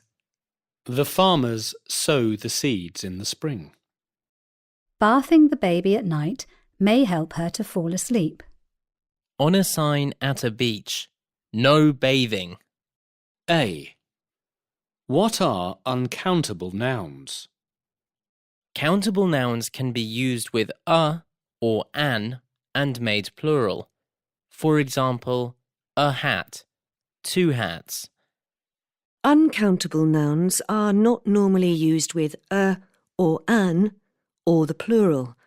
For example, information, not an information or some informations. You can learn uncountable nouns in groups associated with the same subject or area. Here are some useful headings. B. Travel. Luggage. Baggage. More common than luggage in American English. Accommodation. Money. Currency. Information. Transport. C. Food. The word food is usually uncountable, and so are many food names. Other uncountable food words can be added to this list. Sugar, rice, spaghetti, butter, bread, flour, soup. D. Abstract uncountable nouns and nouns for activities. She gave me some advice on how to study for the exam. I picked up some interesting knowledge on that course. She's made a lot of progress in a very short time. She has done some research on marine life. They've done a lot of work on the project. The teacher always gives us homework at the weekend. Do you have any experience of working with children? Wealth does not guarantee happiness, but neither does poverty. E. Material and resources. For making clothes, furniture, etc. Cloth, for example silk, leather. For energy, coal, oil. For buildings, stone, brick, plastic. General, equipment, software. F. Other common uncountable nouns. I have some news for you. Henry is getting married. What lovely weather. Let's go for a walk. A. Tools, instruments, pieces of equipment.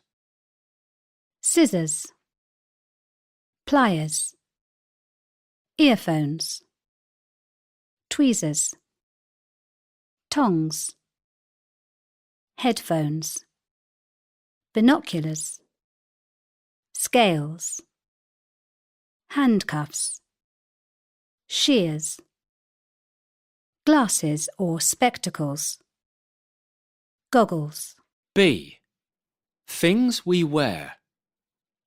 Clothes, pyjamas, knickers or pants, underpants or pants, jeans, tights, overalls, leggings, dungarees, shorts, trousers, braces, swimming trunks or trunks. C. Other useful words. The graphics in this game are amazing. When will the goods be delivered? The architect inspected the foundations before declaring that the premises were safe. The military authorities have established their headquarters in the old town hall. The acoustics in the new opera house are near perfect. The contents of the house were sold after her death. Looks are less important than personality in a partner. As you come to the outskirts of the village, there are traffic lights. Turn left there. The stairs are a bit dangerous. Be careful. The proceeds of the concert are going to the Children's Fund. A terrorist has escaped from prison. Her whereabouts are unknown. D. Words with plural form, but used mostly with singular verbs. Names of some games. Billiards, dominoes, drafts, darts, bowls, cards. Names of subjects or activities. Physics, economics, classics, gymnastics, athletics. A. Countable and uncountable nouns. When we use a countable noun, we are thinking of specific things that can be counted. For example, 2 glasses. When we use an uncountable noun, we are thinking of stuff or material or the idea of a thing in general. For example, this door is made of glass. Stuff or materials. Glass. Things. A glass or glasses. Cloth. A cloth. Fish. A fish. Work. A work. Be careful. There's broken glass on the road. I need a cloth to wipe the table. We had fish for dinner. Hamlet is one of Shakespeare's most famous works. Here are some more nouns that can be used in both ways with different meanings. Countable. There's a black hair in my soup. It must be yours. Uncountable. She has beautiful red hair. Did you buy a paper this morning? The printer has run out of paper. They are campaigning to help indigenous peoples of South America. I love meeting people from different countries. Can I borrow your iron? My shirt is a bit creased. People used to think ships made of iron would sink. I had some interesting experiences during my trip to Latin America. She has little work experience. The city has a yearly arts festival. He studied arts, not sciences, at uni. Have you been to the Modern Art Museum? It's wonderful. I've seen that film 3 times. We had some good times at university. Time passes very slowly if you have a boring job. B. Food. The names of food items often have a different meaning, depending on whether they are used as countable or uncountable nouns. See fish above. Coffee or tea. A coffee and 2 teas. Potato. Just 2 potatoes, please. Would you like some chocolate? Would you like a chocolate? Salt and pepper. A pepper. A hot dog with onion. An onion. A. Bit and piece. You can make many uncountable nouns singular and countable by adding a piece of, a bit of, or a little bit of. Similarly, you can make such nouns plural with pieces of or bits of. Bit is less formal than piece, and they are not always interchangeable. Bit can be used with all types of nouns. Piece tends to be used more with uncountable nouns. Bit suggests a smaller amount than piece. How many pieces of luggage have you got with you? The police collected bits of information from different sources. Chopin wrote some wonderful pieces of music. Before you go to England, I should give you 2 bits of advice. He spends all his money buying new bits of computer equipment. B. Words that go with specific uncountable nouns. Weather. Rain. Sun. Lightning. Wind. Today's weather will be variable. In the north, there are likely to be heavy showers of rain. The sunny spell of weather that we have had this last week will continue in much of the south, although there may be occasional rumbles of thunder and flashes of lightning in some areas, with some quite loud claps of thunder in 1 or 2 areas.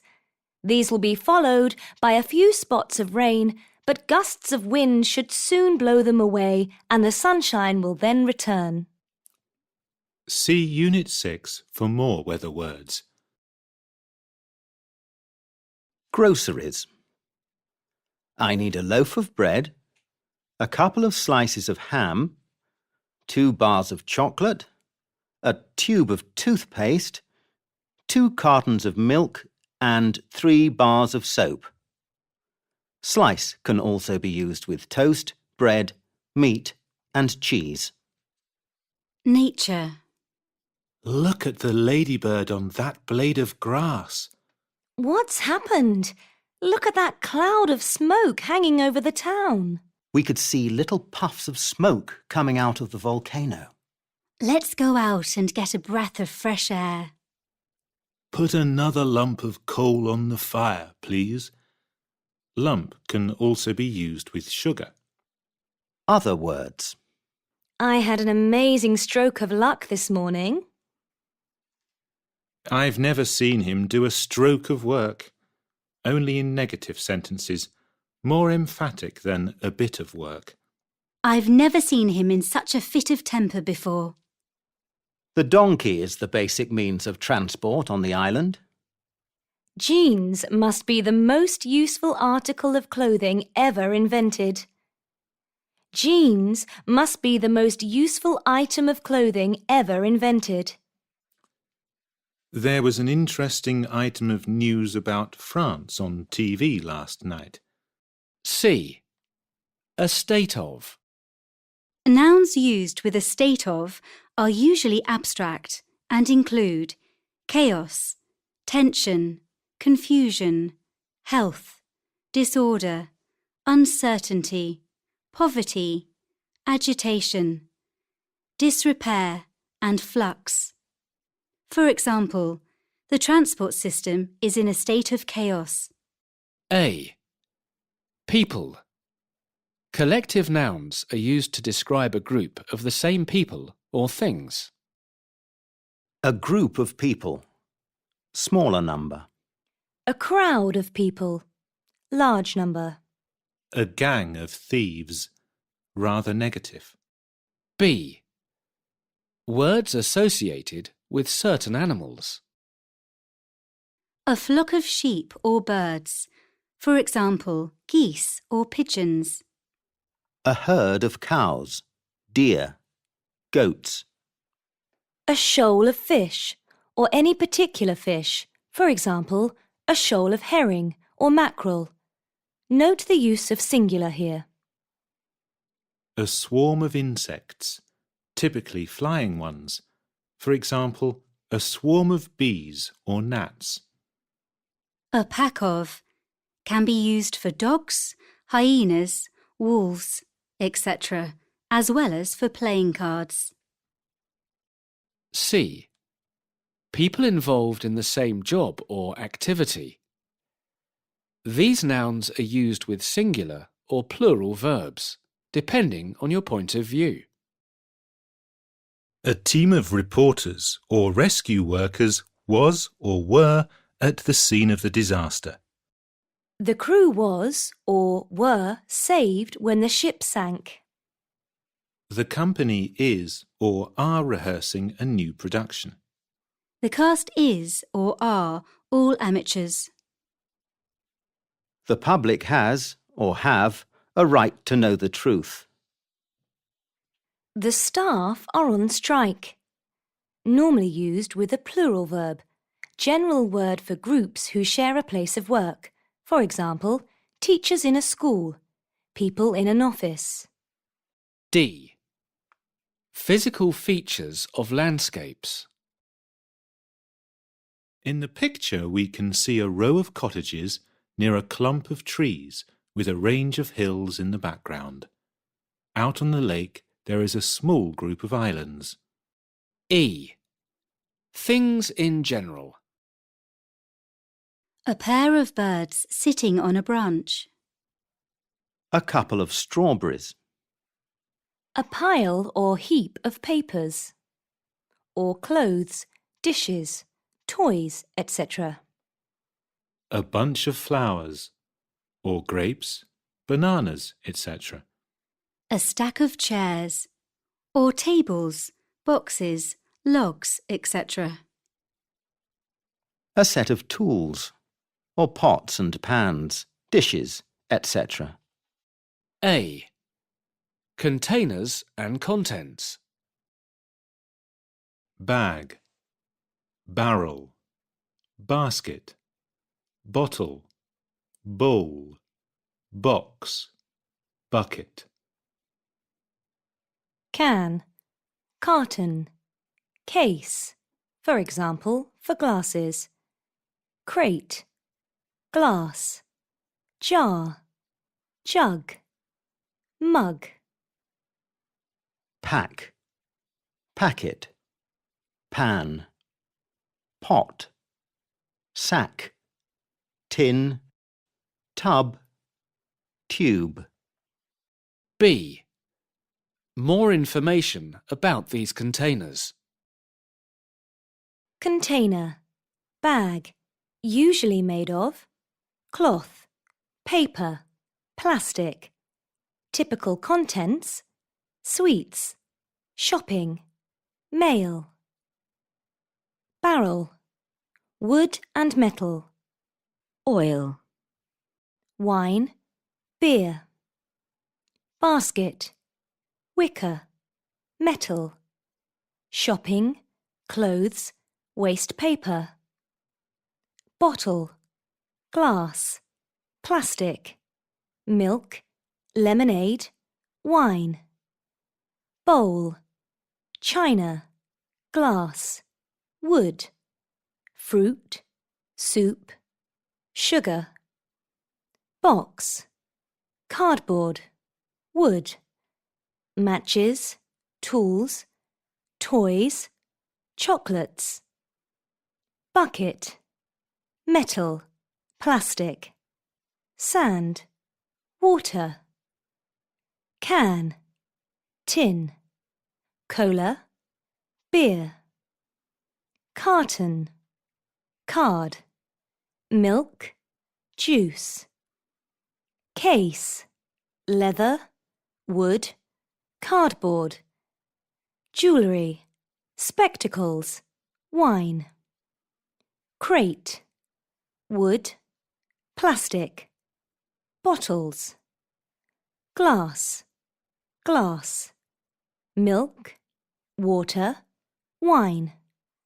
Jar, glass, pottery. Jam, honey, olives, instant coffee. Jug, pottery. Milk, cream, water. Mug, pottery. Tea, coffee, cocoa. Pack, card. Cards, 6 cans of cola or beer. Packet, card, paper, plastic. Tea, biscuits, cereal, crisps. Pan, metal. Food that is being cooked. Pot, plastic, metal, pottery.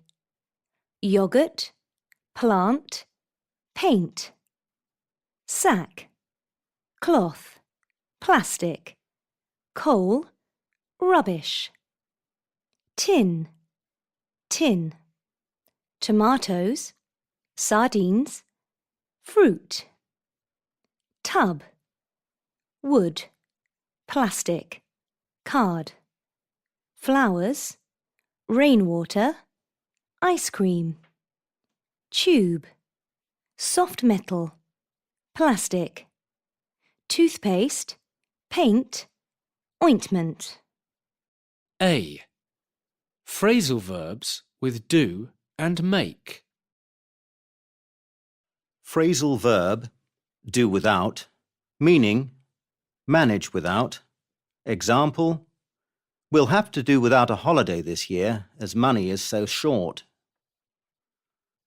Do away with, abolish, get rid of. It should be our ambition to do away with poverty in the world. Make for, move in the direction of. Let's make for the city centre and look for a restaurant there. Make of, think, opinion. What do you make of the new software? Make off, leave hurriedly. He made off as soon as he heard their car turn into the drive. Make up for, compensate for. The superb food at the hotel made up for the uncomfortable rooms. B. Meanings of phrasal verbs. Some phrasal verbs have a number of different meanings. For example, do up can mean not only fasten, but also renovate and put into a bundle. Similarly, make out can mean claim, manage to see, and understand. Make up can mean compose or invent. It can also mean constitute or form. Put cosmetics on, prepare by mixing together various ingredients, and make something more numerous or complete. C. Collocations with do and make. There are a lot of other common collocations based on do and make. Note that most combinations referring to activities, work or duty use do, whereas those which lead to an end product, for example, tea, a cake, a noise, a toy boat, a profit, use make. You do your homework. You do the housework. You do some gardening. You do exercise. You do the washing up. You do your best. You do the shopping. You do the cooking. You do business with, and so on. You make a cup of tea. You make arrangements. You make an agreement. You make a suggestion. You make a decision. You make war. You make an attempt. You make a phone call. You make the best of. You make an effort. You make an excuse. You make a mistake. You make a profit or a loss. You make love. You make the most of. You make a noise. You make a good or bad impression. You make a success of. You make allowances for. You make a gesture or a face. You make fun of. You make a fuss of. You make a go or a success of. And so on. A. Phrasal verbs with bring.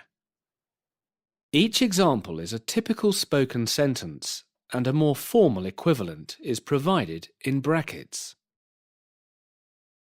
My father's parents brought him up in the country because they thought that country life was better for children.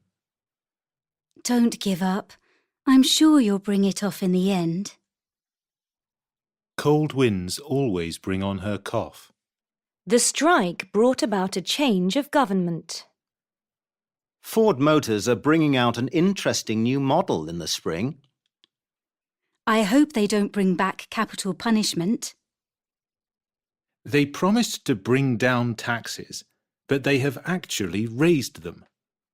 Inflation will probably bring down the government. Keep trying to persuade him, and you'll bring him round to your point of view. B. Phrasal verbs with take. Doesn't he take after his father? They even sound the same. I wish I could take back what I said to her. It's hard to take in his lectures. He speaks in such an abstract way. She was completely taken in by him and agreed to give him all her money. Sales have really taken off now. We should make a good profit this year. The plane took off 2 hours late. She's very good at taking off her teacher. She sounds just like her. We'll have to take on more staff if we're to take on more work. Nelson is going to take over as manager in July. She took to him at once, and they soon became close friends. When did you take up golf? C. Common expressions with bring and take. The new regulations will be brought into force in May. His research brought some very interesting facts to light. Matters were brought to a head when Lily was sacked. It's better that everything should be brought into the open. His new girlfriend has really brought out the best in him. Don't let him take advantage of you. After 20 years of marriage, he takes her for granted. I took it for granted you'd come. You always do. She immediately took control of the situation. His unkind words took my breath away. The story takes place in Mexico. Leaving his job before he's found a new one is taking a risk. It's impossible to take such a silly suggestion seriously. Don't forget to take travel costs into account in the budget. He doesn't seem to take pride in his work. You must take the opportunity to visit the castle while you're here. A. Meanings of get. Get is used frequently in spoken English. It has the following basic meanings. Receive, obtain, or buy something. For example, please get me a sandwich when you're in town. I got a text from John today. She got top marks in her exam. Change position. Move or be moved. For example, how are you getting home tonight? Change state. Become or make. For example, she's ill, but she's getting better. B. Specific meanings of get. Get also has many other more specific meanings. It's my turn to get dinner tonight. I don't get it. Why did he speak like that? His behaviour really gets me at times. I saw Harry's new girlfriend at the party, but I didn't get to speak to her. Once we got to know each other, we became great friends. The phone's ringing and there's someone at the door. You get the phone and I'll get the door. C. Phrasal verbs based on get. Phrasal verb, get across. Meaning, successfully communicate an idea. Example, it was difficult to get my point of view across to the committee. Get at. Reach, find. I hope the inquiry will get at the truth. Get behind with. Fail to do something by a certain time. I've got terribly behind with my work. Get down. Depress. This weather is getting me down. Get down to. Begin to give some serious attention to. It's time you got down to some work. Get into. Be successful with an application, for example, to a college or school. She did well in her exams and got into university. Get on. Manage. However will we get on without you? Get on. Advance. Develop. Joe is getting on very well at school. Get out of. Avoid a responsibility. I'll try to get out of my next lesson. Get over. Recover from. She's getting over a bad attack of flu. Get round. Spread. The news soon got round the village. Get round to. Do something you've intended to do for a long time. I need to buy a new desk, but I can't get round to it. I'm so busy. Get through. Come to a successful end. I'm glad she got through all her exams. Get through. Use up all of. He got through his month's salary in just one weekend. Get up to. To do, especially something bad. The children are very quiet. I wonder what they are getting up to. D. Other expressions based on get. You seem to have got out of bed on the wrong side today. The meeting got off to a good start with Elliot's speech. The meeting got off to a bad start with Elliot's speech. I'm organising a little get-together. I hope you can come. When they broke up, he got rid of everything of hers. I'm going to get my own back on her somehow. A. Phrasal verbs based on set. Since his daughter's birth, Robert had been setting aside money for her wedding. Now he and his wife were setting off to meet Carl, her new fiancé. Carl was a mountaineer who had set out several times to climb Mount Everest, but had had to turn back because bad weather had set off avalanches. Now he was trying to set up a sports equipment business. Robert didn't altogether like the sound of Carl, but he was doing his best to set aside his negative feelings. B. Phrasal verbs with put. Note it would not normally be natural to use all of these expressions together. Emma put her own name forward for election to the staff committee. 10 other people had also put in proposal forms, but Emma was elected because she is very good at putting her ideas across. She also has a talent for putting her opponents down. At the first meeting, she was largely silent, though occasionally she would put in a remark. At the next meeting, she was more involved. She supported the proposal that central heating should be put in the staff canteen and agreed to help put together some new flat-pack furniture for the canteen. She also voted for the local school being allowed to use the staff club to put on a play. She insisted that the play would not put staff out at all, provided that the school put all their props away after each performance. She said that she would put up relatives coming from other towns to watch the play. She argued that the committee should put off making their decision about putting up staff club membership subscriptions until they had found out how staff felt about this. She agreed to put up posters encouraging all staff to come to the next committee meeting. Later that evening, Emma made her mother laugh as she imitated other committee members. She's good at putting on all sorts of accents. The chairperson really put me off with his constant sniffing, she said, and I don't know how they put up with the secretary's rudeness. C. Expressions with set and put.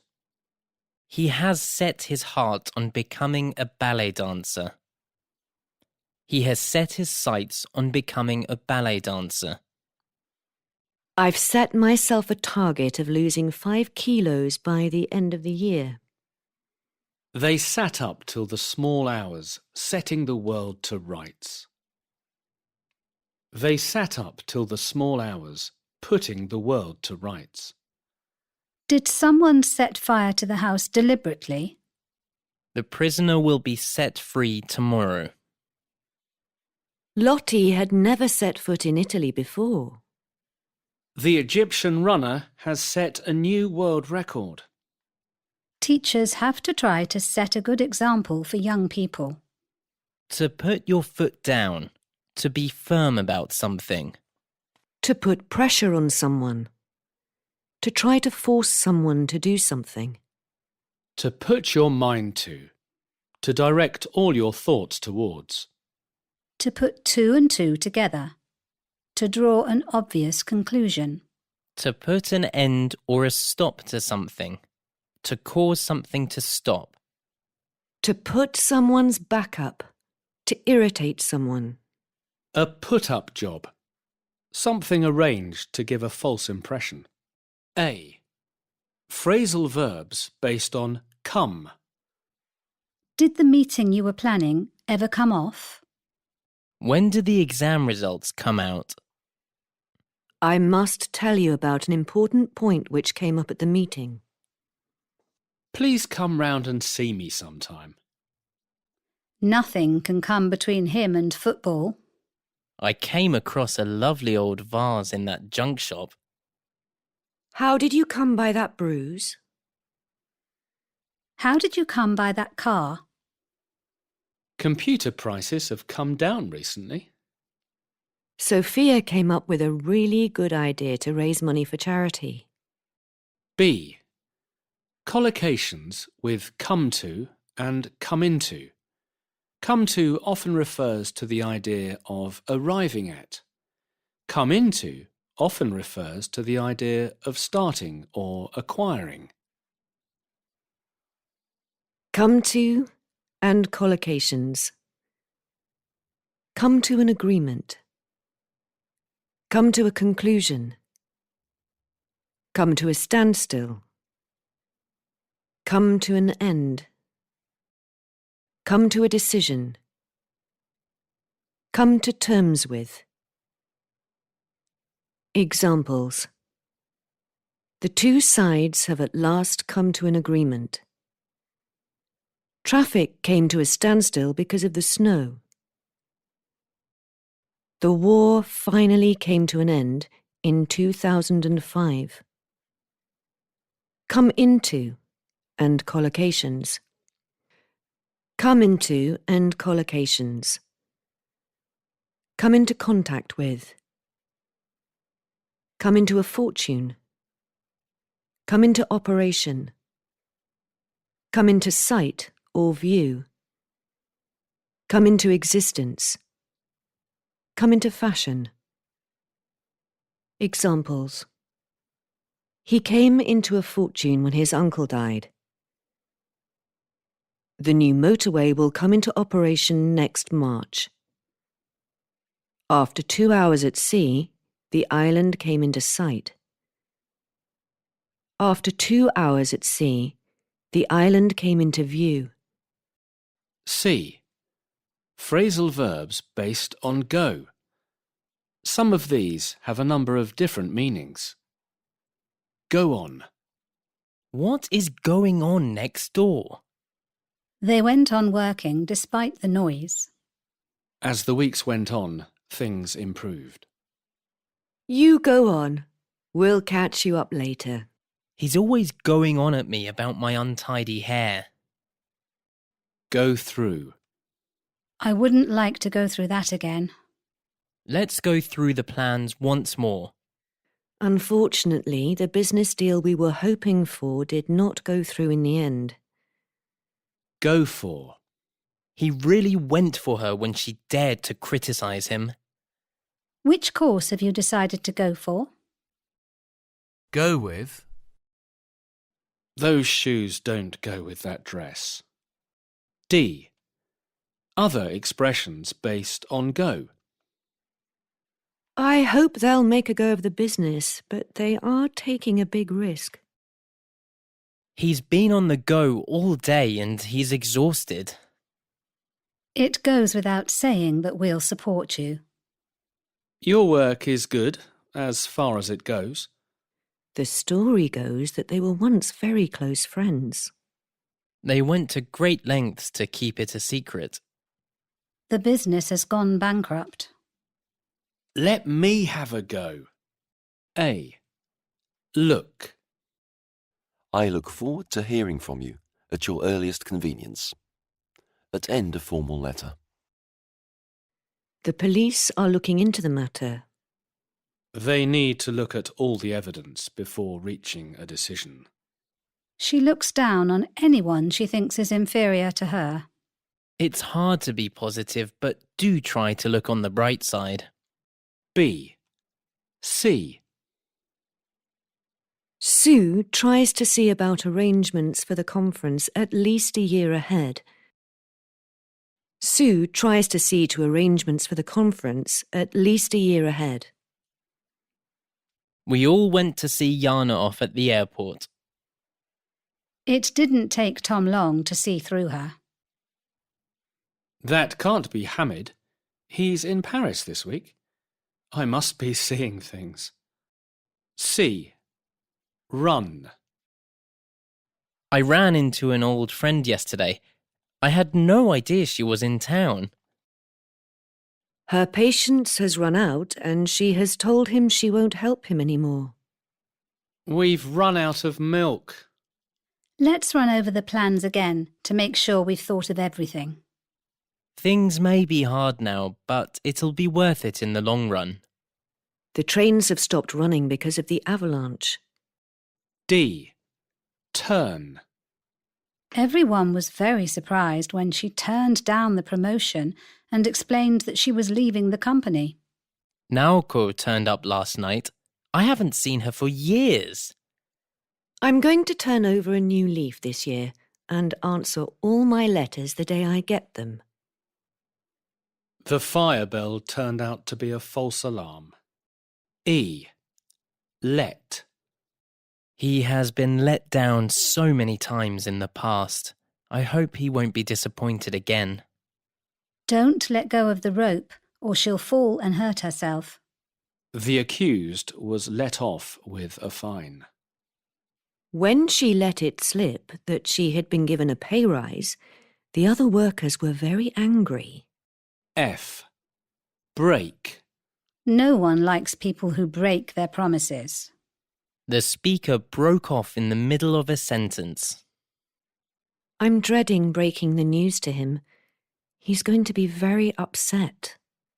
When he left her, he broke her heart. The sprinter broke the record for the 100 metres. A. What is formality? Formality is all about your relationship with the person you're speaking or writing to. If you use formal language, it may be because you wish to show respect, politeness, or to put yourself at a distance. For example, official language or academic language. Informal language can show friendliness, equality, or a feeling of closeness and solidarity with someone. You should never use informal language just to sound fluent or clever. B. Scales of formality. Some groups of words can be put on a scale from formal to neutral to informal. Formal, offspring. Neutral, children. Informal, kids. Abode, residence. House, flat, home. Place. Goodbye. Bye. Bye-bye. Cheerio. Go amiss. Go wrong. Go pear-shaped. C. Words of Latin and Greek origin. Many longer words that come from Latin and Greek are quite formal. Here are some with their neutral and or informal equivalents, which are often shorter words. I'll go and email Kieran immediately. The researchers utilize the most modern equipment. This problem frequently occurs with older software. The study established a link between stress and ill health. This book provides us with a picture of ordinary life in the Middle Ages. The government attempted to reduce unemployment by supporting new businesses. Physicists seek answers to fundamental questions about the universe. D. Formal phrases. Many phrases are typical of formal contexts, such as academic or official language. What should the government do in terms of helping young people? Students, in particular, need support to complete their studies on account of the high fees and living costs they have to meet. Should students be given financial support on the basis of their family circumstances? And how should the government act in relation to youth unemployment? The definitions give less formal or neutral equivalents. E. Formality in notices, instructions, etc. You will often see rather formal words in signs, notices, and directions. Make sure you know the meaning of the words used so that you could tell someone what the notice says using less formal words. This stairway is closed until further notice. Do not alight while the bus is in motion. Do not address the driver unless the bus is stationary. Lift capacity 6 persons or max 500 kilos. Articles deposited must be paid for in advance. We regret we no longer accept cheques. Tickets must be purchased before boarding the train. A. Monosyllabic informal words. Informal versions of words are often short and monosyllabic. Consist of one syllable. Someone's robbing the bank. Call the cops. Do you mind if I use your loo? The cops have arrived. The house has 2 loos. It cost me 10 quid. I'll help you peel the spuds. My bike's been stolen. I always go by tube. His dad spent 10 years in the nick. I'll get a cab from the station. B. Clippings. Shortening a word tends to make it less formal, though these forms are acceptable in a wide range of contexts. I'll meet you in the lab. She works for a tech company. What's on telly tonight? Have you seen that mag? We should put an ad in the paper. We should put an advert in the paper. Can I use your mobile? I need to phone my brother. There's milk in the fridge. Her sister's a vet. Would you like to be a celeb? Would you like to be a celebrity? C. Slang. Slang is extremely informal language. Slang helps to make speech vivid, colourful, and interesting, but it can easily be used inappropriately. Slang is mainly used in speech, but it is also often found in the popular press and in literature. Slang changes very quickly, so some words go out of fashion, but you may meet them in novels and films. Some slang expressions may cause offence to some people. Here are some examples you may hear or read. Expressions for money. Dosh, Reddies, Moolah. Expressions for food and drinks. Nosh, grub. Sani, cuppa. People obsessed with computers or other equipment. Nerd, geek, anorak. Jobs, quack, shrink, the old bill, squaddy. A. As. As. As. Similes are easy to understand. If you see the phrase as dead as a doornail, you don't need to know what a doornail is. Simply that the whole phrase means totally dead. But remember, fixed similes are usually informal and often humorous. Those marked with an asterisk are negative and could offend. Use all these expressions with care and keep them generally as part of your receptive vocabulary. Creating a picture in your mind can often help you remember the simile. As blind as a bat. As thin as a rake. As strong as an ox. As quiet as a mouse. Some can be remembered as pairs of opposites. As heavy as lead is the opposite of as light as a feather. As drunk as a lord is the opposite of as sober as a judge. As black as night is the opposite of as white as snow, particularly used in fairy tales. Some can be remembered by sound patterns. As good as gold. This is used about children's behaviour. As cool as a cucumber. As busy as a bee. Some other useful phrases using as.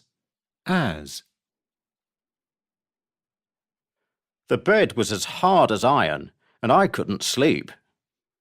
I'll give this plant some water. The soil's dry as a bone. He's as mad as a hatter. He crossed the Atlantic in a bathtub. She told the teacher, as bold as brass, that his lessons were boring. You'll have to speak slowly and clearly. He's as deaf as a post. Don't worry. Passing this exam is as easy as pie. She knew the answer as quick as a flash. The princess's skin was as white as snow. When he saw it, his face went as white as a sheet. The fish was bad and I was as sick as a dog. She ran off with my money. I felt as sick as a parrot. When I told him, his face went as red as a beetroot. B. Like. My plan worked like a dream, and the problem was soon solved. Be careful the boss doesn't see you. She has eyes like a hawk. No wonder he's fat. He eats like a horse and drinks like a fish. Did you sleep well? Yes, thanks. Like a log. Sorry, I forgot to ring him again. I've got a mind like a sieve. Sorry, I forgot to ring him again. I've got a head like a sieve. The boss is like a bear with a sore head today. She goes around like a bull in a china shop. Criticising the government in his presence is like a red rag to a bull. A. Advice and warnings. Proverb. Don't count your chickens before they hatch. Paraphrase. Don't depend on something happening because it may not. Don't put all your eggs in one basket. Don't invest all your efforts or attention in just one thing. Never judge a book by its cover. Don't judge people or things by their outward appearance. Never look a gift horse in the mouth. Never refuse good fortune when it is there in front of you. Take care of the pennies and the pounds will take care of themselves. Take care of small sums of money and they will become large sums. We'll cross that bridge when we come to it. We'll deal with that problem when it actually happens. B. Key elements. Proverbs can be grouped by key elements. For example, animals and birds. When the cat's away, the mice will play. You can lead a horse to water, but you can't make it drink. One swallow doesn't make a summer. C. Visualizing. As with learning all vocabulary, visualizing an element of it often helps. There's no smoke without fire. Or, where there's smoke, there's fire. People who live in glass houses shouldn't throw stones. Too many cooks spoil the broth. Many hands make light work. Signs and notices in English often use words and expressions that are rarely seen in other contexts. Look at the signs and notices below with their translations into more everyday English. Alight here for Buckingham Palace. Get off here for Buckingham Palace. Trespassers will be prosecuted. People who walk on this private land will be taken to court. Kindly refrain from using your mobile phone in the auditorium. Please don't use mobile phones in the theatre or hall. Penalty for dropping litter, up to £1,000 fine. You can be taken to court and made to pay £1,000 for dropping rubbish. Lunches now being served. You can buy lunch here now. No admission to unaccompanied minors. Young people under 18 years old can only come in if they are with an adult. Feeding the animals is strictly prohibited. You are not allowed to feed the animals. No through road for motor vehicles. There is no way out at the other end of this road for cars. No entry to unauthorised personnel. You may not enter without permission or if you do not work here. Please place your purchases here. Please put the things you are going to buy or have bought here. This packet carries a government health warning. What is in this packet is officially considered bad for your health. Reduce speed now. Start going more slowly now. Pay and display. Buy a ticket and put it in a place where it can easily be seen.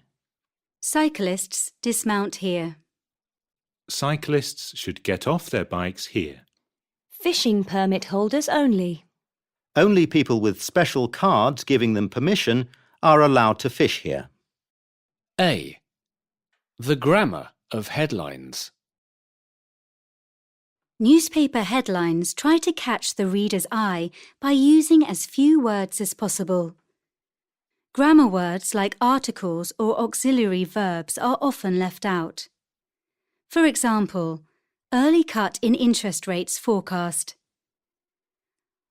A present simple form of the verb is used. For example, Mayor opens hospital. The infinitive is used to express the fact that something is going to happen in the future. For example, President to visit flood areas. B. Short dramatic words. Newspapers usually prefer words that are shorter and sound more dramatic than ordinary English words. The words marked with an asterisk can be used either as nouns or verbs. Newspaper word aid, meaning help. Axe, cut, remove. Back, verb, support. Bar, exclude, forbid. Bid, attempt. Blast, explosion. Blaze, fire. Boost, incentive, encourage. Boss, head. Manager, director. Clash, dispute. Curb, restraint, limit. Cut, reduction. Drama, tense situation. Drive, campaign, effort. Gems, noun, jewels. Go ahead, approval. Hit, verb, affect badly. Key, adjective, essential, vital. Link, connection. Move, step towards a desired end. Ordeal, noun, painful experience. Oust, verb, push out, remove. Plea, noun, request. Pledge, promise. Ploy, noun, clever activity. Poll, election, public opinion survey. Probe, investigation. Quit, verb, leave, resign. Riddle, noun, mystery. Strife, noun, conflict. Talks, noun, discussions. Threat, danger. Vow, promise. Wed, verb, marry. Newspaper headlines often use abbreviations. For example, PM for Prime Minister, MP for Member of Parliament.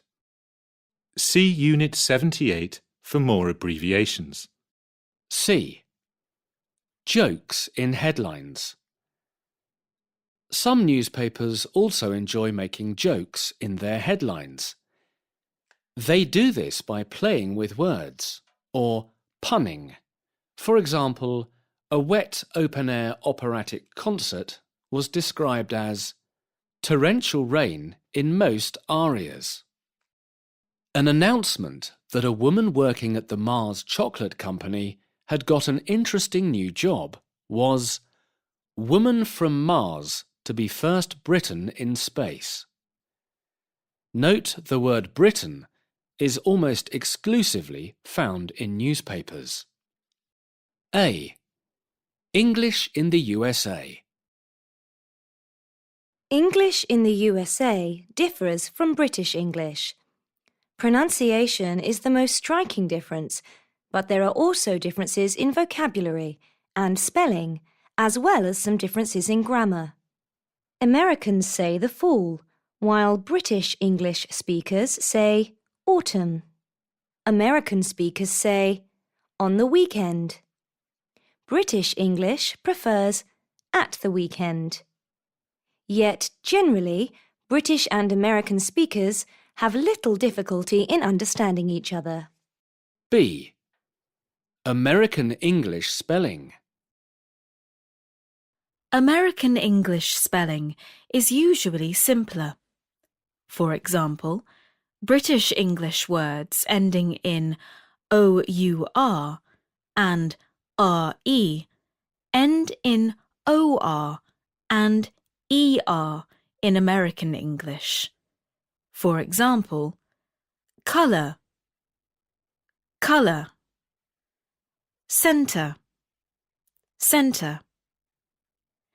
Many verbs ending in ISE in British English end in IZE in US English. Realise, realise. There are differences in individual words too. For example, British jewellery is jewellery in American English. C. US words and their British equivalents. Travel and on the street. American English, British English. Gas, gasoline. Petrol, truck, lorry. Baggage, luggage. Sidewalk, pavement. Crosswalk, zebra crossing. Line, queue. Vacation, holiday. Parking lot, car park. Trunk of car, boot. Hood of car, bonnet. Freeway, interstate, motorway. One-way trip, single. Round trip, return. Railway car, railway carriage. Subway, underground. In the home. Garbage, trash, rubbish. Elevator, lift. Eraser, rubber. Apartment, flat. Closet, wardrobe. Yard, garden. Drapes, curtains. Flashlight, torch. French fries, chips. Scotch tape, sellotape. Cookie, biscuit. Candy, sweets. Bathroom, restroom. Toilet, WC.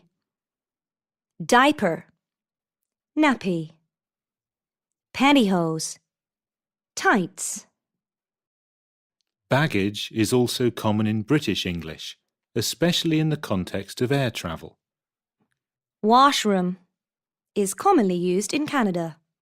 D. Different meanings. Here are some words and phrases which could cause confusion when used by Brits and Americans talking together, because they mean something different in each language. Check. Bill. Bill. Note. Pants. Trousers. Underpants. Underpants. Pants. Undershirt. Vest. Vest. Waistcoat. Wash the dishes. Wash the dishes. Wash up. The second floor. The second floor. The first floor. The ground floor. The ground floor. The first floor. Wash up. Wash your hands.